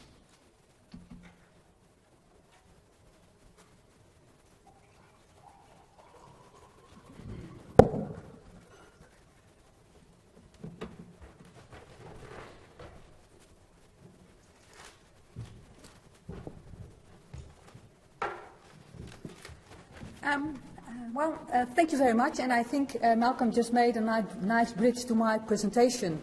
I think that it is important that we can talk a lot about things, how to improve research, and I hope I give you some ideas and lessons we learned from the implementation of systematic reviews into laboratory animal science, and how we think that really can improve, well, from the researchers' side, the quality of animal research. Well, my name is Marlies Leijnaert and I'm affiliated with Circle, and I will explain that a little bit more in a minute. And I also want to thank the organizers, and you often hear that at the conference, for having me giving this oral presentation. But for me, it's really, well, something which drives me all my career, improving the quality of animal research. And this conference is all about improving the quality, well, and increasing the relevance of research. Since 1992, I'm already in this field of laboratory animal science, and starting off as a PhD, trying to improve my experiments, then as an animal welfare officer, trying to improve, well, more the experiments of the whole institute. And since 2006, I'm affiliated with the Radboud University Medical Center, and that's a research unit of that Radboud University Center, where they try to improve sort of the whole bunch of animal experiments. And it was actually in 2008 where Merel Riskus, the head of the research unit, heard a presentation presented by Malcolm during a COST meeting, where we for the first time, 2008, came across the methodology of systematic reviewing. And, well, I've been in laboratory animal science since 1992, more than 20 years, and we actually never came across this methodology. And we looked into laboratory animal science, is this methodology already known or used? And it was not there. It was just not there. But the presentation of Malcolm really inspired us to actually look into this methodology. And we already found a lot of shortcomings within laboratory animal science, like not everything is published, the experimental design is low, the quality of the studies is low, no randomizing, no blinding, and we sort of did not know how to deal with all these issues, these shortcomings. So we were really happy that systematic reviews sort of came into our research unit as a possibility. So that's where we started actually to see how can we introduce systematic reviews into the area of laboratory animal science. We started doing that about 7 years ago, and we changed our name of the research unit into Circle, Systematic Review Center for Laboratory Animal Experimentation, 2004. And what we actually did, we sort of really made a shift from doing all kind of things. We completely focus now, already for 7 years, on the introduction and implementation of systematic reviews into this area of research, laboratory animal science. And, well, when we look at this picture, it's quite a challenge. Is this fish going to make it or not? Well, the ball is bigger, etc. And I think we already achieved a lot of things. So we're really happy that we sort of made this choice to focus and really fix on systematic reviews. And I will tell you what we did in these 7 years, and, well, I only have 10 minutes, to tell you some of the things which encouraged us to actually proceed with introducing systematic reviews into laboratory animal science. We did a lot about awareness, practical tools, hands-on training, and also dissemination and communication about the topic. We started off with careful steps. We had in 2010 a first time that we introduced the topic on a conference, and people were like, we do reviews. It's not necessary. What's the use? Do we also have to do this? Us sort of becoming aware that the methodology is really unknown and really needs to be explained. So the first thing we really had to do is to to do things to make people aware of what this systematic reviewing is all about. So we started actually on a small scale in our course on laboratory animal science for new scientists to explain what is systematic reviews, how can it be useful. And we got a lot of enthusiastic responses there, like, wow, now we finally have a possibility to, a methodology to deal with all the studies being published. And also like, this is so logical. Why are we not doing that already? So this actually encouraged us to proceed. And what we also experienced is that by performing systematic reviews and giving education on that on master students, you sort of automatically see that the quality of the studies is low and that reporting should be improved. And we also see that a lot of researchers are not aware of that.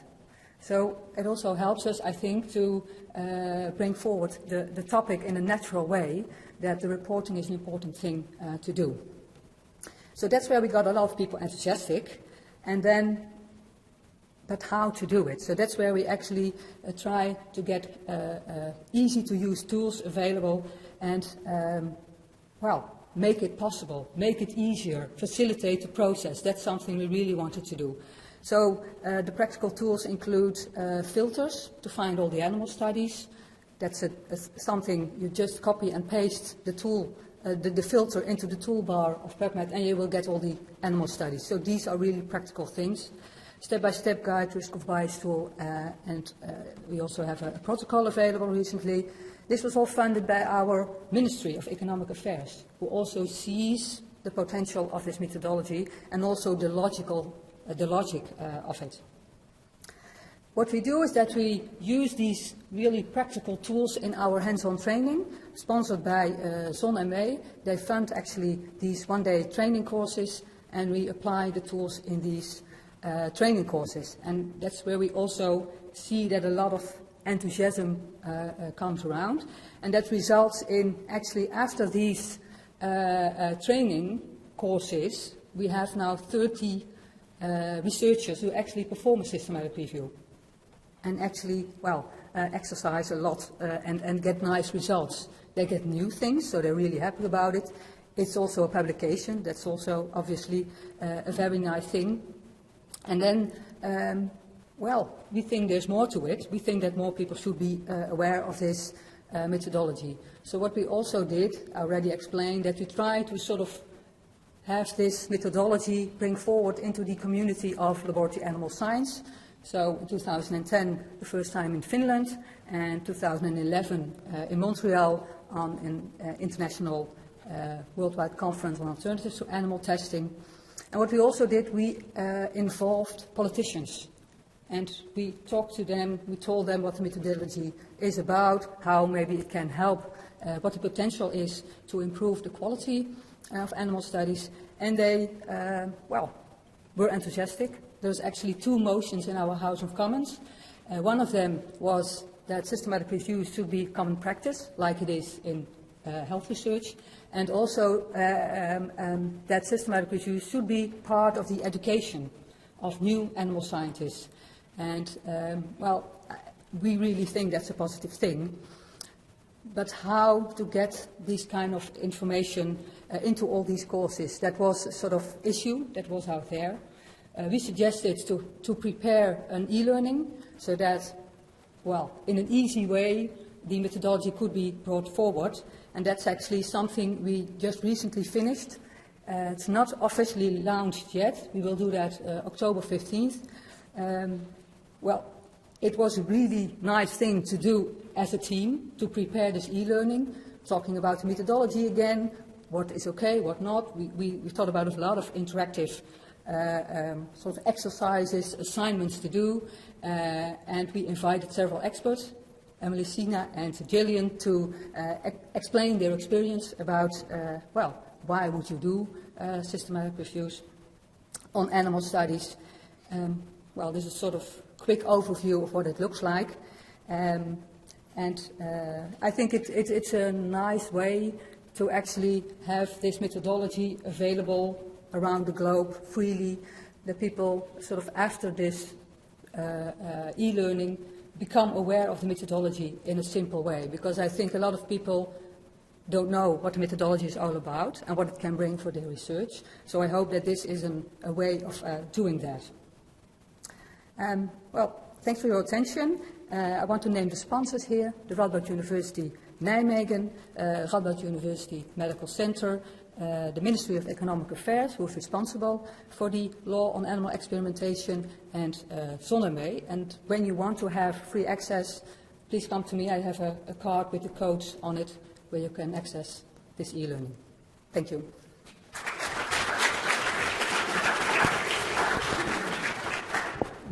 Thank you, Marlies.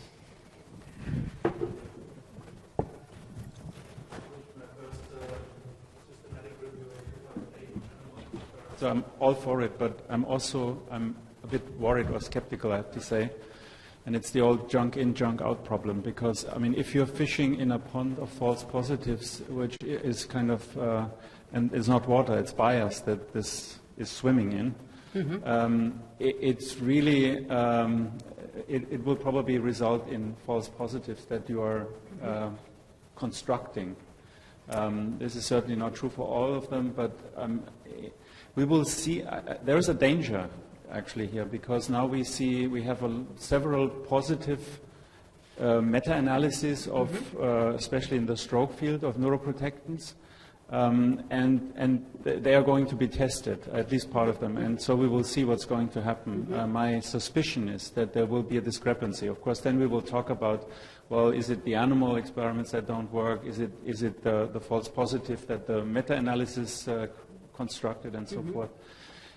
I think the good news is that we are now talking about better reporting, and so I think from now on, hopefully, and we see changes here, this will be more useful. I'm more skeptical of aggregating data in meta-analysis from 1995, 2000, 2005. It's really problematic, and we should be.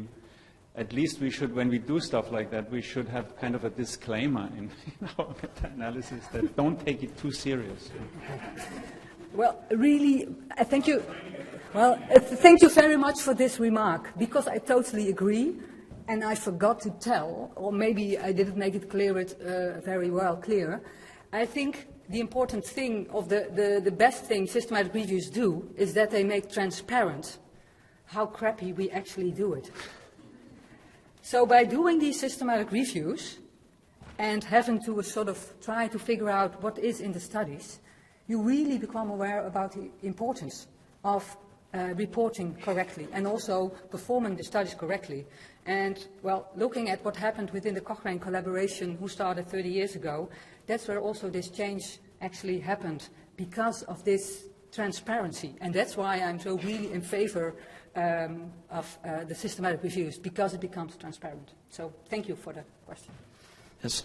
Well, you're talking about animal studies as a whole, but actually, I think animal studies are kind of a mixed bag. I mean, on one hand, you have preclinical studies, which are somewhat alike clinical studies. So there's a clear question: does this work? You have a clear outcome, and it's usually one single experiment that has a. I actually come from a behavioral neuroscience background, like neurobiology memory, and then it becomes kind of murky. I've been trying to do some kind of systematic review work, but then you have like this paper with date figures, and then you change the context a little bit, and then you make it the training a little longer and shorter. So it's not obviously clear as you move down to discovery science exactly what's your actual result that you were including in this. So just wanted to know whether you try to move into this more discovery science fields, or are you just at a preclinical level? Well, we sort of now beginning just for a few years at the really preclinical area, because that's a sort of clear, the methodology is clear, sort of from what Cochrane did in the Cochrane handbook. We sort of go on and then look, can we use this for animal studies? So that's actually what this e-learning is all about, intervention studies. And the other stuff, yeah, I agree, I totally agree. So we're sort of beginning with making transparent how this lies in the preclinical area is, for me, a first step. Yeah. Yeah.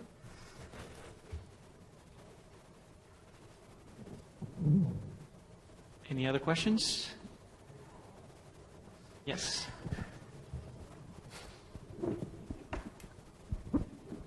Hi, following on from your talk and also some of the stuff that Malcolm was talking about earlier, it occurs to me that there's an issue with education here with early career researchers. If you really want people to change, you need to get it at the early career researchers right at the beginning, and the graduate school training needs to be changed to make all this stuff compulsory. And that doesn't really appear to be happening, and I'm just wondering if you had a comment on that. I'm not sure whether I understand your question. Whether this is in the curriculum of the bachelor students, for example, or should be? Is that what you mean? I think you should have this kind of material. They should learn about systematic reviews, but they should also have the arrived guidelines really written into the sort of core of everything that they do, so they plan their studies appropriately. I think if we're relying on supervisors training their students, I think a lot of supervisors don't really buy into this, and we need to change that fundamentally. Yeah, I think that we see a lot of enthusiasm with the young scientists, and I also have examples where they say after the course, oh, I'm going to do this and this. I went to my supervisor and he said, forget about it. So, but I still think that the young scientists are an important group to actually educate. We now have a 3 years bachelor's course where we actually start talking about how do you translate animal data into the clinic, and they really heard for the first time about these problems in the quality of animal studies in the translation to humans. So I can imagine that that is something that's not in place yet, but it is critical to actually educate this, these young scientists. Yeah, I totally agree. Yeah. Yeah.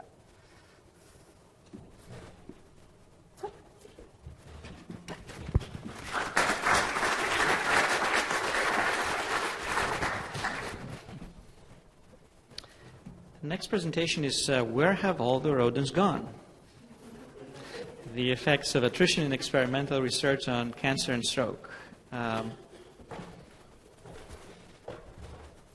Hello, everybody. First, I'd like to really thank the organizers for having me here today, and especially Malcolm for a kind of nice unintentional intro and possible spoilers for this talk. So I'm part of a research group at Charité, and we are looking at animal nutrition, as just mentioned. So the first obvious question is, how does a lab rat or a lab mouse actually disappear? And unfortunately, the answer is all too easily. I'll start out by showing you an example from a paper in Stroke. This is the methods section. You can see that they have 3 groups in this study, a sham-treated group, a vehicle-treated group, and their drug-treated group. So 5, 7, and 8 animals. Then on the very next page, these are the results. And some of the sharper-eyed members of the audience might see that there is, in fact, a problem here. Over the course of several paragraphs, at least 3 animals have disappeared. So today I'm going to be talking about attrition in a preclinical context and the way we looked at this. We had kind of a 2-pronged study, the first prong of which was a statistical simulation of data loss in a preclinical context, followed by a meta-analysis to understand the scope of the problem in the published literature. And I really hope to end on a positive note by speaking about some possible remedies to this problem. So as you know, attrition is a loss of animals or people over the course of the study. Now, of course, this reduces the statistical power, but can also introduce bias by allowing you to remove undesirable data points. Nush et al. Found that in a meta-analysis that in clinical trials, excluding patients favors the treatment. So, of course, the good people at Consort and Strobe have taken note, and at present, in clinical trials, you must report all patients that left or were excluded over the course of a study. Now, of course, there are preclinical equivalents in the ARRIVE guidelines, but compliance is still poor. I mentioned this study here, and it could also look to the Baker study mentioned earlier today. And this phenomenon has never really been studied in a preclinical context. So we had 2 goals. First, to understand the statistical effects of attrition on small sample studies, and secondly, to estimate its prevalence and impact in published studies. So the first part is our simulation study. This is led by a brilliant team, Sophie, Ulrike, and Bob. And what they did is that they simulated 2 experimental populations of 8 animals, which is a fairly common size in preclinical literature. Then they did one of 2 things. In the first scenario, they simulated random loss, where data points were dropped between the 2 groups at random sites to simulate, I guess, data loss or an animal getting sick and being excluded with no relation to the treatment. Now, the second scenario we called targeted removal, where up to 3 animals were removed from the groups in such a way that the difference between the groups was maximized. Then, you could compare the groups with a 2-sided t-test and repeat this 10,000 times. So the first scenario I will show you has a Cohen's effect size of D, Cohen's effect size D of 0, meaning that there's no 2 difference between the groups. And these are the results. I can take you through this since it's a pretty busy diagram here. But on the x-axis, you'll see these are the different attrition scenarios. So we start out with a full 8 and 8 complement of animals. Then as you go from left to right, you lose 1 animal at a time. The y-axis is the proportion of total simulations of the 10,000 that turned a certain way. And the colors are kind of a before and after scheme. The orange color there is studies that were significant before any removal. So with D of 0, we'd still have our 5% type 1 error rate. Red is studies that were significant after removal. Pale blue is non-significant before removal, and dark blue is significant after removal.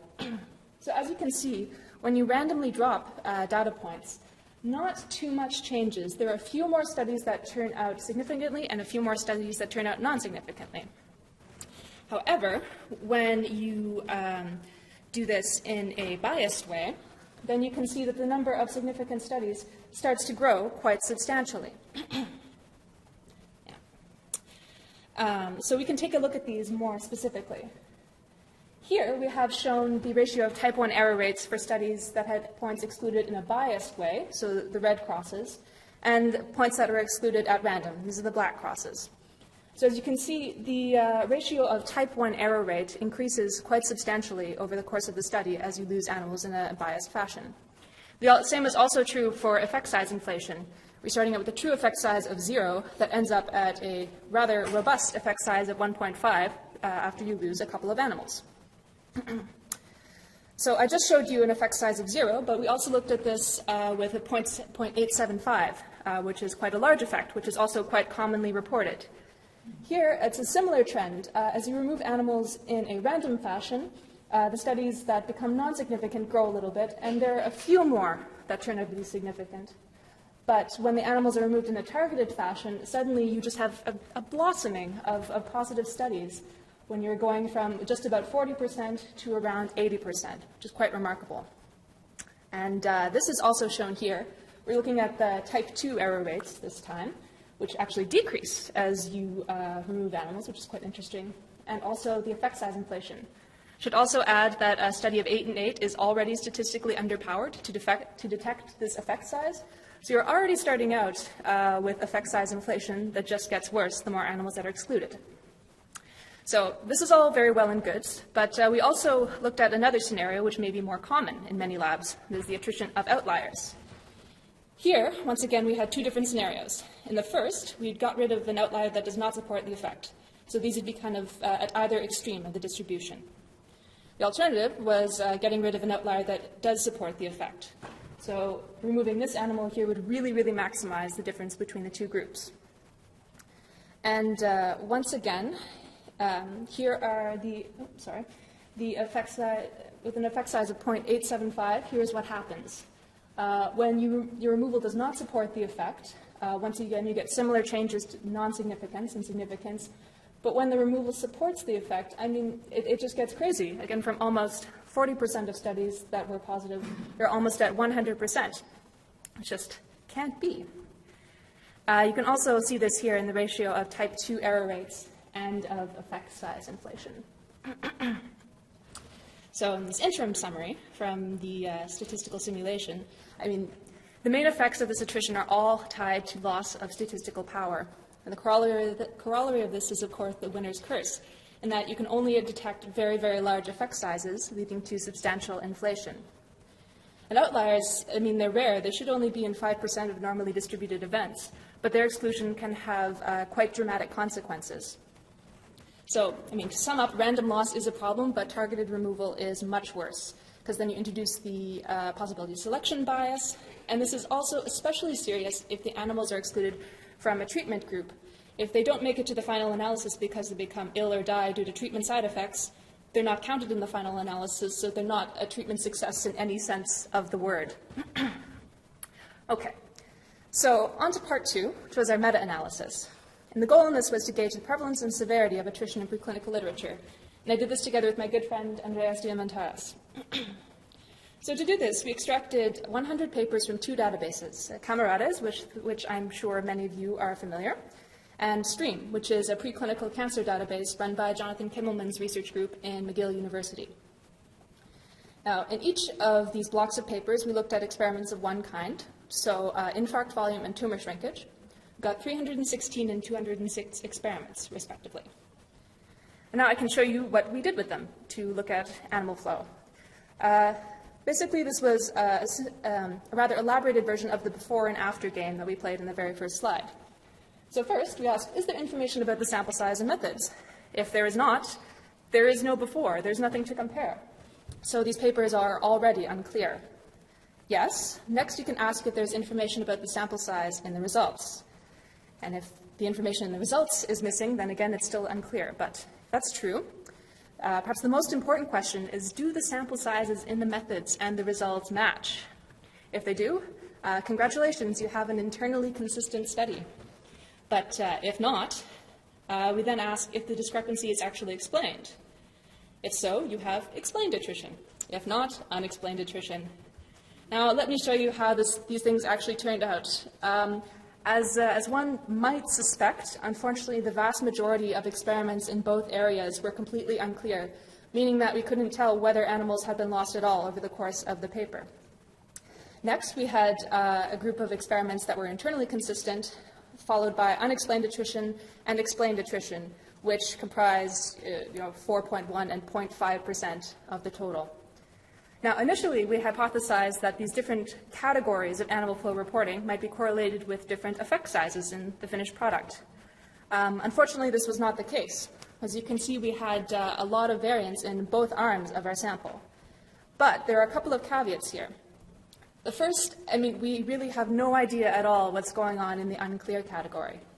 And importantly, matched does not mean attrition-free in any sense. It could be that animals were removed or added during the course of the study, and then the method section was updated post hoc. But this is unfortunately impossible to test without access to initial protocols. But one workaround is to look at uneven group sizes, because, as I'm sure you all know, matched sample sizes within the study are most efficient. And then asymmetry of these groups usually means animal loss or post hoc addition, neither of which are terribly favorable scenarios. So indeed, 45% of experiments in our pooled sample did have these uneven groups. So from this, we can do a little bit of extrapolation. 45% of these experiments had uneven groups, and the median effect size in these was a quite respectable 1.2. Now, if we had attrition in half of these experiments, and we imagine something like this with effect size inflation, then actually the total effect size was only 0.7, not to mention everything else that's doubtlessly going on in these papers. So in our second set of conclusions, poor reporting standards really limit the detection of attrition in literature. But when it is detectable, it unfortunately is often quite severe. I didn't show you this today, but most of the papers, or rather the experiments in our sample, lost more animals than the worst case scenario in our simulation. And more attrition is likely hidden, especially within uneven groups. And this means a lot of effect size inflation at minimum. So where could we go from here? There are happily a couple of remedies. First of all, pre-specifying inclusion and exclusion criteria is absolutely critical for authors to do. And it is also very, very important that animal flow is tracked. An excellent way of doing this is a flow chart like this one, which is quite difficult to read. But the authors here have designated how many animals went into each arm of their study, how many were excluded, and even a little blurb about why the animals were excluded. Of course, editors and reviewers also have a role to play here by demanding tracking of animal flow. And also, there are many statistical tools from clinical medicine that can be adopted, for example, for imputing missing data if you have an animal that you can't use at the end. And finally, abiding by the ARRIVE guidelines should help deal with all of these problems I mentioned here. So I'd really like to thank the other members of this group, Sophie, Ulrika, Andreas, Bob, Jonathan, and Uli, as well as our collaborators at Camarades in STREAM, our funding sources, and if you're interested about the simulations that we ran or the data sets that we used for the meta-analysis, then you can learn all about them and even play with them on Figshare, which is attrition bias. So thank you very much.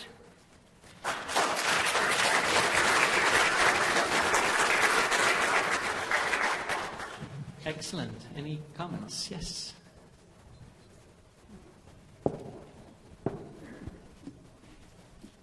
Yes, thank you. It's interesting work. But I just want to point out, I think as much as there is attrition there, we're still missing the greatest attrition in laboratory science, which is just the attrition of experiments. Yeah.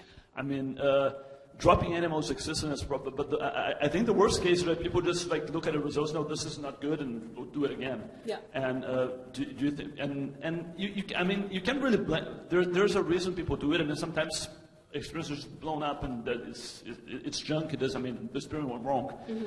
But I find people, students, researchers are very, very liberal in terms of like dumping what is an inconclusive experiment and this didn't work in terms of methods. That this doesn't look good and this is not what I want, and we'll just throw it all out. So do you think? Can you think of any way to try to measure that kind of experiment attrition, like whatever, whether an experiment has been repeated 2, 3, 4 until we got right? Again, it's tricky, but it's kind of hindered by the same obstacles with clear reporting all of the data. Within the papers that we looked at, there were certainly some that had whole treatment groups that disappeared over the course of a paper, which is quite serious. Yeah, but we did just focus on disappearing individual animals because A, it's relatively easy to find, and B, and more importantly, it's relatively easy to tackle at all stages of the writing and review process. What do you think about using multiple imputation methods? This software is readily available in standard software packages and widely used in epidemiology, where they have all these problems with dropout, because they're here on the borderline between nice experimental studies and observational studies. I have to confess, this is not something I know a great deal about. As I mentioned, there are some great statistical tools that can be taken from clinical medicine to preclinical medicine, but a lot of the time the limiting factor is the initial group sizes that you're working with, because when you started with 8 animals and then you end up with 6, I think you're still limited on the types of imputation that you can validly do at the end of the day. But it's certainly something that I think should be better publicized within the preclinical sphere, and so people can adopt the tools to use these in small-sized animal studies.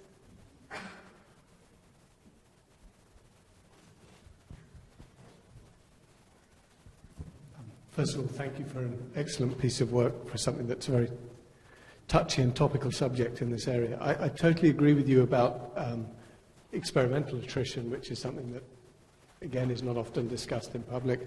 There's another aspect, and I'll take an example from my own field of pain research.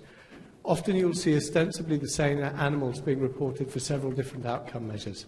There might be a behavioural outcome measure, then the same animal would have had an electrophysiological one, and then maybe the brain will be taken for histology.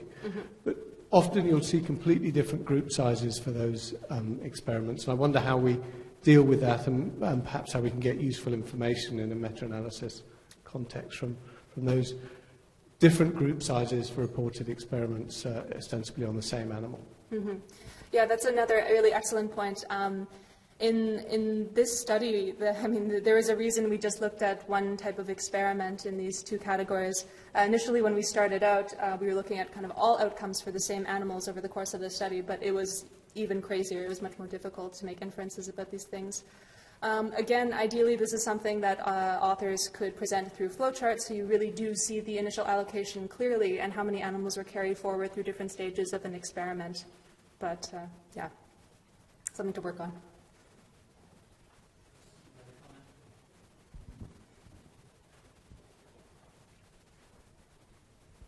Thank you for your interesting talk. My question may not, or comment may not be right to your point, but when you look at paper 5 in the Lancet series, Problems with Reporting, it says animal studies, number of animals not reported, 54%. And then raw data, 82%. Age and weight missing in 24%. For an epidemiologist, this is very difficult to understand. So why are people in this area so sloppy? They just forget about her. Yeah, they just keep losing the animals. I don't know where they go. There are too many cats around, huh? Yeah. Yeah, exactly. Well, as I think Malcolm and Emily are more the experts on this topic, but there have been a lot of studies in preclinical medicine showing that, again, this type of sloppy reporting does correlate with kind of stronger effects and things like that. So I would be of the opinion that a lot of time, well, first of all, I'm of the opinion that a lot of the time attrition does happen by accident, that nobody plans it, and it is indeed just random data loss. But at the same time, I think that we should still be concerned about people dropping inconvenient data points such that they make the, 0.05 cutoff for p-values or whatever else you are trying to strive for in your study. So again, while the vast majority of it may be unintentional, I think there is a certain branch of this type of attrition that is certainly linked to creating stronger effects within your own data. I'd like to follow up on that comment. Is there a consensus in the field on what really should be excluded, especially these attritions? I mean, they happen probably kind of downstream, not necessarily upfront. Mm-hmm. So let's say that we take two leading experts, Yuli and Malcolm, and we tell them to decide on whether that animal should be removed from the calculations or not. I mean, would you agree? 100%, 50%, 20%? I don't mind what the criteria are as long as they're defined in advance and they're applied blindly to treatment group applications. And of course, it's not efficient to exclude 90% of your animals, you only 10% contribute out. But is there some culture of some, because for example for clinical trials, I think that there is a culture that everybody knows that these are kind of typical inclusion-exclusion criteria. I mean, if you start violating them a lot, people would feel a little uneasy about why that was done. So in some of the stroke experiments, for instance, you've got inclusion criteria that there's a certain drop in the observed blood flow in the infarcted area of brain, or there's a certain manifestation of a behavioural phenotype.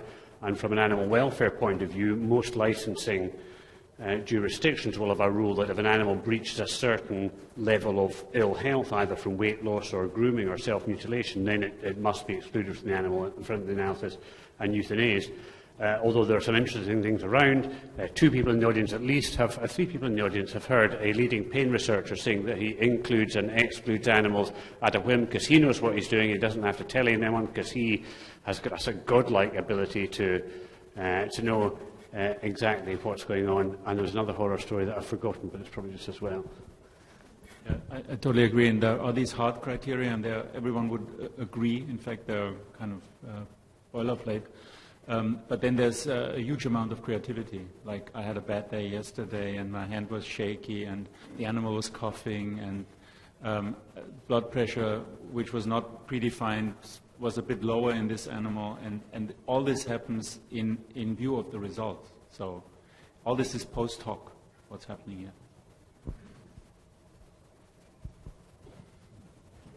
Wonderful. Thank you.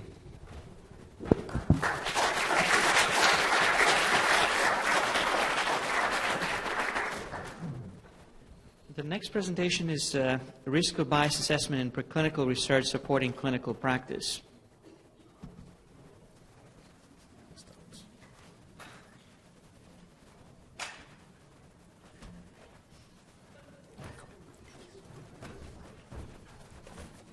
Hi, and good afternoon, everyone.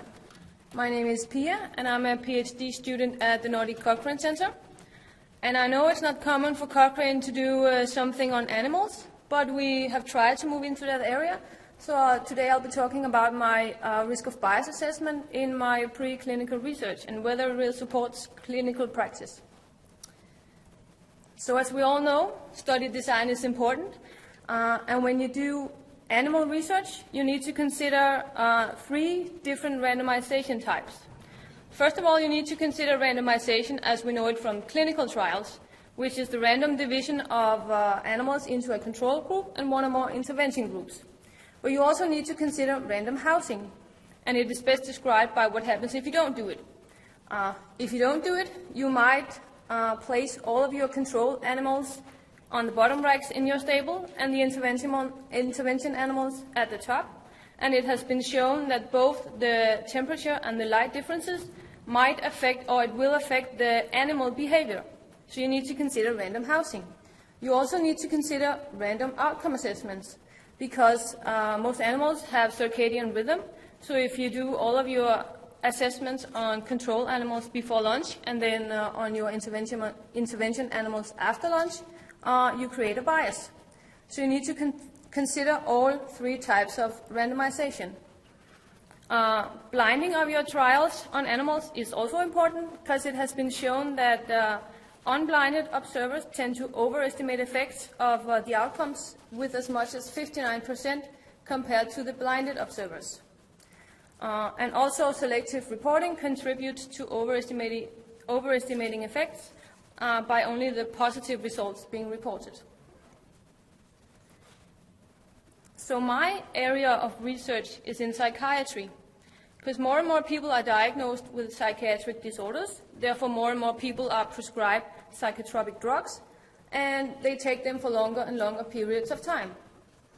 So we wanted to assess whether you can see persistent harms from previous exposure to psychotropic drugs. And we started out by doing this based on animal studies. So our main inclusion criteria was that the animals had to be assessed on behavior, and the assessments had to be done at least 90 days after the last drug dose was given. And what we did was that I searched 3 different databases for eligible items, and I ended up screening almost 7,500 records. And actually a colleague at that point said to me whether I expected to find any papers to include, because he didn't know that there would be any. But we ended up including 31 articles, and this corresponds to 0.4% of all the records that we screened, which is a small number considering that we included all antidepressants, all antipsychotics, benzodiazepines, and drugs on symptom relief for ADHD. Our data extraction was based on and inspired by the Cochrane Handbook, the risk of bias tool from Circle, and the ARRIVE guidelines. And the results I will be presenting will be on the topics that I mentioned before: randomization, blinding status, and selective reporting. So for the randomization status of all these studies, only 6 studies adequately describe the randomization that they did out of the 31 studies that we included. 6 studies described random outcome assessment, and 1 of these were also randomized. 3 studies described random housing, and 2 of those were also randomized.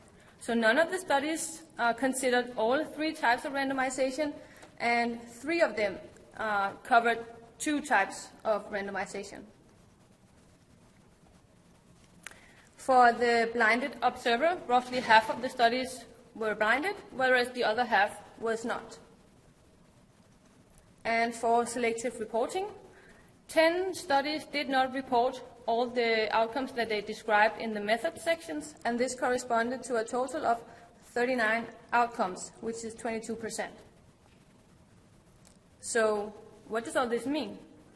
Well, it means, for starters, that most of the studies were off to a bad start, since they didn't consider or report randomization. And with regards to the blinding, half of the studies were described as being blinded, but none of the studies described whether the caregivers and other personnel was blinded. And we also don't know whether the caregiver was equal to the observer, which might be the case in laboratory settings. So actually we don't know the true status of the blinding of the observer. The ARRIVE guidelines was implemented in 2010. I included 4 studies that was published after 2010, and none of them described blinding, and none of them described randomization. So they were actually even poorer than the studies published before the ARRIVE guidelines. So the implications are that, of course, data might be misinterpreted, effects might be overestimated, and this is, of course, then difficult to answer the question that I asked. So my conclusion is that the methodology of this preclinical research in psychiatry is poor, or has at least been poorly reported. It makes it difficult for me to answer the question of whether we can see long-term harms from previous exposure to psychotropic drugs, and it is very questionable whether there is any support for clinical practice here. So we know that when doing animal studies, we wanted to inform clinical practice or clinical trials, but then we must ensure that they are designed to do just that. And these studies clearly are not. And then I have not even begun to talk about the heterogeneity of the studies, which was 60 to 94% actually. So, of course, as the other lecturers have said, we should focus more on implementing the arrived guidelines, but I also think that we need something that ensures the right study design before you go to do your systematic review. Yeah. So I want to thank Anders, Asbjørn, and Peter for collaborating with me on this project, and also the other people that have been very helpful in answering all of my questions and having discussions with me on this topic, not very common for the Cochrane collaboration. So thank you, and thank you. I'll be happy to answer questions if you have any.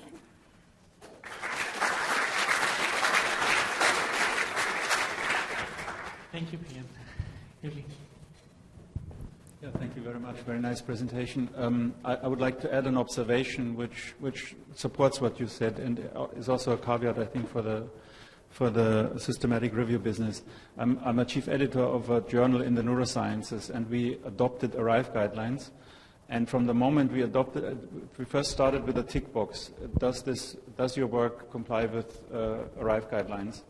And from one day to the other, all studies complied. And we realized that this is not the right approach. Then we started having a questionnaire that had the tick boxes like randomization, blinding, and so forth. The next step was that now we have all the tick boxes there, but in less than 50%, maybe I didn't do it formally, probably 30% or so, you'll find it in the text. And in the 70%, it's not in the text. They just, although it says in the tick box, did you specify it in the text? It's not there. So what I'm doing as a chief editor is I'm returning these papers without review. I have a kind of a template, sending it back. And the interesting thing is that very rarely I get a response back that says, oh, sorry, of course we did it. We're resubmitting. Because this is what I would do if this would be I just left it out unintentionally. But I never get that. People then they submit somewhere else. So my conclusion is that, and I think this is in parallel what you're saying, just asking these things after the fact will provoke many researchers just to tick boxes, or write, even worse, write sentences that we randomized, we did this. They will just write anything you ask.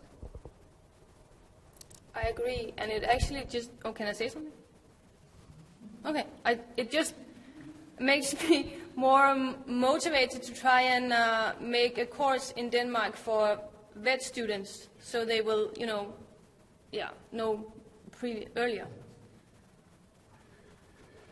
So, and protocols and protocol submission would be a way to get around that. But I wanted you raised an interesting point about heterogeneity, because I think this is one of the areas where there is a difference between systematic reviews of human clinical trial data and of animal data. So the great framework for clinical evidence downgrades evidence on the basis of inconsistency. From my point of view, as someone looking at a cohort of animal data and thinking about whether this is worth taking to clinical trial, I love heterogeneity, because heterogeneity tells you that they've tested the outcome under a number of different circumstances. Sometimes it works and sometimes it doesn't. So they've explored the limits to the efficacy, and that will introduce a lot of... Now, of course, heterogeneity, when they are trying to measure the same thing, I'm not seeing it as a bad thing, but heterogeneity isn't in itself a bad thing in animal studies, and I think we need to embrace it. It comes back to the point about the purpose of an animal review not really being to give you a headline figure for antidepressants improve outcome by 20%, because that's really without meaning. It's exploring what the sources of heterogeneity are and whether they relate to risk of bias or aspects of what kind of animals got the study or what kind of dose of drug they got, that the real richness of what you can get comes from. Well, I can say that there is very high variation between studies in all parameters that you might think of, really. So nothing's the same, actually. So it's, yeah. I'm a bit surprised about the drop from 7,000 plus to 31. Yeah. Is that something that you would anticipate, where there were any kind of gray zone papers, many of them? Was that process done in duplicate, independently? If so, did data extractors or screeners agree?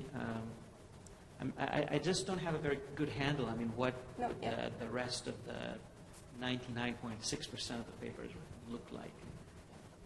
Well, mostly they were on biochemical outcomes. Most of them were. Because we wanted to find those that had long-term assessments. And since we searched for all drugs, of course we got a lot of hits. So I understood that I had to screen a lot, which was fine. But most of it was on biochemical and pharmacological outcomes. I'm a little bit puzzled. I mean, in theory, most of those drugs must have had some preclinical assessment, one way or another. Or maybe I'm just asking for for too much of a preclinical evidence. Well, I identified 200 studies that had at least 1 day of follow-up, but our set criteria was the 90 days. So, yeah. Yeah. Okay. So probably if you were to move from 90 days, let's say, to 30 days, there'd be more studies. There would be far more, like 10 times more, or no.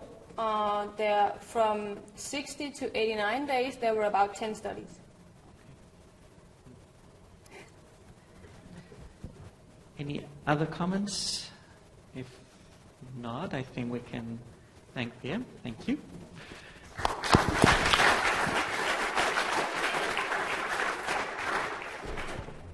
And I think that we only have one more presentation. The last one, unfortunately, there was a problem, so it's not going to be presented.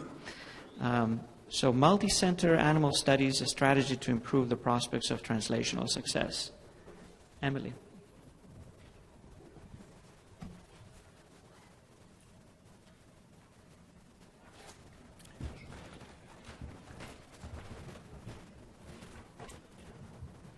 Thank you very much. So I'm going to talk about multi-center animal studies and how we've tried to establish a framework to improve the prospects of translational success from preclinical animal studies to human clinical trials. So why do we need a change in the way we do in vivo research? Well, we've heard lots just in this session about translation failing from effects of drugs that seem to work in animal studies, but when they're taken forward to clinical trials, we fail to replicate those findings. We've done a lot of work in camarades, looking at reports of animal experiments, using systematic review to show that they seldom report measures to reduce the risk of bias. Using meta-analysis, we have shown that in these studies, or in these experiments at high risk of bias, they tend to give overstatements in the magnitude of these treatment effects. We've also used secondary analysis of in vivo data, which suggests that there's substantial publication bias and selective outcome reporting bias in preclinical studies, and investigators are often unable to replicate published findings. So there's a bit of a delay on the screen, but it's out there. So when we think that many preclinical in vivo studies are performed to inform how we conduct clinical trials, we looked at some of the differences between the way that these studies are performed and how we could try and reduce these differences to develop phase 3 type preclinical studies. And the differences that we looked at were things like the number of centres. So clinical trials generally have lots of centres, they're international coordinated studies, where animal studies are generally single centre experiments. Things like sample sizes. Animal studies are in the tens, where clinical trials would be in the hundreds or thousands. Outcomes. Clinical trials will generally look at functional outcomes, will report deaths, whereas animal studies will look at other surrogate outcomes as their primary outcome and very rarely report death. And there's differences in the prevalence and impact of publication bias between preclinical and clinical studies, in data sharing practices, and also in the regulatory and ethical processes to conduct these types of studies. So what we did is put together a consortium called Multipart, which stands for the multi-centre preclinical animal research team. It was a European FP funded project over 2 years. We had 10 participants from 7 countries. And using stroke as a worked example, we set out to develop the framework to set out the criteria that you would need to conduct a multi-centre international preclinical trial. We weren't funded to actually do one of these experiments, it was just to develop the infrastructure for it. We split the work amongst the participants, or the members of the consortium, into 6 different work packages. Work package 1 was project management, training and dissemination. We had scientific coordination, experimental design, regulation and ethics, data management and statistical analysis. And like I said, using stroke as a worked example, we wanted to inform the design and conduct of adequately powered multi-centre animal studies with improved internal and external validity.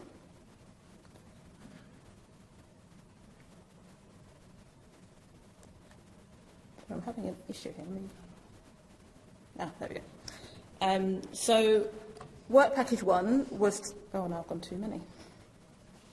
Yeah. Work package 1 was tasked with the practical aspects of organising multi-centre studies. And over 2 years, we developed a model consortium agreement. We also developed a dissemination strategy. We developed a framework to attribute intellectual property that may arise from a multi-centre animal studies. This was all done in consultation with legal support. We defined the requirements of study sites to participate in a multi-centre study. We did this using a Delphi process that went through 4 rounds, and essentially we had 26 characteristics that we thought were important for sites to show to be involved in a multi-centre studies. 21 were site-specific characteristics, so things like being able to measure blood flow in an animal, and 5 of them were principal investigator-specific characteristics. We also identified potential people who perform stroke experiments, so that they could participate in future multi-centre studies. And we put together a financial management and costing model, and using full economic costing, this data suggested that it would cost around €1,000 per animal to conduct a multi-centre animal study. Work package 2 was tasked with the framework for scientific coordination of potential sites. And in work package 2, we defined a core set of models. This included developing standard operating procedures for 5 core rodent models. And once we had put together these SOPs, we then held a hands-on workshop where people who conducted these model inductions of stroke sat together and refined these models to improve them. We also defined the context of a preclinical investigator's brochure. So this included what you would give to people if they were conducting a multi-centre study, including background information on the intervention that was being tested and the SOPs.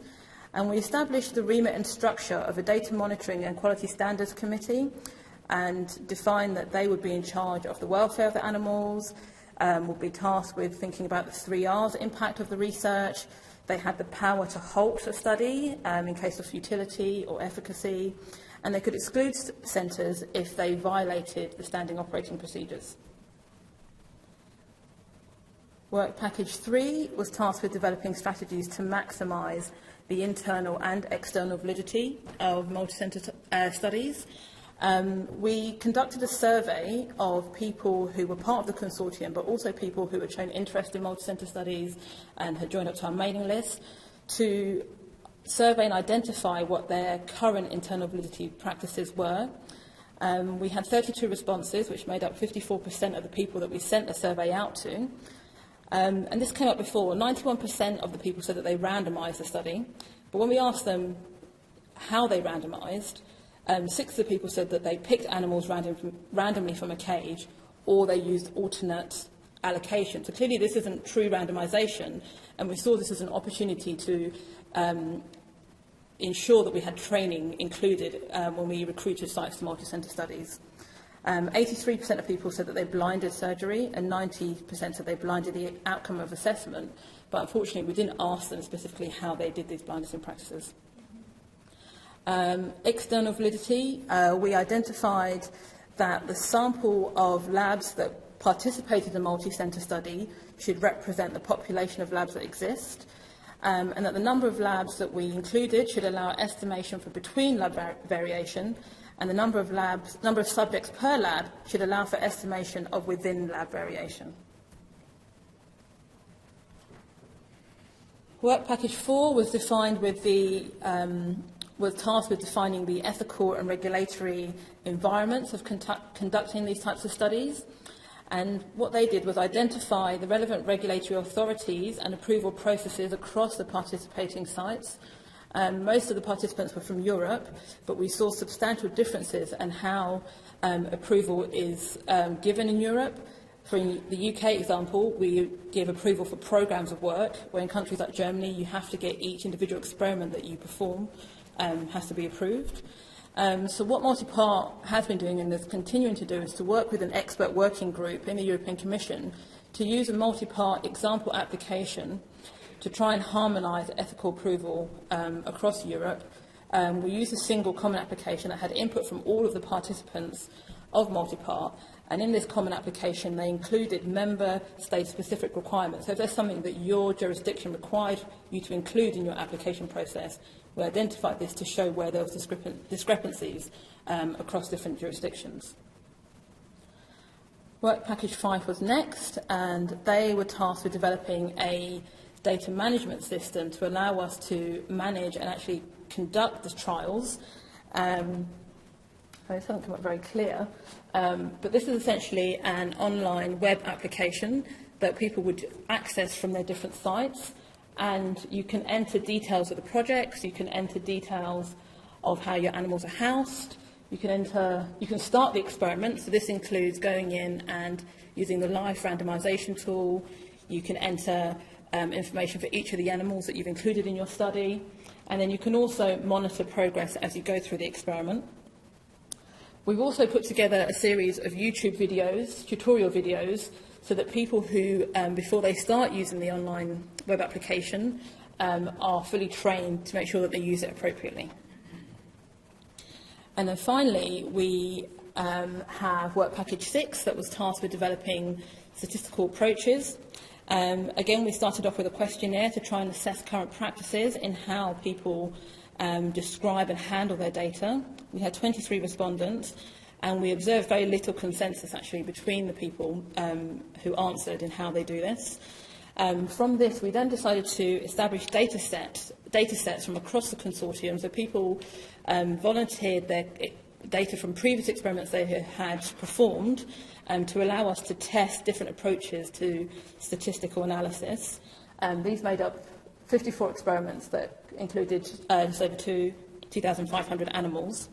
And what we did with this data set is to test, was establish a hierarchy of statistical tests for different data types, including binary data, time-to-event data, ordinal data, and continuous data.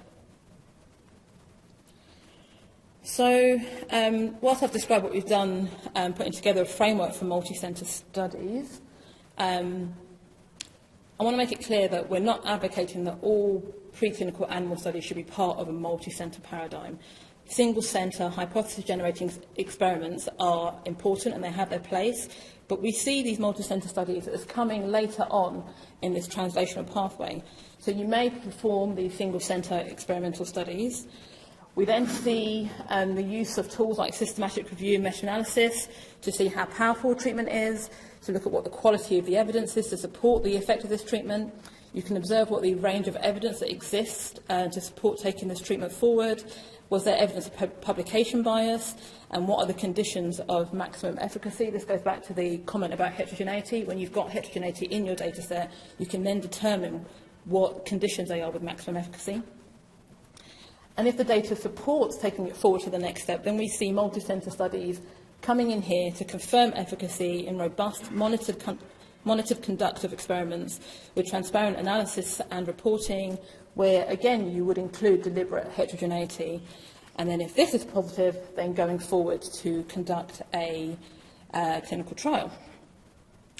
So limitations. I mentioned earlier that we were funded to put together the framework, so we haven't actually tested whether this multi-part system works yet. And I talked about regulatory differences, and at the moment there's still no common regulatory submission to be agreed. However, not multi-part, but another group, or the members of multi-part were involved in this, other people have recently published a multi-centre preclinical trial in experimental stroke. So I think this shows that it can be done. And I think high-quality multi-centre studies are feasible and may be transformative. So I want to thank you for your time. I also want to thank all of the multi-part collaborators and Judy, Jing and Chris, who were very instrumental in making sure that we achieved what we did. Thank you very much.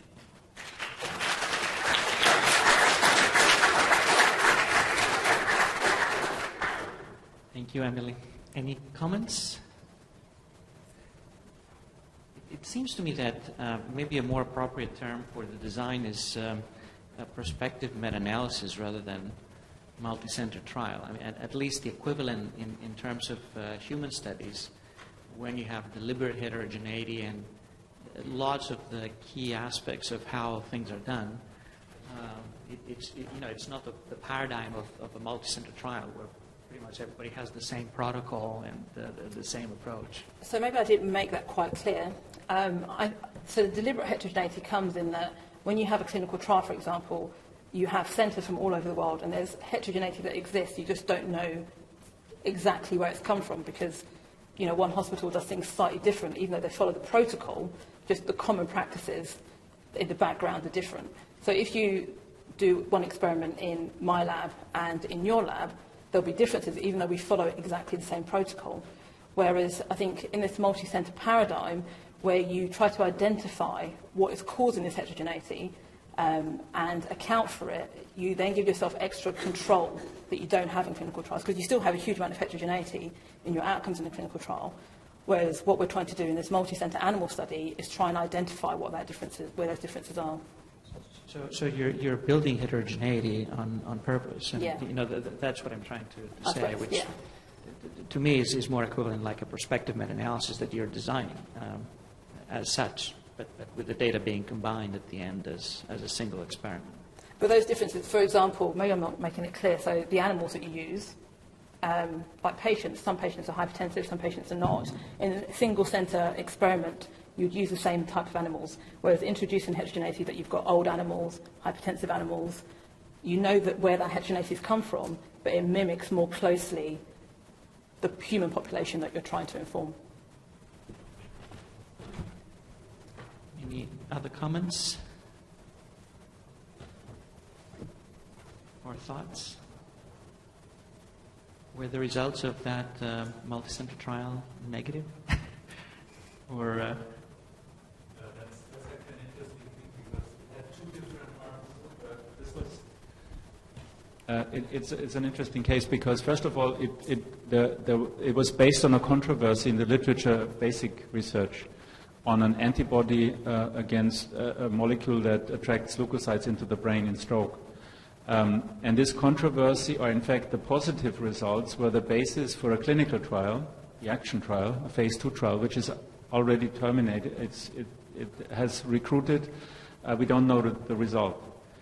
At the same time, while the recruiting of the clinical trial was going on, we were doing this randomized multi-center preclinical trial, which is, again, sort of upside down. The result of this trial were insofar mixed as in one of those groups, which was a permanent cerebral ischemia model, permanent stroke, so to speak, there was an effect that was significant. There was a protection by this drug, not on the single center level, but the primary endpoint, of course, was all the centers together. It was a lower effect size than previously reported in single studies. in a reperfusion model, which was tested at the same time, it was neutral, nothing.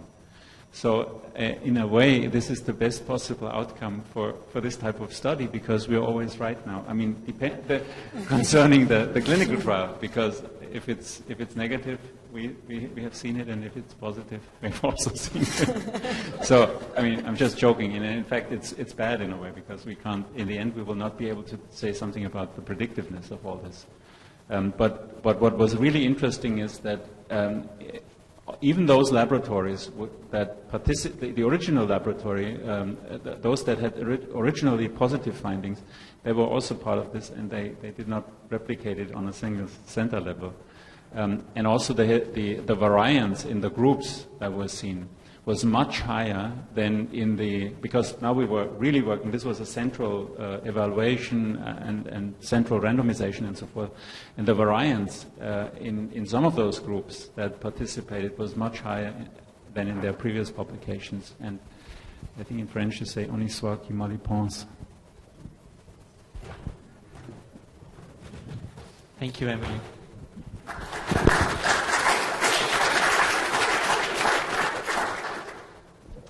So, as I said, I think that we're skipping one presentation, and this is the end of the session then.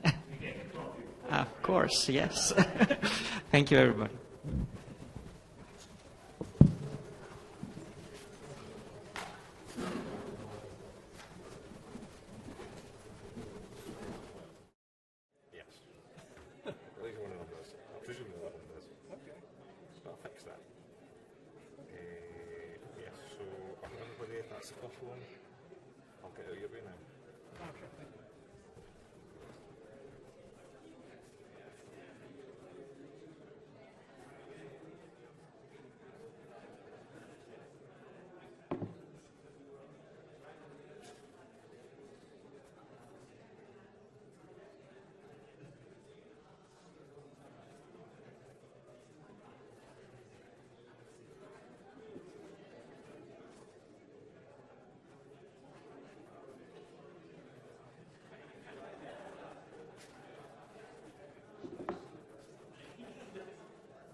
All right, good afternoon. If everyone will take their seats, we'll get started to stay on time. So today we've already heard some excellent discussion and talks from funders, publishers, and the pharmaceutical industry. And we'll continue with excellence in innovation from researchers and regulators in this session. So we will get started. We'll hear for about 10 minutes from each speaker with a couple minutes for questions. So first we have Frank Miedema from the University of Utrecht, and where he is professor of immunology and the dean of the medical faculty.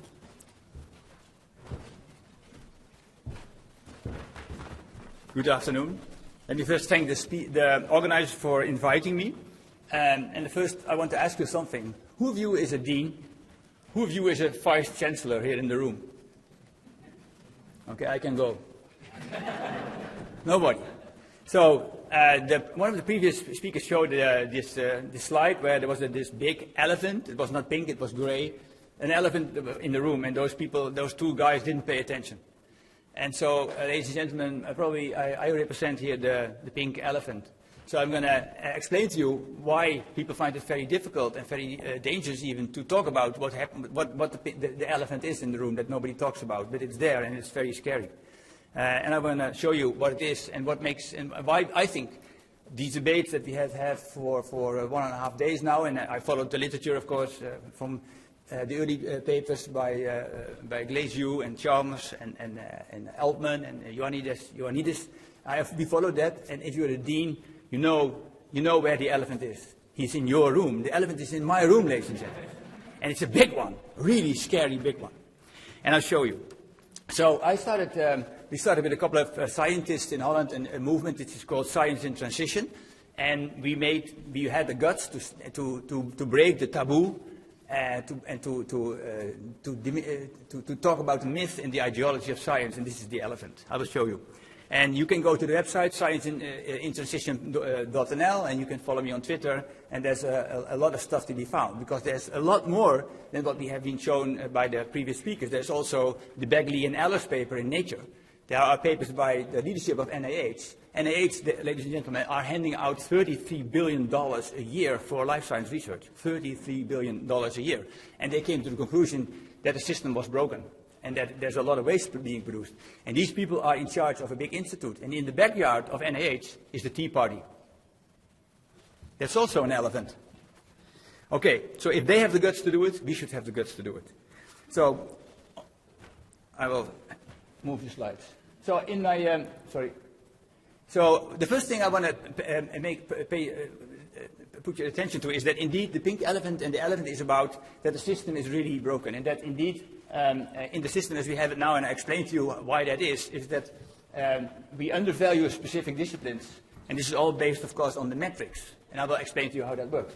And the metrics and how we reward and how we incentivize science is also leading to short-termism and risk aversion. So we are in a 4-year circle, and everything which is not fitting in 4 years, stay out of it, because it can break and it can cost you your career. You cannot make it to the next cycle. So I will show you. And then, of course, because of all this, the metrics, we have outsourced talent management and even science management to outsource, say, organizations like the Shanghai Ranking. Who are these people that make the Shanghai Ranking? But they are very important because they have an enormous amount of power now in Holland, and the decisions by the boards of university are very much informed by Shanghai Ranking. And there's, of course, times higher, etc., etc. So this is, of course, all there. And how is it? How come? I will take you to. So I hope that I will take most of my time to explain the credibility cycle and the credit cycle of Latour and Vulgar. This is coming from, in fact, Pierre Bourdieu's sociology of social systems. So I'm a chemist on background, but it helps a lot if you look a little bit around the corner and try to understand how does a system like science works. And science has become very big. It's a very big system now. It's very anonymous. People don't know each other. There's no social control anymore. Everything is new public management. Everything is going with the numbers. So let me explain what happened. So my boss, in 1981, came back from the United States. He had published very nice papers in Boston. And he got a performance assessment by all these committees. The scientists said, it's a good guy. He should have a lot of money. And so my boss had a lot of recognition. My boss's name was Kees Malief. And so he got money from the Cancer Foundation, from several other foundations. And this is where the pointer is, I don't know where. And of course, he hired people. He hired me, for instance. I was a young, aggressive male scientist at that time. And so he also bought equipment, machines, because if you do immunological research on tumor immunology and in humans and mice, you need a lot of money and a lot of machines and a lot of expensive. So what we did, and there were about 8 or 9 PhDs in the same lab, at Kees Malief's lab, and it was in the center of Amsterdam, or very close to the center of Amsterdam. We had a swell time. We worked our butts off. We produced an enormous amount of data, 7 days a week, and I loved it, ladies and gentlemen. I loved it. And Kees loved it. He also loved it, my boss. Because we were making, say, articles, we discussed the articles, and Kees, of course, had been trained in Boston. He knew how to play the game. Those articles became, of course, peer-reviewed, and Kees knew how to deal with that. He was the last author on all the papers, and I was on most of the articles, first author, and my colleagues as well. So we had a machine there. The machine was making articles. So we were feeding, and of course, the journals, they published the articles. And of course, eventually we went through the second round of performance assessment. There came more money to the laboratory, etc., etc. Ladies and gentlemen, this is the real life of the scientist. It's business. So we have to produce articles. Because why are we producing articles? Because deans like me are counting your articles, are counting those articles that those people produce, also in Stanford. And are these people reading all those articles? My institute produces 4,000 papers a year. I'm not reading those articles. I don't know who reads them, but I don't read them. Somebody read probably one of our articles. And so of course, the thing is, then you can only count. And what's lovely, if there is a machine that produces the metrics for you, that says nature has a higher standard than science, or the other way around, I forgot. JCI is in the middle, and Journal of Immunology is okay, but below you have to be very careful because we don't count your articles anymore. That's the machine. And we all use the machine because if you have so many people, so I'm in an institute with 12,000 people and a lot of scientists, and they produce all these articles every year anew. I need something to help me to decide who's good and who's bad, who's in the middle. And that's the metrics. And you know the metric type, the paper by the hefty people. Go to that paper, everything is there. And it's a machine, it's a beast. The metrics, that's a beast that we all are fighting with. And it's also an elephant. A little bit, it's part of the elephant, you could say. And so, of course, what happens, we are making these articles, and of course, the next round of money comes in. So what happened to me, I was first author, and after 4 years, I had my own credit, I had my own social capital, Bourdieu would say, and I would go to the funders and get recognition and get money, and I hired my own PhDs. Wonderful. Now, all of a sudden, I was last author, and these people were first author and working their butts off in my lab. This is how it works, everywhere. And in Holland, they are PhDs, and in America, they are postdocs. That's not a big difference. So, in fact, this is how it happened. So, the problems, of course, that we discussed yesterday and that you have been struggling with all this time, and I was discussing yesterday with Paul Glazio during dinner, the real issue is this pink elephant, this elephant. It's a gray elephant. Because we are counting articles. So, we are not counting how many times somebody did a peer review. We are not counting or crediting somebody who goes to Brussels to sit on a committee where 200 or 2,000 proposals have to be judged. We're not counting that. If you do that, you're a loser. Because what happens, you produce less articles. And this is what we count.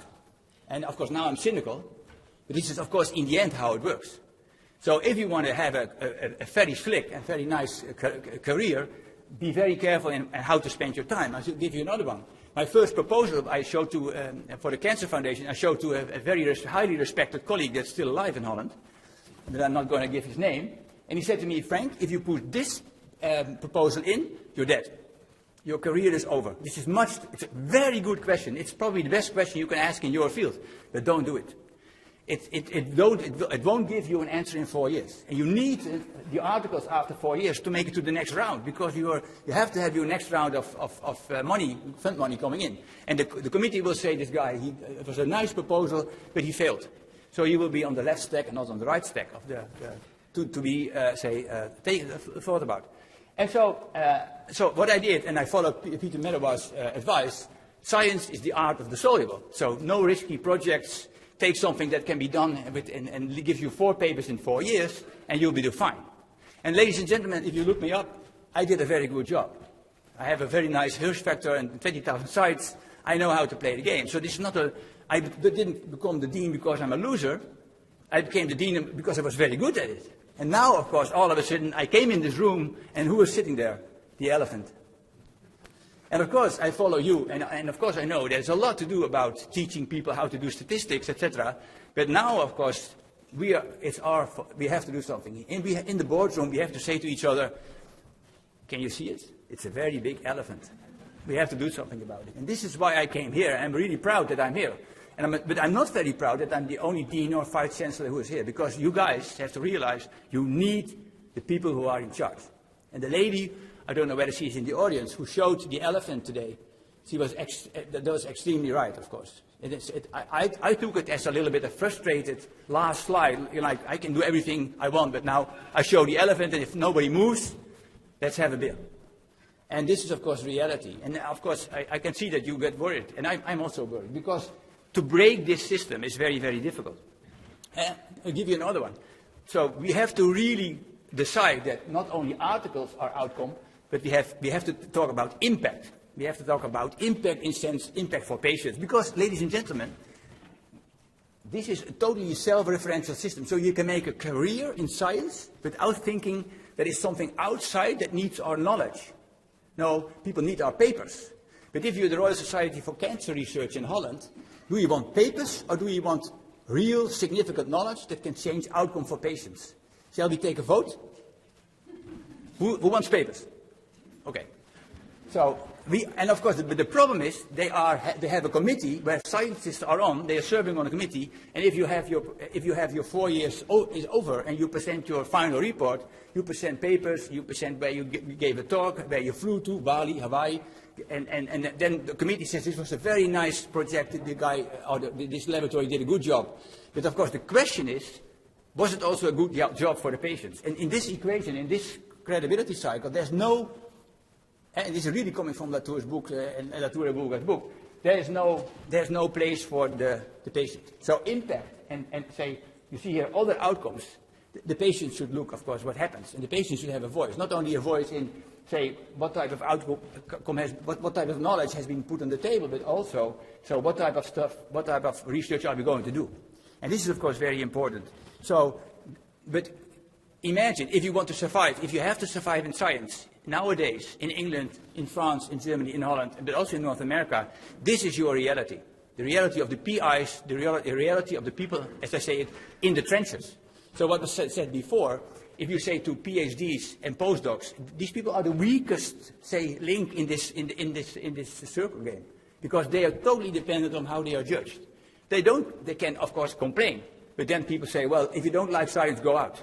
There's enough PhDs anyhow. So the thing is, don't focus on the weak spot, on the weak link and the weakest part of the cycle, but focus on the deans, like me.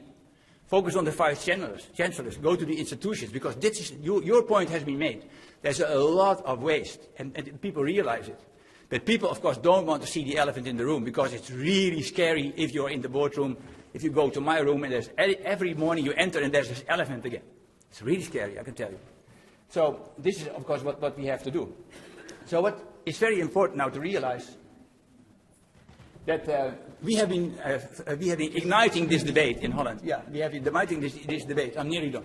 And so, and of course, we found that there's an enormous amount of people in the world that agree with us. They know the elephant is there.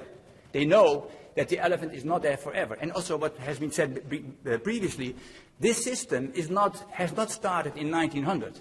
The Shanghai ranking is started only in 2003. Most people don't realize that. You probably all do. The whole idea about impact factors, steering science based on quantity and not quality, that's relatively new. It started in the late 80s, beginning 90s probably, if I take it. Because I live there. I've seen it coming, and most of you have seen coming, at least if you're 61. So, and we, of course, we started this discussion. Now, you see here me giving this TEDx talk in Maastricht, doing the same what I do here. And you see how the number of papers per year has been exploding. And, of course, who is reading those papers? We are cranking out more and more papers, and there's no time for reviewing, no time for quality assurance, no time for going on committees. There's no time for that, because we have to produce. And of course, we are very proud that also the Minister of Education in Holland, which is a socialist minister, by the way, she took most of these ideas on board that are in our position paper, which you can find on the website. So of course, what I have to do is, most of the times I give this talk, they say, hey, but you're the dean yourself. What are you doing in your own institute? Loudmouth? That's what they say always to me. The last is probably true.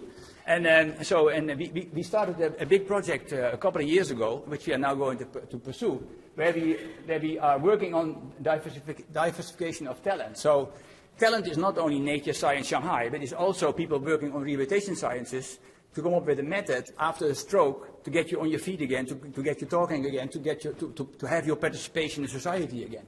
That is also excellence. And so excellence is different, is context dependent, and we have to do it in real life. So we have to reduce this to practice. We have to educate people about. So I give this talk about the circle many times, hundreds of times since a couple of years. And people never forget the cycle, because we are all in the cycle. You are also everywhere in the cycle. You guys are producing papers to survive, and the paper says there's too many papers, and that's a lot of waste. You're all in the circle. You're trapped.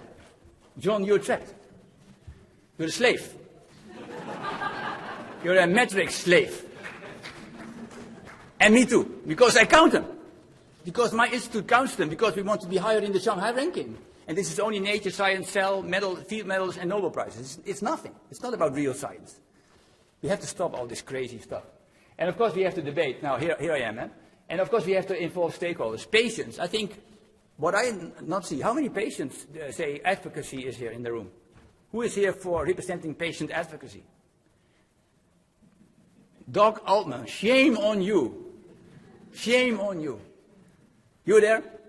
Who are you representing? Yeah, what? What type of patient? Everybody. That's a big group to represent. You guys have to think. You guys have to think. So bring the vice chancellors and the deans and the administrators on board. Bring the patients on board, and things will happen. And of course, it's all good to think about methodology, to think that we need that very, very much. I realize that. But bring the other people on board and make it one community, and then I think the things start to move. And then the people from Germany yesterday, the person there, I see him, complained about we are overwhelmed, etc., etc., that we can do something about it. This has not been always so, and it can change. Young people who enter the system always think that it has been ever so, but this is very relatively new. And also the papers about waste are relatively new. So, and we have to think about new indicators. Of course, Paul Wouters from the science and technology studies in Leiden, they are now thinking about meaningful metrics. You also have to think about meaningful authorship in transition. So authorships, first author, last author, that's nonsense. There are people in the middle who are even more important for the paper to get into a high-ranking journal or to have a high impact result. Many times you guys, the statisticians, the clinical epidemiologists, have the most impact on how a paper is eventually, say, coming out. And you're in the middle. Most of the times you're in the middle. At least in my time, on my papers, you were in the middle. Sorry. Anyhow. And of course, multidisciplinarity. Anyhow, multidisciplinarity. Are you done? So, this is my last slide. So please, next time, I'm happy to be here again and to show you what it is. You can also come to Utrecht to show what we do, because we really do it, and I have a couple of those flyers here where we describe what we do. And it's difficult. It's really hard work, because this elephant is really, really dangerous. And many people don't want to change, because in this system, the elites, they are stratified to the top, and they say, if you complain, you're a loser, you should leave. But that's not true, because there's excellence everywhere. In basic science, in applied science, there's excellence in patient studies, there's excellence in epidemiology, there's excellence everywhere. But you have to read and not count. Thank you very much.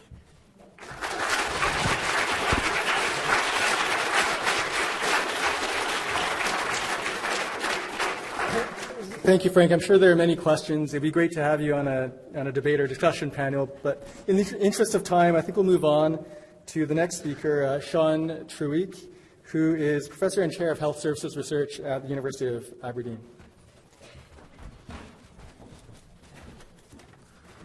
I thought that what I'm about to talk about was a really hard challenge until I heard Frank. So I'm actually really optimistic now about what I'm about to talk about, which is good for me.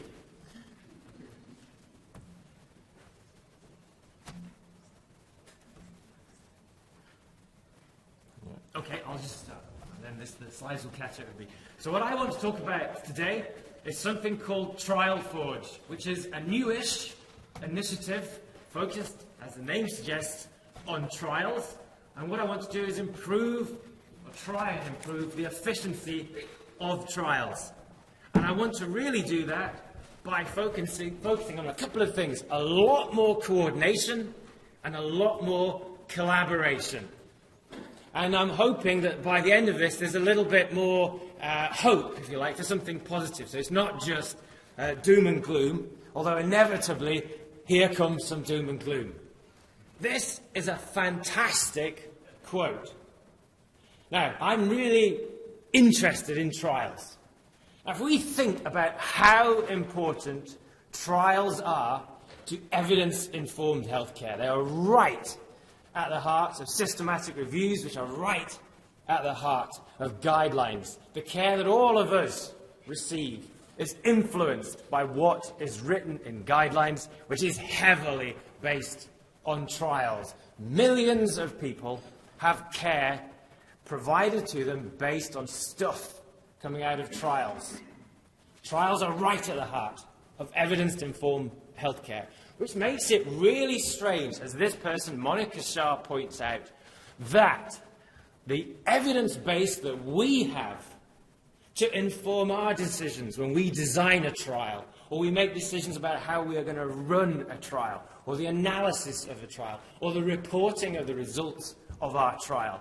The information we have to base our decisions on is often astonishingly thin, and I'll show an obvious example in a moment. We use judgment and experience, often because we have nothing better to use, and there isn't this enormous set of data that we can look to make our decisions evidence-based. Here's the most obvious example that I can choose: recruitment. If we're involved in trials, recruitment keeps us awake. It's obvious why that is. It doesn't matter how beautiful the rest of our trial is. If we have no participants, our trial is dead. We obviously need participants. Now, people have looked to see how many trials are published every year. It is, give or take, 25,000. So let's say these are just the ones that are published. Okay, so let's think of those that are published. It's about 25,000 last year. There'll be 25,000 this year, another 25,000 next year. All of those trials essentially have to recruit. They are all struggling with this problem. How do we recruit participants? You would expect then that when I and this group of people look to the literature for some sorts of things that we can say, yes, we have some good evidence here, that you guys who are doing those 25,000 trials, you should be thinking of these things that the methodologists, like me, have evaluated for you to provide you with some evidence to inform your recruitment strategy. Now, if I am kind, when we did this, we could say we have reasonably good evidence for 3 things, and 2 of them are not widely applicable. So the body of methodological research with regards to things that we can say, hand on heart, will support our recruitment strategies, comes down to one thing, which is phone people who do not respond to the initial invitation. And that is it. I find that really quite surprising and a bit disappointing. What we want to do with Trial Forge is to try and chip away at some of these problems. And we want to do that by identifying some of these processes. What are the things that we do routinely in trials, like recruitment, the process of recruitment, the process of keeping those people in our trial, retention, trial management, things we do when we are conducting our trial, the arrival at a research question, how we disseminate our results, how we do the analysis. What are these processes? Now, we all have a good idea about what these processes are, and we have a nice list to be going on with that a group of people helped me put together. What we want to do is collate what we know about these processes. What do we know are effective ways of doing these things? And let's share it. Let's tell people, look, these are effective ways of doing this. It would be useful if you had this easily available to you to build into your decisions when you are designing or running or analysing or reporting your trial. What we'll also do, of course, is identify gaps, things we don't know. And what we really want to do, this is where the coordination comes in, is focus energy on these gaps. In our recruitment review, there are 45 included studies that have looked at 48 interventions, meaning at the end of that process, we essentially say, we do not know very much about very much. Just imagine if we'd have had a bit more coordination, and we'd had 45 studies looking at 4 or 5 things. Maybe we would be able to say something sensible about those 4 or 5 things. Yeah, this works, this doesn't work, this is promising, let's do a bit more. But we would say more than we can now, which is not very much. That's what I mean by coordination. And collaboration is, I think we should start working together to address some of these problems. So instead of one group somewhere in France looking at a particular problem in isolation, that group teams up with other groups in France and in other countries to address the same issue so that we can move things forward a little bit faster.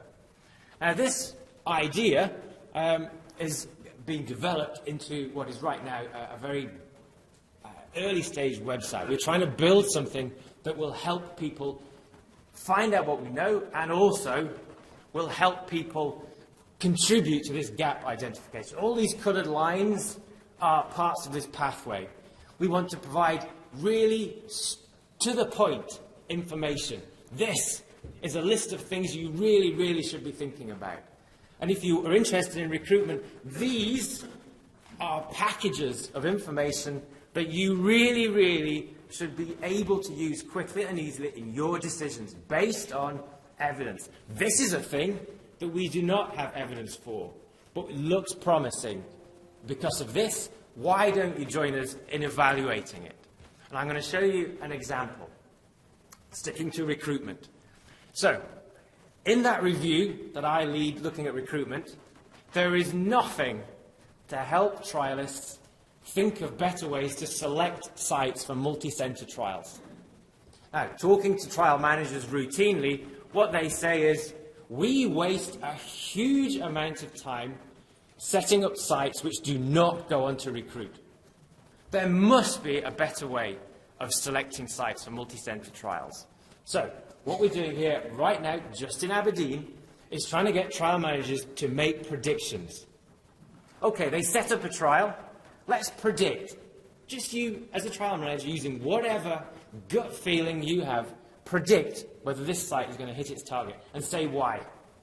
And we've got trial managers who've been doing that for about 8 or 9 months. And in about a month, they're going to have a big reveal and see how good or bad they are at predicting. And my gut sense is, I'm always talking about evidence, and now I always go to gut sense, but my feeling is, or hope is, that we will pick up a couple of things that look promising with regard to predictions. And then what we want to do is get other sites to do this. OK, this is looking a bit promising. This work is being done by trial managers. They are already making these predictions. They're just not formalising it. We have a whole bunch of materials and things that can support that. It's not difficult. It is as cheap as chips. It costs zero. It couldn't cost less. It costs nothing. They're already making these predictions in their heads. We get them to write them down. That's what it boils down to. We have materials. We could share them with other sites and get other sites, trial units, for example, trial teams, to start doing the same so that we, together, might identify a number of predictors, a handful, say, that trial sites can then use or consider using to select sites in a way which is a bit more effective than just hoping. This is the sort of thing we're wanting to do within Trial Forge. Chip away at some of these gaps in our evidence base and hopefully, in at least many cases, do things without having to spend years putting together a grant proposal and getting a lot of effort put into getting started. Some things will require that. Some things are really easy. We just need to be a little bit more systematic than we are. So I'm going to summarise now and stop. So, in summary, I think we do, as trialists, many, many things the way we do them that way because that's the way we do them. We have no better reason for choosing one method or another. And we must be able to do better than that. 25,000 trials, and we have very, very little evidence for that year's batch of trialists to use in their decision-making. We must be able to do better than that. So I think there's hope here, because some of this is not rocket science. It doesn't require huge amounts of investment. What it does require is a bit of coordination and collaboration. So if people are interested, right now we just have this Twitter, we have a holding website, we'll have a new website very soon. But we would love to hear from any groups or organisations that would like to collaborate and be part of this endeavour, which I hope will at least help to chip away at some of these gaps that we have when we're making our trial design, conduct, analysis and reporting decisions. Thank you.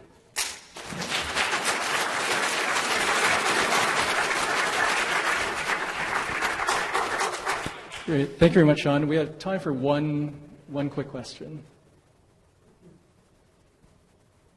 Trish at the back of the room. Thanks. Hi. Trish Groves from the BMJ. That was great. Thank you. Do you know about the work that the Global Health Network is doing? I do. And Sorry. Yeah, because they've got the most brilliant website, which has all sorts of wonderful tools for people to run trials, multi-centre trials efficiently in lower income countries, particularly in Africa, but not entirely. Wonderful resources, including a really snazzy thing, which is a site finder tool. So if there's an institution in Africa which, you know, somebody from Johns Hopkins came, did a great trial and then left, and they've got the facilities and they've got the people, but they've got no research questions and no funding, somebody else who's got the research questions and the funding can be matched with them to use that as one of the sites. And they've got all sorts of wonderful things like that. And so I'll stop in a minute, but CORED, the Council on Health Research for Development, is developing a wonderful thing which is to provide legal advice and support for trialists on how to write contracts. And they have a sort of lawyer-on-call service, so that if you're, you know, in Rwanda or somewhere and you're trying to set up a trial and you've got no legal support, to just write a simple contract on how to run a trial, CORED can put you in touch with a lawyer in Boston or Munich who will help you do the contract pro bono. So there's lots of stuff out there, and I hope. But it sounds like you know about something. So Global Health, they were part of the initial meeting that we had for Trial Forge, so we're absolutely on board. I hadn't heard about the legal bit part of it, so that was good. Thank you. Great. Next up, we have Janet Wisely, the Chief Executive from the Health Research Authority, which serves as the model for how research regulators can really act to reduce waste.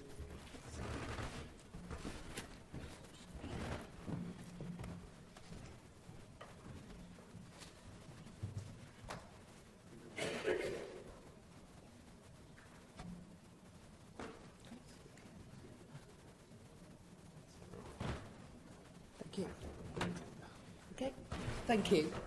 I don't think there's many regulators here either. I haven't bumped into many. But I guess from the Health Research Authority perspective, we're very proud to say that we may have some functions that are as a regulator, but with much broader remit to support and facilitate good quality ethical research. So we're not just a regulator.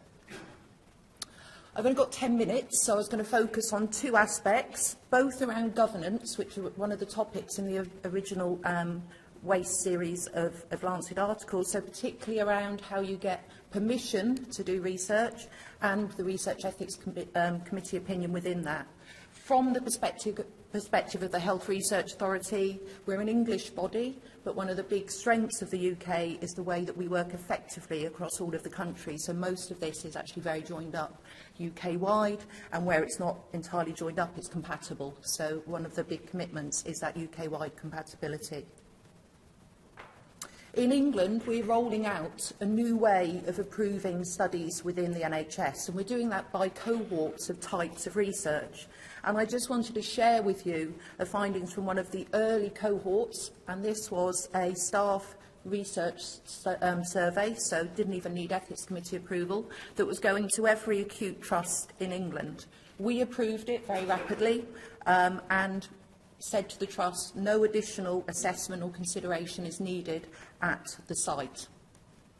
What we found was all but 5 of the trusts in England accepted our approval, which is really good news. We have got local change agents to support that, but the 5 that refused gave quite a good insight actually to why there are continuing to be so many frustrations with this permissions process in England. So we had here examples where, but everything has to go through our R&D committee, everything's got to go through our finance departments, and in this case, we're not sure how long the finance department took to determine that it would take one member of staff, a senior nurse, 30 minutes, and therefore they couldn't support it. But, you know, really just nonsense in terms of not having a proportionate view, and one that just needed a copy of everything to put on a file. So on one hand, really encouraging that we've got nearly all but 5 on board for some of this rollout, but also the insight into some of these frustrations. Now, clinical trials will be the last cohort to come into HRA approval, but we're starting to look at some of the components for these single assessments early. And one that is showing real promise is a single pharmacy technical review. And we rolled this out with Cancer Research UK just as a pilot originally for these cancer studies. We put 38 studies through a single technical pharmacy review. The HRA doesn't do them. We organise it with one of the sites and then negotiate that it's accepted at the other sites. And on those 38 studies, they had listed 207 sites. Now, this process actually works relatively well. I don't think pharmacy is necessarily a cause of a lot of delays, but the level of inefficiency to be doing that duplication by experienced pharmacists is really quite shocking. We review in the UK 1,000 clinical trials a year, so the potential to reduce the inefficiency here is really quite considerable if we can get through some of the practical challenges to roll this out within our programme. Big success story in the UK are ethics committees. Much, much improved, working to really good timelines. I'm happy the slides go round. These are set to show the three peaks in terms of timelines for ethics committees. So the one furthest to your left are studies that we put through proportionate review, low-risk studies, questionnaires, focus groups, with a timeline of 14 days, because they go through subcommittee, and we encourage those subcommittees not to physically meet, but to just do it by email. We prioritise the administration of phase 1 studies that don't have to wait for approval in the NHS, so that's the red peak. It's by percentage, so it's not overall application volume, else for phase 1 wouldn't be visible. And then overall, for full review going through full committee, we set a target of 40 days that we're meeting fairly well. But, and there is a but, we, despite all of our efforts, have really not made the progress we wanted to reduce provisional opinion rates. So all of those really good timelines don't count whilst we ask for further questions and wait for the response. So it's all of our time we're counting, but not the responses. And the issues around provisional opinions are the application itself, as well as the appropriate gatekeeper role for the REC. So I think shared frustration about the quality of applications that are submitted to ethics committees. In 2012, we had 1,000 of 6,000 submissions that weren't even valid when they got to us. You know, it comes in bits and pieces. I'm never going to stop ethics committees from wanting to correct typos on information sheets and complain if the font size is size 8, etc., etc. So shared frustration around the application itself and how studies are presented. I think it's interesting to think about the REC as a gatekeeper in the overall process. So I think it is fair to say that a lot of those provisional opinions will result in changes to a study design. It may change how long people are given to consent, etc. If they are not tackling some of the big ticket items that we heard about, particularly this morning, if a study has got large external funding from, say, the MRC or Wellcome or whatever, and it hasn't done a systematic review, there isn't an ethics committee in the UK that is going to do more than ask about that. And we'll get assurance and we'll get excuses. So where we want to set the REC for a gatekeeper, I think really needs considerable further consideration. We can raise those standards, but we're far too late in the process if it's not been considered earlier. One of the sad things about that waste for these provisional opinions is the waste it triggers within the REC process. We know that RECs are very good and consistent between the final decision they make, whether it's favourable or unfavourable. How they reach that is inconsistent in terms of the routes that they can take. So they can give a provisional, they can give a favourable and ask for changes, they can give favourable and demand conditions attached to it. This data we share with chairs of ethics committees to try and strive to get them to be more consistent. So this was 6 months data to December 2014, and you'll see we had one committee that just always gave a provisional opinion. Had the conversation with the REC chair, he said, well, we think that's job done, provisional opinion.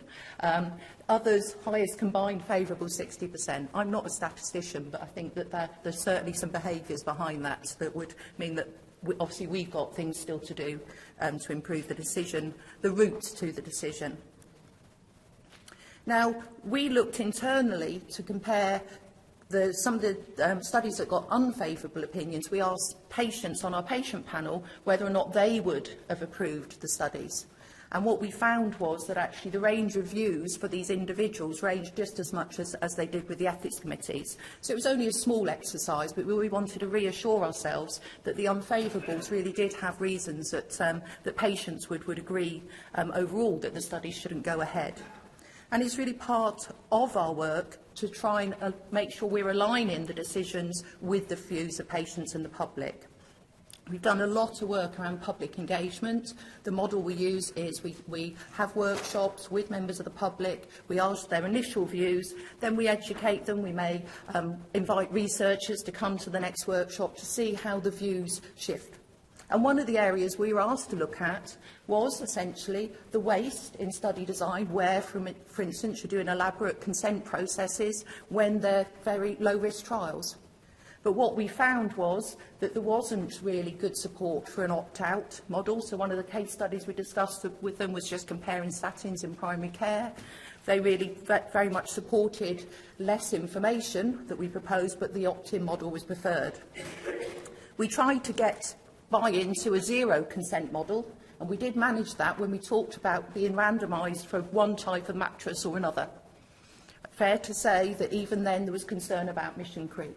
So for you, all of you that are active researchers, I think the whole public confidence piece, so that we can do things more efficiently, is not something that I've heard at all so far in this meeting, but I think really does need looking at. I would love in 2, 3, however many years' time to be able to stand here and say, yes, we are now under appropriate conditions approving studies with zero consent models. We don't have that buy-in from the public work that we've done so far to be able to be moving in that direction. A few final slides. One of the things we're keen to do is to look at the evidence we can from our own decision making, and we did some work in 2010 and repeated it from data in 2012, working with Involve to look at what people told us they had done in terms of public involvement in the design of their study. And we looked at the tick box response and then the text of whether or not it was confirmed that what they ticked on the box on IRIS to say that they had done public involvement. So the three categories are, no, we haven't, yes, we have, but then the text didn't justify it. Not all of it was as bad as this, but these are some examples from applications that were submitted to ethics committees to justify why they had done public involvement. Now, our data management plan was such that we couldn't go back except for trawling through all of the thousands of applications to identify these people, but it was very tempting. I'm hoping one day that somebody will go bright red in the audience when I put this slide up and I think, yes, I found one of them. But really some quite shocking examples of why they're justifying doing patient involvement. But the other thing we did with that data when we looked at it this time is we're very keen to, if we can set standards early, to actually show that they link to a decision later.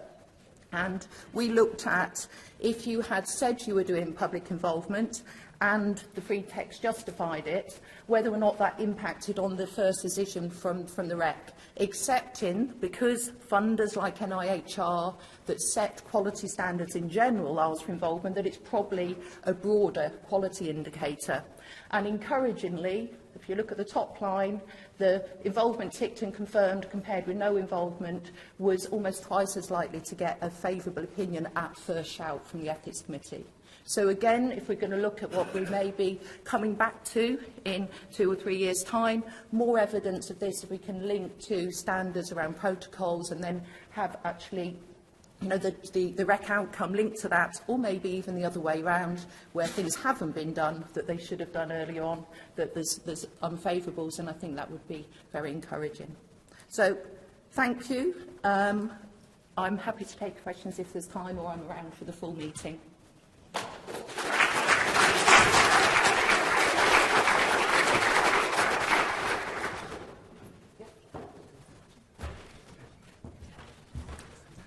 Thank you, Jan. In the interest of time, I think we'll hold questions till the coffee break afterwards.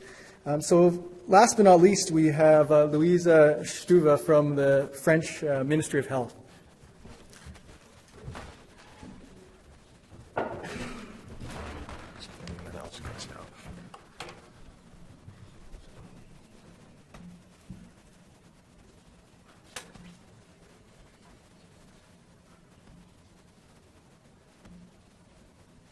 to go forward?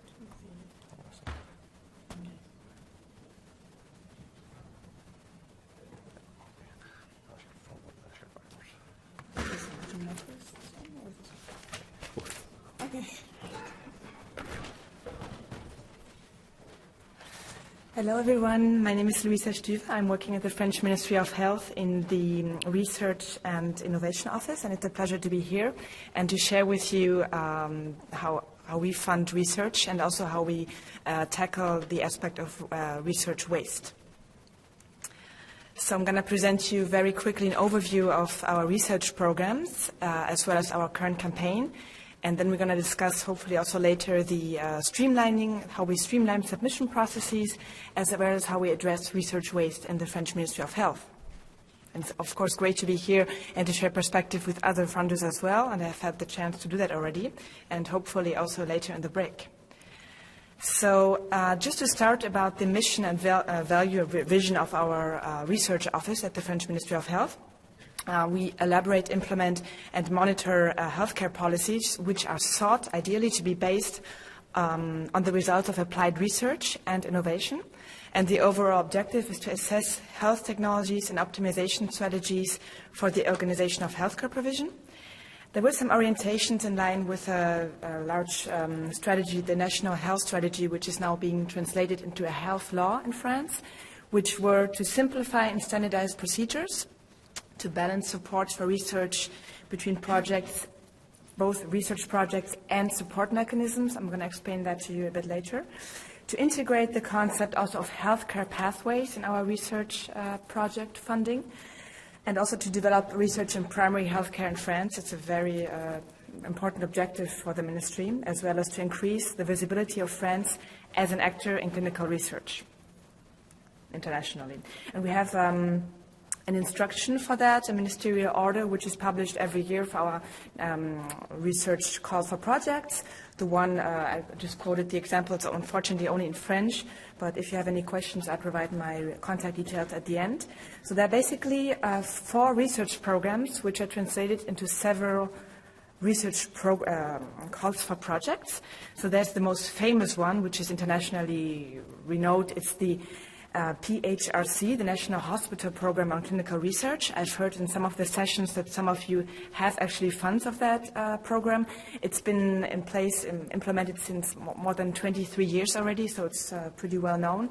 There's also an interregional version of that call for project, and one specific related to oncology. There's also a medical, economic, or health economic evaluation research program, the PRME, and a specific one related to oncology. Those two related to oncology are always linked to the National Cancer Institute in France, who is more or less independent on that, together with DGOS, which is the directorate I'm working in. There's also a healthcare services research program and a paramedics and nursing research program, and of course also a translational research program. So we're here in applied clinical research. I'll show you in a second this research continuum, which we've been designing in accordance to technology readiness levels, which are actually being used in other sectors.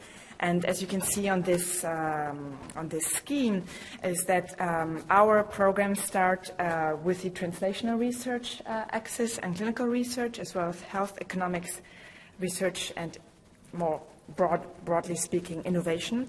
Everything which is fundamental research is taken over by the NAR, the National Research Agency in France. So you can see here we do not only have those research programs in forms of calls for projects, but we also have other hospital-based support programs, research, capacity building all over France, and regional networks, which we support, and we also support Cochrane as part of, there's a budget line dedicated to that on an annual basis with regards to methods research, capacity building, and so on. That's the one side, and the other side is the innovation part, where we have three subsections. One is for medicines, the other one is for medical devices, and the third one is for procedures. So trying to give early access to the market to those types. And support tools, we provide homogeneous procedures. There's one type of letter of intent which is the same for the National Clinical Research Program, same for the Healthcare Services Research Program. It's all the same format. There's a same budgetary sheet which is used by hospitals and since 2014 also community structures, which is really the same for all of them, and there's the same rules for financial monitoring. I'm going to talk about this in just a second. So just very briefly, I hope we can share the slides after this conference. So the PHRC, the National Hospital Program on Clinical Research, evaluates the safety, tolerance, and feasibility of the use of health technologies in human beings. It measures the effectiveness of health technologies. It's really the most famous one, as I've already mentioned.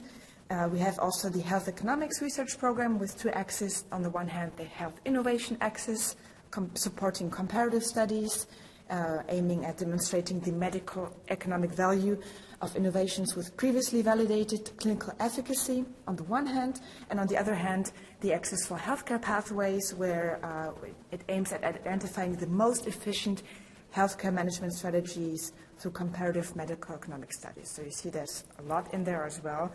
We also have, since 2012, what we call PREPS. It's the research program on the performance of healthcare system. So we're here not in a classical health services research, but it's more specific. It's health care services research. We really look at the performance of care.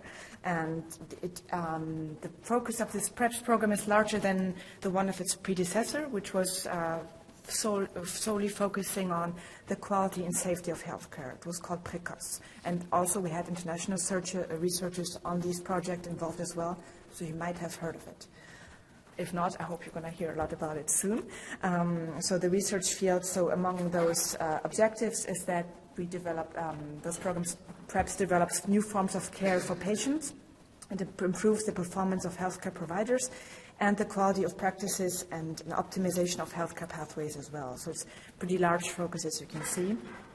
Last but not least, on those research programs, before I go and talk a little bit about research waste, is the Nursing and Paramedics Research Program established in 2009 to contribute to the improvement of nursing and paramedics healthcare. And this is really a field that is in France not very well developed. This program has strong support of the ministry, and we are looking a lot at what is happening in Canada and Australia and other countries to really become bigger in this type of research, because we think it is very, very important to support those kinds of research.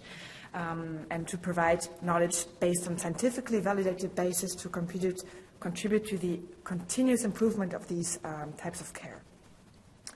And here we don't see the concept of care is not only to be understood as curative care, but it also includes educational and preventive care, as well as physiotherapy, rehabilitation, and palliative care. Yeah. So last but not least, I have one more here in this section. It's what we call ad hoc calls for research projects. So this is new since 2015.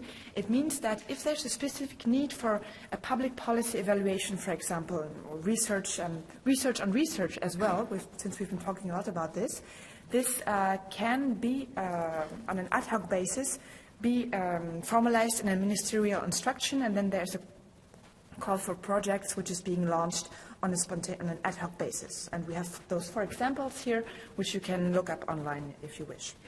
One example is, in France, there's the currently in digital territory program, a national program, a pilot study financed for 80 million euros in 5 pilot regions, and one PREPS, so one research program, creates a methodology on that, which ideally can be replicated after for similar types of programs. So what are the, if you look more at the streamlining submission processes of field and how we address research waste.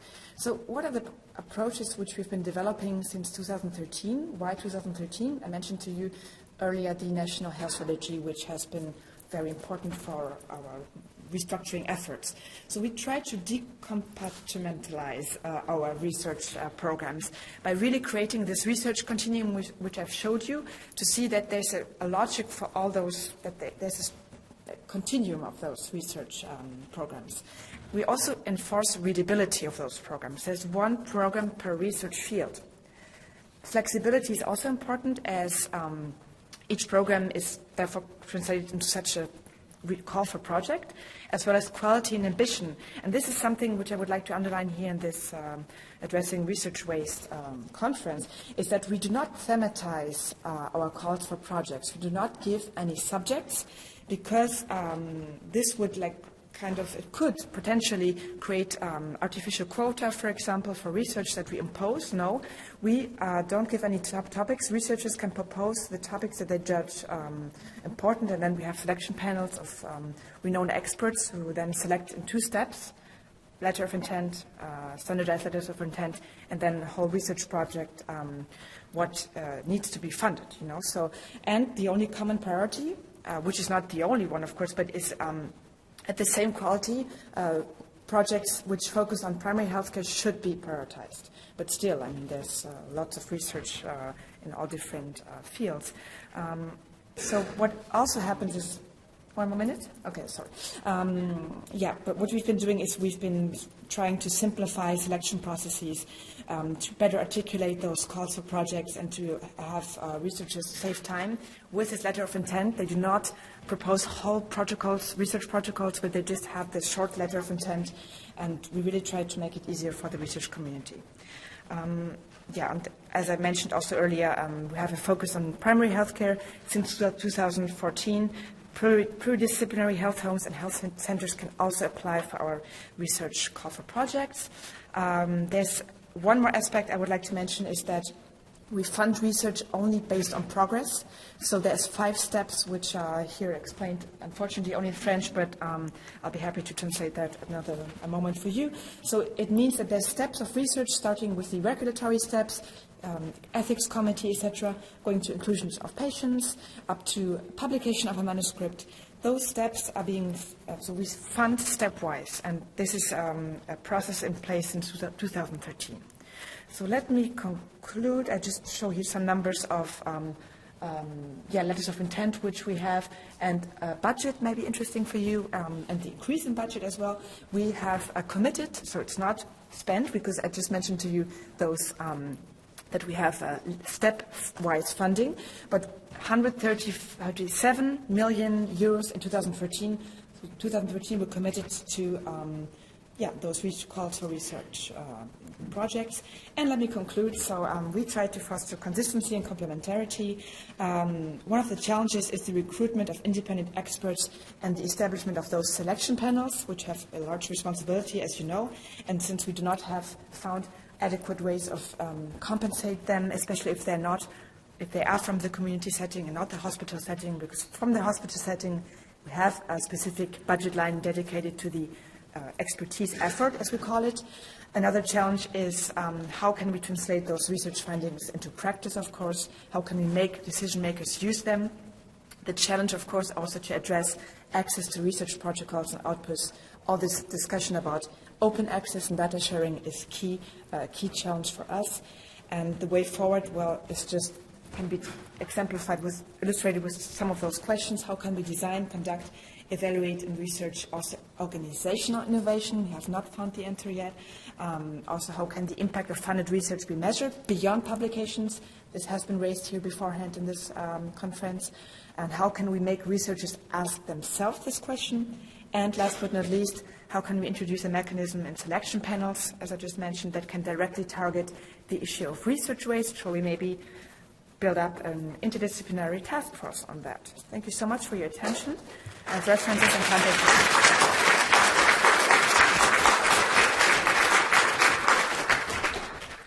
Great, thank you very much, Lisa, and to the 3 other speakers as well. You've provided a lot of interesting food for thought and ideas that can be discussed over the coffee break, which will take place now. Thanks for all staying a bit over time.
all right, ladies and gentlemen.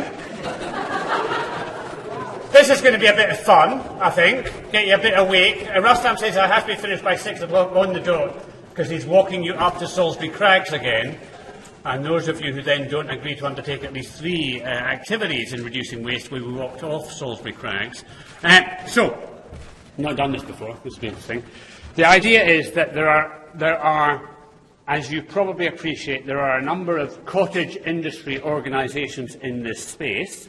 Some of which have overlapping personnel, some of which have got overlapping activities. And as we mature and grow, we need to consolidate that, at least by understanding what each other does. And that's the purpose of this session, is that people, organisations, individuals, whatever, have got 3 minutes to tell us what they do and why it's a good idea. We've got a panel down here, stand-up, turn-round panel. So this is the equivalent of Craig Revel Hallwood, Len, and all of that. Yeah, you turn round. So turn round, yeah, turn. So he's a dean, he's always facing in the wrong direction. So this. Well, yes. Is Janet Wisely in the woman is on the panel, but she has not appeared. That's right. So I'm going to come to them one by one for a single comment after each one, and we'll try and have a bit of conversation as we go along. There's Janet. Yes, there's Janet. Yes. Yeah, I know. Nobody tells her. Yeah. My apologies. Okay. So first, and when the last person finishes, the next person's first slide will come up, and they stand here ready to go. And Rustam has got 180 seconds for Emily, which starts now, Emily. So I'd hurry up. 3 slides, remember. Okay, so I'm going to be talking about Camarades, a collaborative approach to meta-analysis and review of animal data from experimental studies. What we do is provide a supporting framework for systematic reviews and meta-analyses from preclinical studies. We have 5 global coordinating centres, us here in Edinburgh, Ottawa, Tasmania, Nijmegen and San Francisco. You can find details of what we do on our website. Here in Edinburgh, we have co-authored 47 systematic reviews.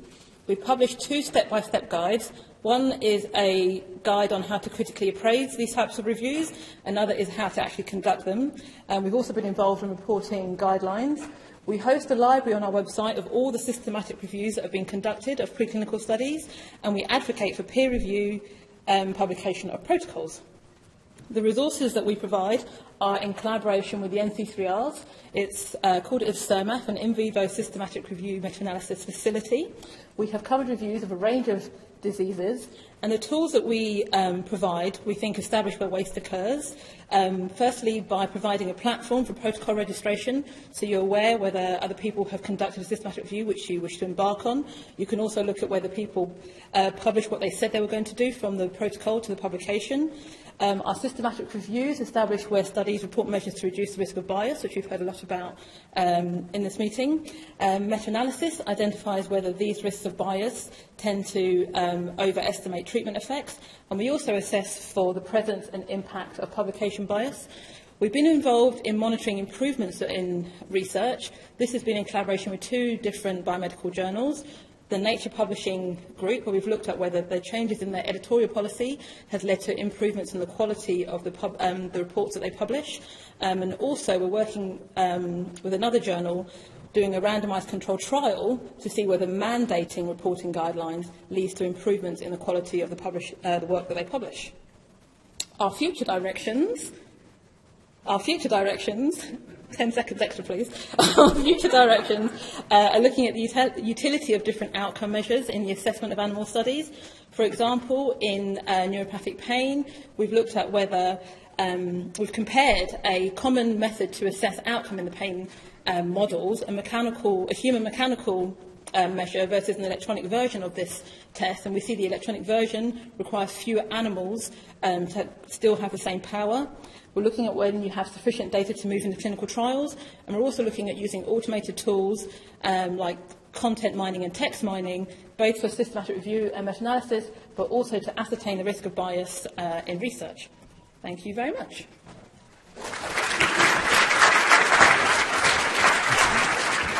A comment from anyone on the panel? We'll start with Frank. Frank, what's your... like the name it does, comrades. That means that they're friends, that they are going for some real collaboration in improving waste and avoiding waste and improving quality. Comrades. Yeah, absolutely. I spent my youth in a number of Trotskyist organizations. Who's next?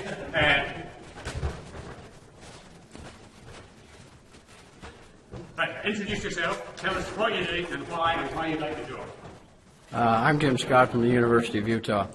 Not much has been said today, or the past couple of days, about waste in research from the clinicians and the patient standpoint. As an editor and clinician, I'm starting with the premise that the purpose of clinical research and medical journal articles is to improve patient care. Trials should contain all of these characteristics, but I'm focusing on number 4 here. The consort guidelines have greatly improved reporting of randomized trials, but the evidence that they've improved actual patient care is less clear. There are a number of reasons for this, but research papers tend to be too long and complex, while busy clinicians need information that's easy to access and fits their patients. The cost of a new drug or treatment has become very relevant in contemporary medical care. Expensive new drugs, sometimes with marginal clinical benefit over present medications, can threaten financial ruin of patients. The situation has increased interest in integrating the price of a drug along with its effectiveness into a patient-centered decision-making process. Physicians and patients often face uncertainty about what a treatment will cost and where to find the financial information. Consort guidelines contain no checklist requirement to include information on cost or potential cost. Published trials of new drugs and devices focus on efficacy, do not usually mention price. New drugs to treat certain diseases may now cost as much as $100,000 a year. Physicians and patients need immediate access to the price of the drug at the time of publication, because more detailed cost analyses are often not available for months or even years. Let's see. How do I change this? Here. Okay. One simple format used by the medical letter is shown here is a table listing simply the medication, the dose, and the cost. In this particular table, the cost of the new drug is compared to other standard drugs in use for that condition. The patients with cancer are often surprised by and unprepared for the high out-of-pocket costs of treatments. They also often overestimate the benefits of treatments that extend life by only a few weeks or months or not at all, and exemplify the need for a better decision-making process. The American Society of Clinical Oncology has developed this framework for comparing the relative clinical benefit, the toxicity, and the cost of the new treatment with the present treatment. On this slide, if you look at the yellow bars, you'll see on the yellow bar that the clinical benefit or extension of life in this drug, new drug for lung cancer, extends life for about 2 months. However, the toxicity, as you see in the second yellow bar, is much greater. And in the fourth yellow bar, you'll see that the cost is about $12,000 per month compared to $182 for the previous drug. So in conclusion, I'm proposing that the EQUATOR group consider adding a brief section to the consort guidelines with instructions to authors of trials to provide a statement on cost in the published paper when reporting on a new medication or treatment.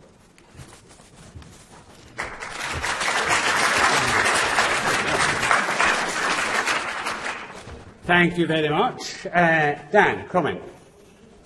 I'm assuming I have to stand up because it seems to be the pattern. I think it's a great idea, particularly because for cost-effectiveness analyses and most economic, there's a nearly 100% publication bias towards positive results. So it'd be very good to actually include it initially. But I do think it'd be quite difficult because the cost depends on the country, the setting and everything. So you've got your work cut out for you. Good. Thank you very much. Thank you. My name is Hans Lund from Denmark and chairman of this evidence-based research network. A number of studies have actually shown that researchers do not use a systematic approach when they are planning their study or when they are putting their results into the context. Thus, we created this, or established in December last year, we established this evidence-based research network, and you can get the point of evidence-based research, not evidence-based practice, but evidence-based research, in December in order to promote and help and discuss this important issue. So we have made two goals. One is no new study without prior systematic review of existing evidence. No new studies without prior systematic review of existing evidence. And the way to deal with that is actually to have an efficient production, updating and dissemination of systematic reviews. So the way we try to achieve those goals is first of all to actually have a community, a network to share experience, to encourage each other to be evidence-based in our research. And we also would like to give, through our website and other things, we would like to give tools and methods and ways to actually improve this evidence-based research activity. And we also would like to actually to really help in the process of producing the systematic review, because right now it takes a lot of time. And we actually would like to support and have an international effort to maybe automate as many of the part of the process of doing systematic review as possible in order to making this very ambitious goal possible. Thank you very much.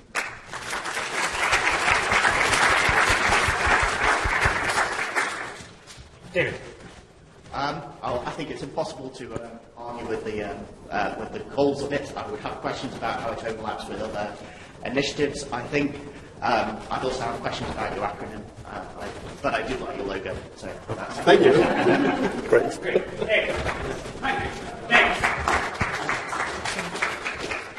Hello, my name is Kathy Stack, and I'm a biostatistician and editor with Annals of Internal Medicine. And at our journal, we have a team of statisticians who conduct statistical review of all of our articles that are published. So I just wanted to pitch one idea here from that group, and it has to do with sensitivity analysis. And the idea is to incorporate more routine reporting of sensitivity analysis in research results. Very generally, sensitivity analysis is an analysis that actually tests the robustness of the primary analysis. And this is important because every analysis makes assumptions. So the point of the sensitivity analysis is to ask the question, what happens to the results if a different assumption is made? Now, to give you a very simple analogy, suppose for a minute, how do I click?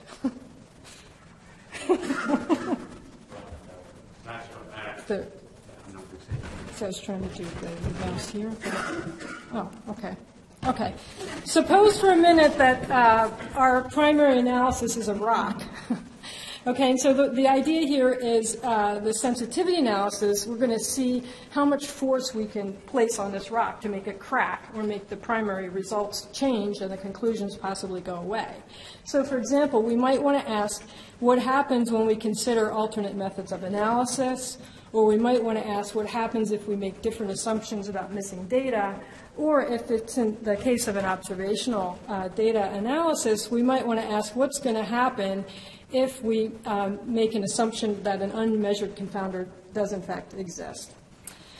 So how would this appear if we were to perform these analyses more routinely? How would they appear in the published articles? Well, if you were reporting results from an observational study, you might be able to make this type of a statement. In other words, present a scenario under which the current result would go away if there was an unmeasured confounder at work. In this case, for most disease and exposures under study, this would be pretty implausible to have a confounder that would be 6 times more prevalent among the exposed patients, and also associated with a six-fold increase in risk for disease. So that would tell us that the result is pretty robust to unmeasured confounding.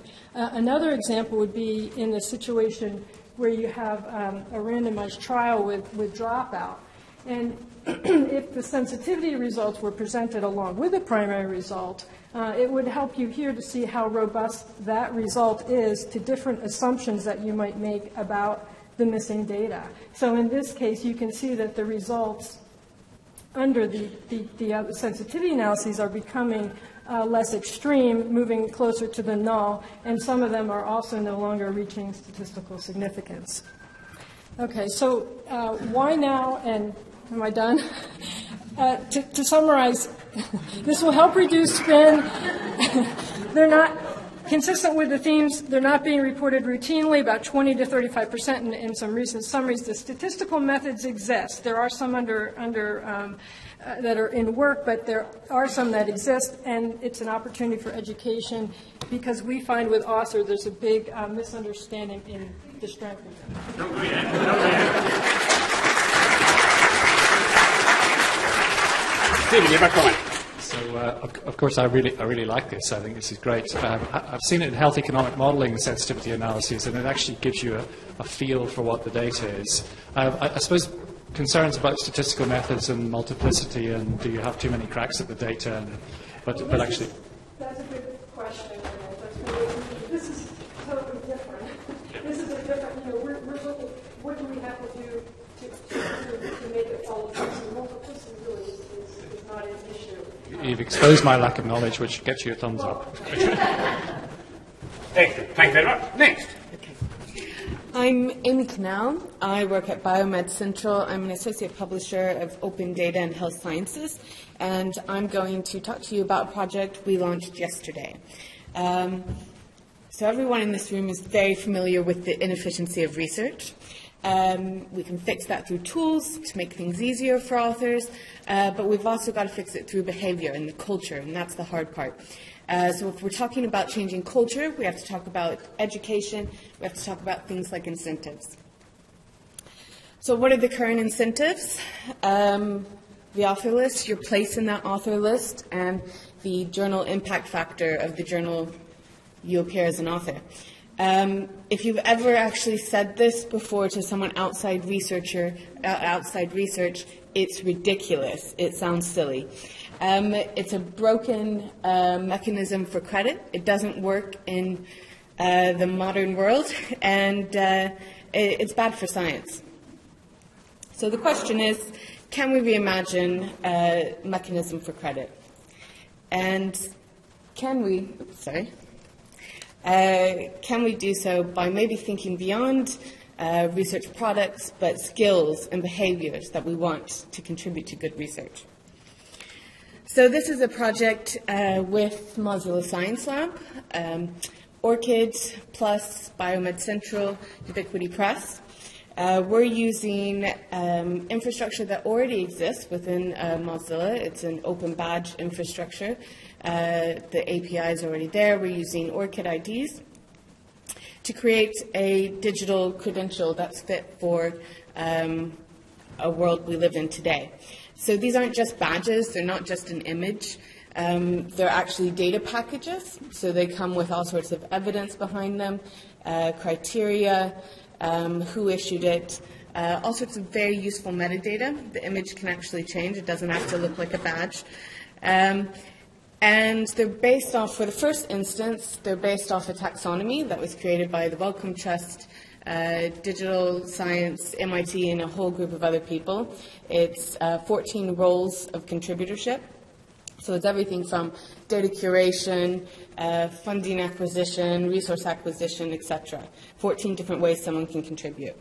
So if you submit to one of our journals, you'll get asked, how did you contribute using this 14-role taxonomy? If you click on Open Badges on the article page, then you'll see a list of the various badges and the authors who contributed in that way. If you click out to the pick an author and click on them, it'll take you to their ORCID page where this badge information also lives. So the idea is, will this incentivize researchers? People probably don't want a badge, but this would be very useful information to feed to funders, to feed to universities, and we're working on also doing open data, open code, good reporting badges. That's it.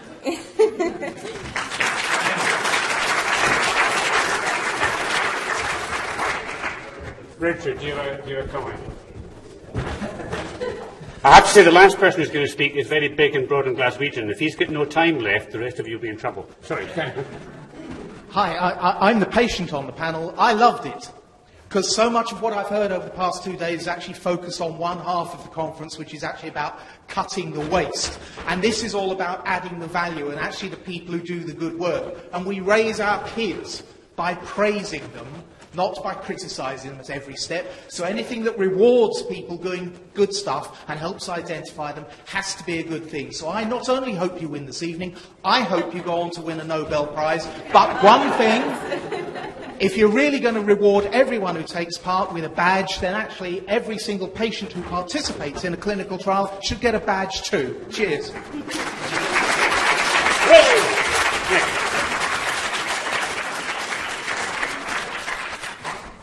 Is it dinner time?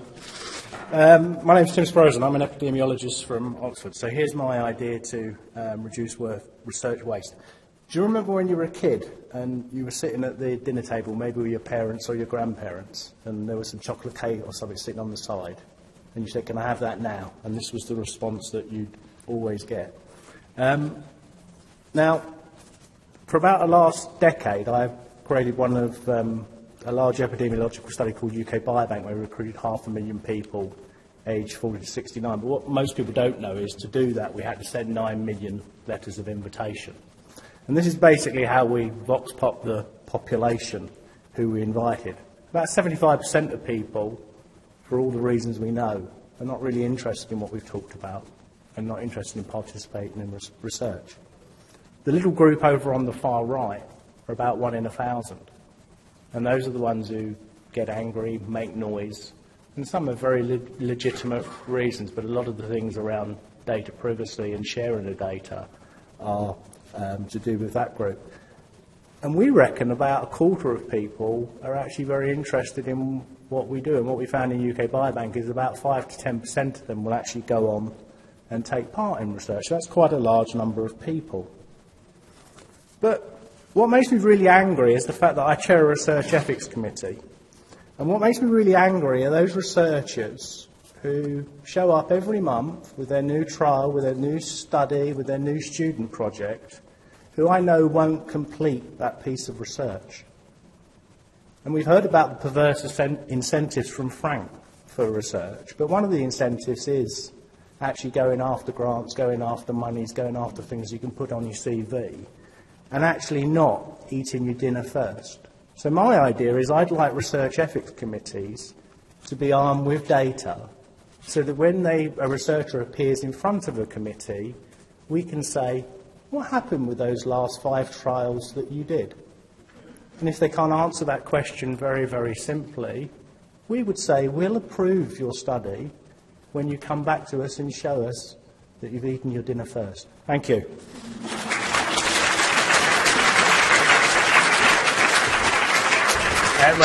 Well, firstly, I love the idea that all the angry, shouty people are on the far right, because that's my experience, and I'm also delighted that Jan has pulled this one.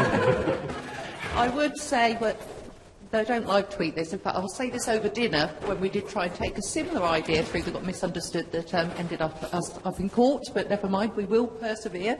And I think that it is absolutely essential that we start to look at past behaviour as a factor forward, and that's what we want to position it about.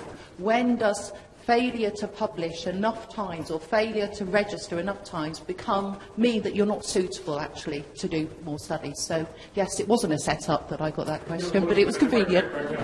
Right. Thank you very much. Hi, my name is Carmela Krleža-Jeric and I am from the Orava Group, but I'm also a Newfeld Pro in Split in Croatia. So I would like to present to you Impact Observatory as a tool to reduce waste and speed knowledge creation. And you can find more information on the Ottawa Group website, and IMPACT stands for Improving Access to Clinical Trial Data, which we started in 2004, while the Ottawa Group started in 2004 was Ottawa Group, sorry. So Impact Observatory, what we want to achieve is to different steps identifying tendencies, dynamics, culture, perceptions, and practice of players in order to assess barriers, gaps, and opportunities of opening clinical trial data, which would help us indicate potential trends, suggest improvements, and finally get the target, which is impact the transition of data sharing and impact the transition of research and thus reduce waste. So you can look at it in the other way. You can say, okay, it goes several times, but first we explore development in the past, examine ongoing changes or transparency of CT data, measure the impact of these changes on clinical research. Will it be better? Data will be better done, or will it be more reused? And establish potential future development. So I would like to invite you, this is only 3 minutes, and I come from the family that writes sentences half-page long. So I would like to invite you to come and see our poster, in which we developed a little bit more details. I think it's pale, but you might be able to read it. It's already there because somebody removed the poster of today, so I'm lucky to have it there, which explains a little bit what we are really doing. Analysis of literature websites, surveys, interviews, analysis of repositories. And for us, the important part is players. There are about at least 10 different, from researchers, academia, funders, industry, regulators. We are trying to understand their interaction, not just what they individually do in order to improve the research data transparency. Thank you.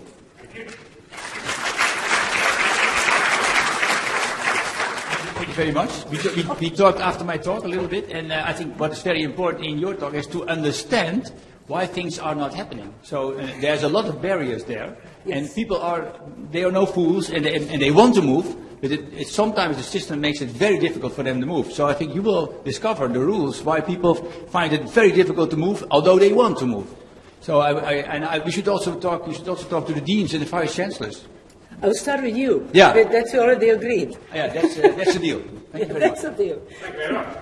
Who's the lead? It's gone. No, that's my extra slide. Oh, yeah. This is all of our statement, so you can go with it. Yeah, and so then in 2008 we had launched the Proctor, and then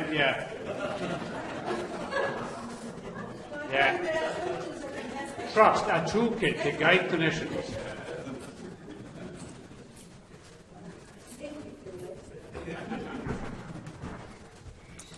Good afternoon. Thank you for giving me this opportunity to present you the Trust, which is a toolkit to guide clinicians through the research process. I work in a research unit, and the research unit in the Basque Country we help and support clinicians, doctors, nurses to do their research.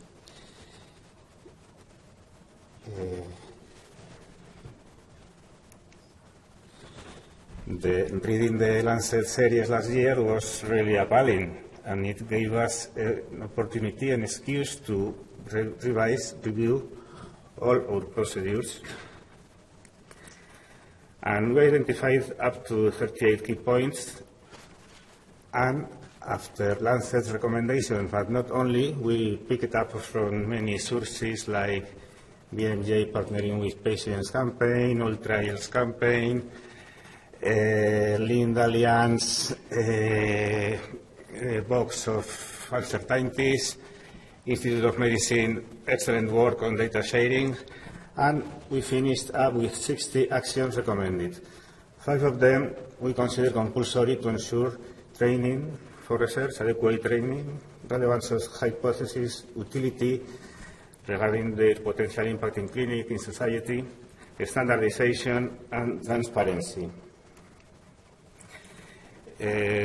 Well, in the poster tomorrow you will have opportunity to go through these a beautiful picture we built.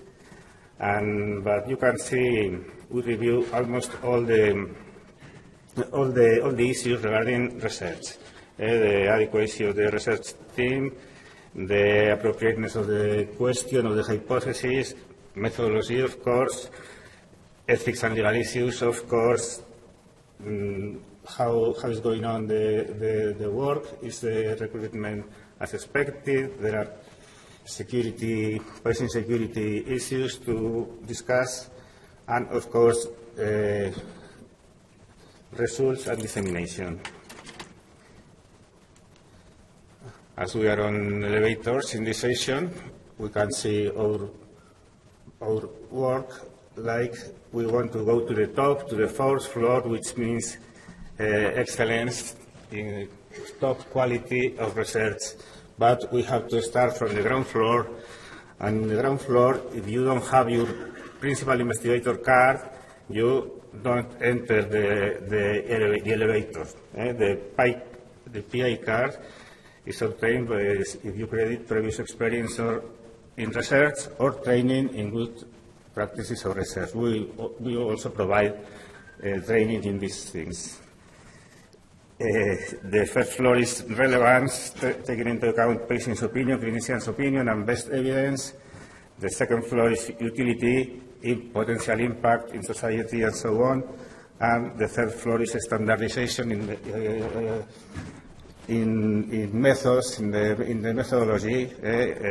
We promote the use of everything which is standardized: EQUATOR, guidelines, COMET, core outcome sets, sample for the statisticians, and finally transparency, data sharing, and so on. Be careful with the elevators, but sometimes they don't work. Thanks very much. I mean, it sounds very interesting. I think it's been actually a recurring theme that possibly one of the problems is we do just chuck clinicians in the deep end and expect them to be able to, sorry, I forgot what this is for, expect them to be able to do research. I think my one comment would be that, to my mind, the 4 levels you had, or the 5 levels, because you had ground as well, aren't as discrete as you possibly made them sound. And I think you'd have, well, you've obviously done it, but I think you'd have difficulty separating transparency from standardization, from planning. And it's been this morning's idea, because I was accepted at the last minute. I had to prepare. Fantastic for a holiday. And my convenience, but tomorrow you will see in the poster, if you want, the whole development. Definitely have a look then. Thanks. Excellent. Now, Penelope. Hi, my name is James, not Penelope, but I'm the founder of Penelope, and we are interested in using machine reading to help journals enforce good reporting practices. So I am sure that you'll all recognise Krang from Teenage Mutant Ninja Turtles. He is a disembodied brain that operates a mechanical suit to do all his world domination plans. So this is Penelope, except it shouldn't just be Doug's brain in there. It should actually be all of your brains inside that suit. What we're trying to do is build a vehicle to help. That's going to make it easy for journals to enforce all the recommendations that you guys are coming up with.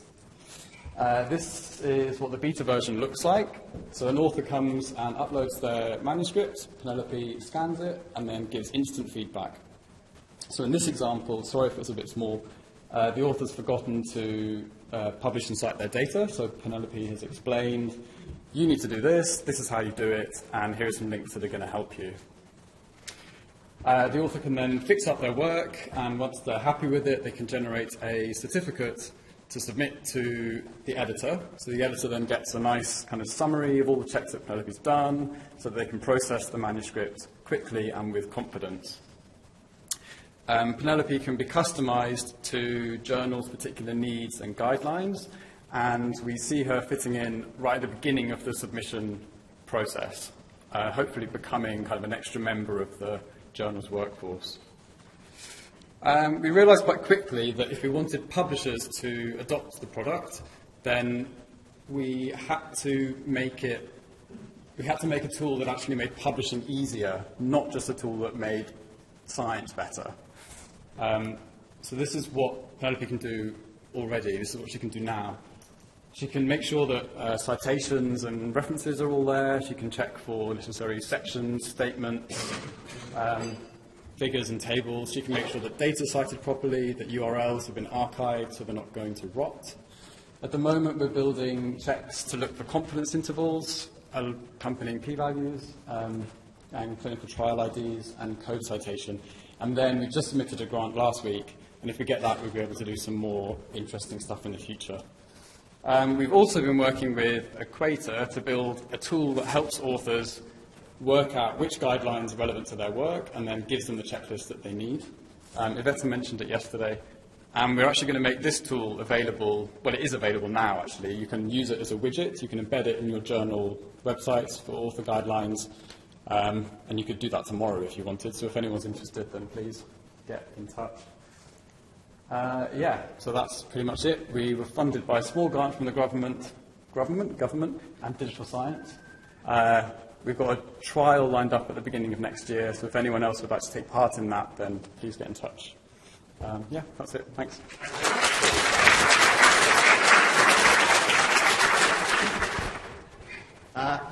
Thanks, James. I thought that was a brilliant idea, and I'd really love to hear more about it at some point. I guess if this was a proper thing, I'd ask how you were engaging publishers and how you kind of trying to make this fit into the publishing workflows and that type of thing. But great. I would say I found the development side slightly traumatic, but that might be Sorry for that. Thank you very much. Thanks. Good afternoon. My name is Barbara van der Linden. I work at the Dutch Healthcare Research Funding Organization.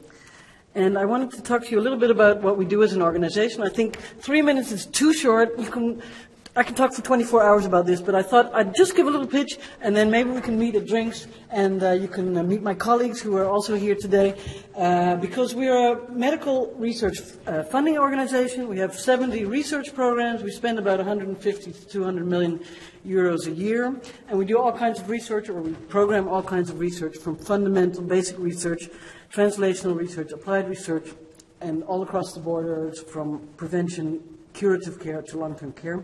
And I think what's unique about our organization compared to other health funders in the world, and we can talk about this over drinks, that we've been busy with implementations from the onset of our creation, which is about 15 years. So we have 15 years of experience of promoting implementation of research results, and I can talk a lot about all the things we do in that area.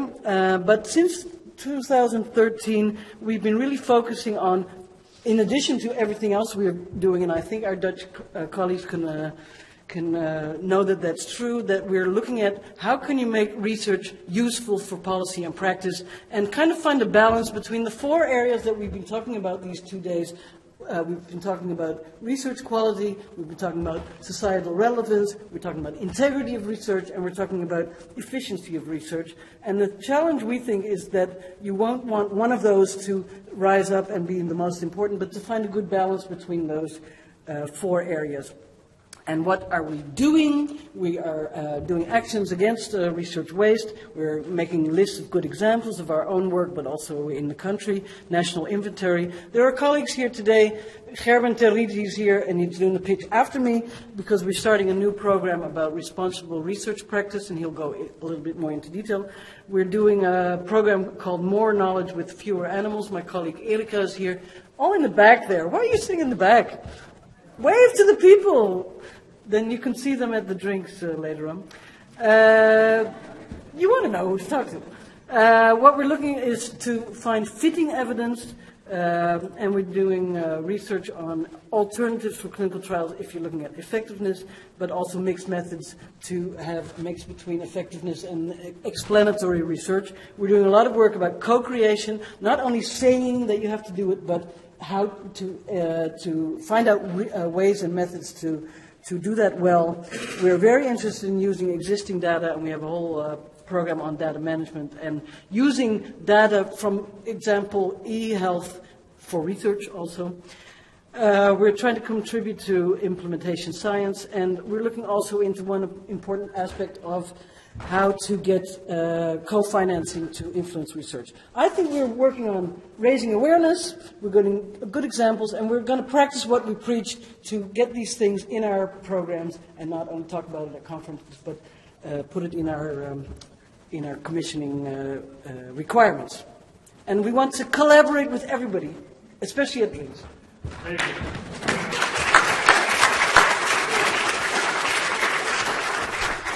So thank you very much. It sounds great. 15 years worth of experience that you're actually then taking and bringing back to practical improvements and how we do a range of things. I'm very impressed by the breadth of scope of the things that you're implementing to try and improve research. And I'd be interested to see really what your metrics for success are going to be in terms of your organisation's activities. But it sounds really interesting. Thanks.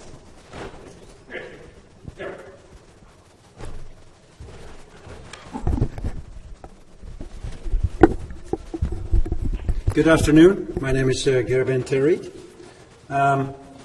It's a great honor for me to spend 3 minutes to give you an outline of the Dutch national program on responsible research. As you probably know, and you've heard it yesterday and today, is that a lot of research waste is actually connected to questionable research practices and, even worse, research misconduct. And there's a lot of evidence on what goes wrong, but there's actually not so much evidence on how to fix the problems.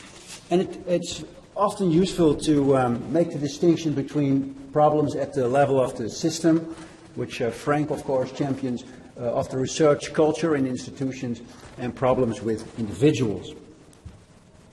So, the Dutch Organization for Health Research plans to spend around 5 million euros over the next 5-6 years on a program called Fostering Responsible Research Practices.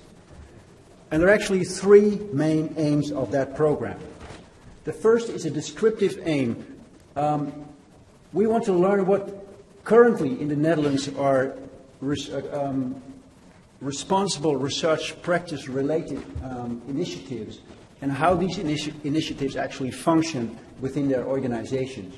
So that's a descriptive cataloging exercise. The next aim is a bit more ambitious. It is about prevalence of questionable research practices and research misconduct, but also goes into the causes of such behaviors at the 3 levels: systemic, cultural, and individual. And finally, the third aim is focusing on measures to fix the problems, namely develop effective interventions at the 3 levels and how the levels interact to promote responsible research practices and prevent the questionable research practices. So, this is an outline of the program. It has actually 4 different pillars. The largest one is the bottom-up investigator-initiated pillar, 2.7 million envisioned. Pillar 2 is the descriptive component that is related to aim number 1. And then there are 2 remaining pillars. One is about what we call project group life cycle. The idea is to follow a large series of research projects really in depth, talk to people, study all the documents, and study the fate of research projects on a large scale. And finally, the 4th pillar is the project group survey. We envision a national survey among all Dutch scientists, and the survey is actually embedded in qualitative research projects to put things into context. Practicalities: foreign applicants may co-apply if they collaborate with Dutch partners, and the full program text may be obtained by writing a polite email to Ms. Wendy Rijmerink at this email address or to me. Thank you. Oh, thank you very much. Thank you.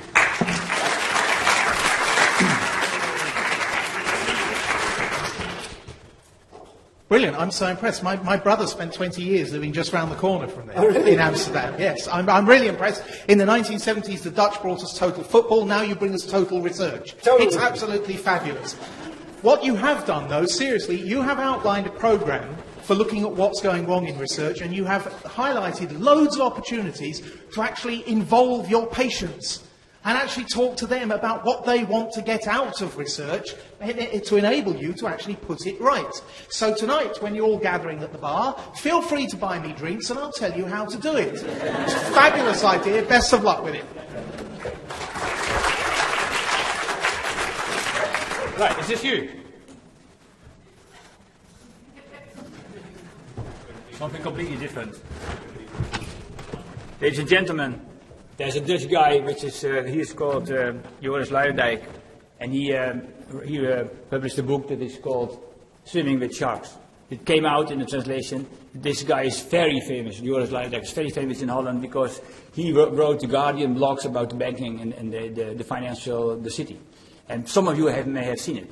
And so I advised, a couple of years ago, I advised the science journalist to follow Luijendijk's advice and to go deep into the trenches of science, to have anonymous interviews with people that are really there suffering from all these problems that we see, and they see that a lot of things go wrong and they can't do nothing about it. Luijendijk's book is now in English and is Swimming with Sharks. So of course we had to think about, there are also sharks of course there. So we were discussing whether it were nerds or sharks or innocent people. Let's just call it sharks because everybody is in the metric game. So we stick to sharks, but of course swimming with scientists. So an invitation for science journalists. Are there science journalists in the audience? No. Are you an amateur scientist? But that's good. So you should swim with those sharks that are doing the games in science and find out, say, where they suffer, where they want to improve, that they find that they don't have the power to change and make those stories available to us, because then we really know what's going on, because they will not tell the dean, they will not tell their department head, but they can anonymously say it to you, and then you can put it in your blog and you can become famous like Joris Luijendijk.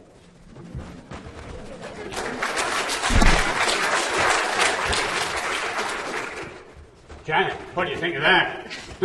Sharks, elephants this afternoon, but at least it was, I think, less than 3 minutes. Now then, remarkably, it's 3 minutes to 6, which worked out quite well, really. So there's 3 minutes left if anyone wants to stand up and say, I've got an addiction to this, or I used to be an alcoholic, or anything like that. If not, can I thank you very much for your attention. Thanks to all the presenters for keeping roughly to time. Dinner at Our Dynamic Earth, which is at 7:30, so in an hour and a half. It's about 1.5 kilometres that way, downhill going there, uphill coming back.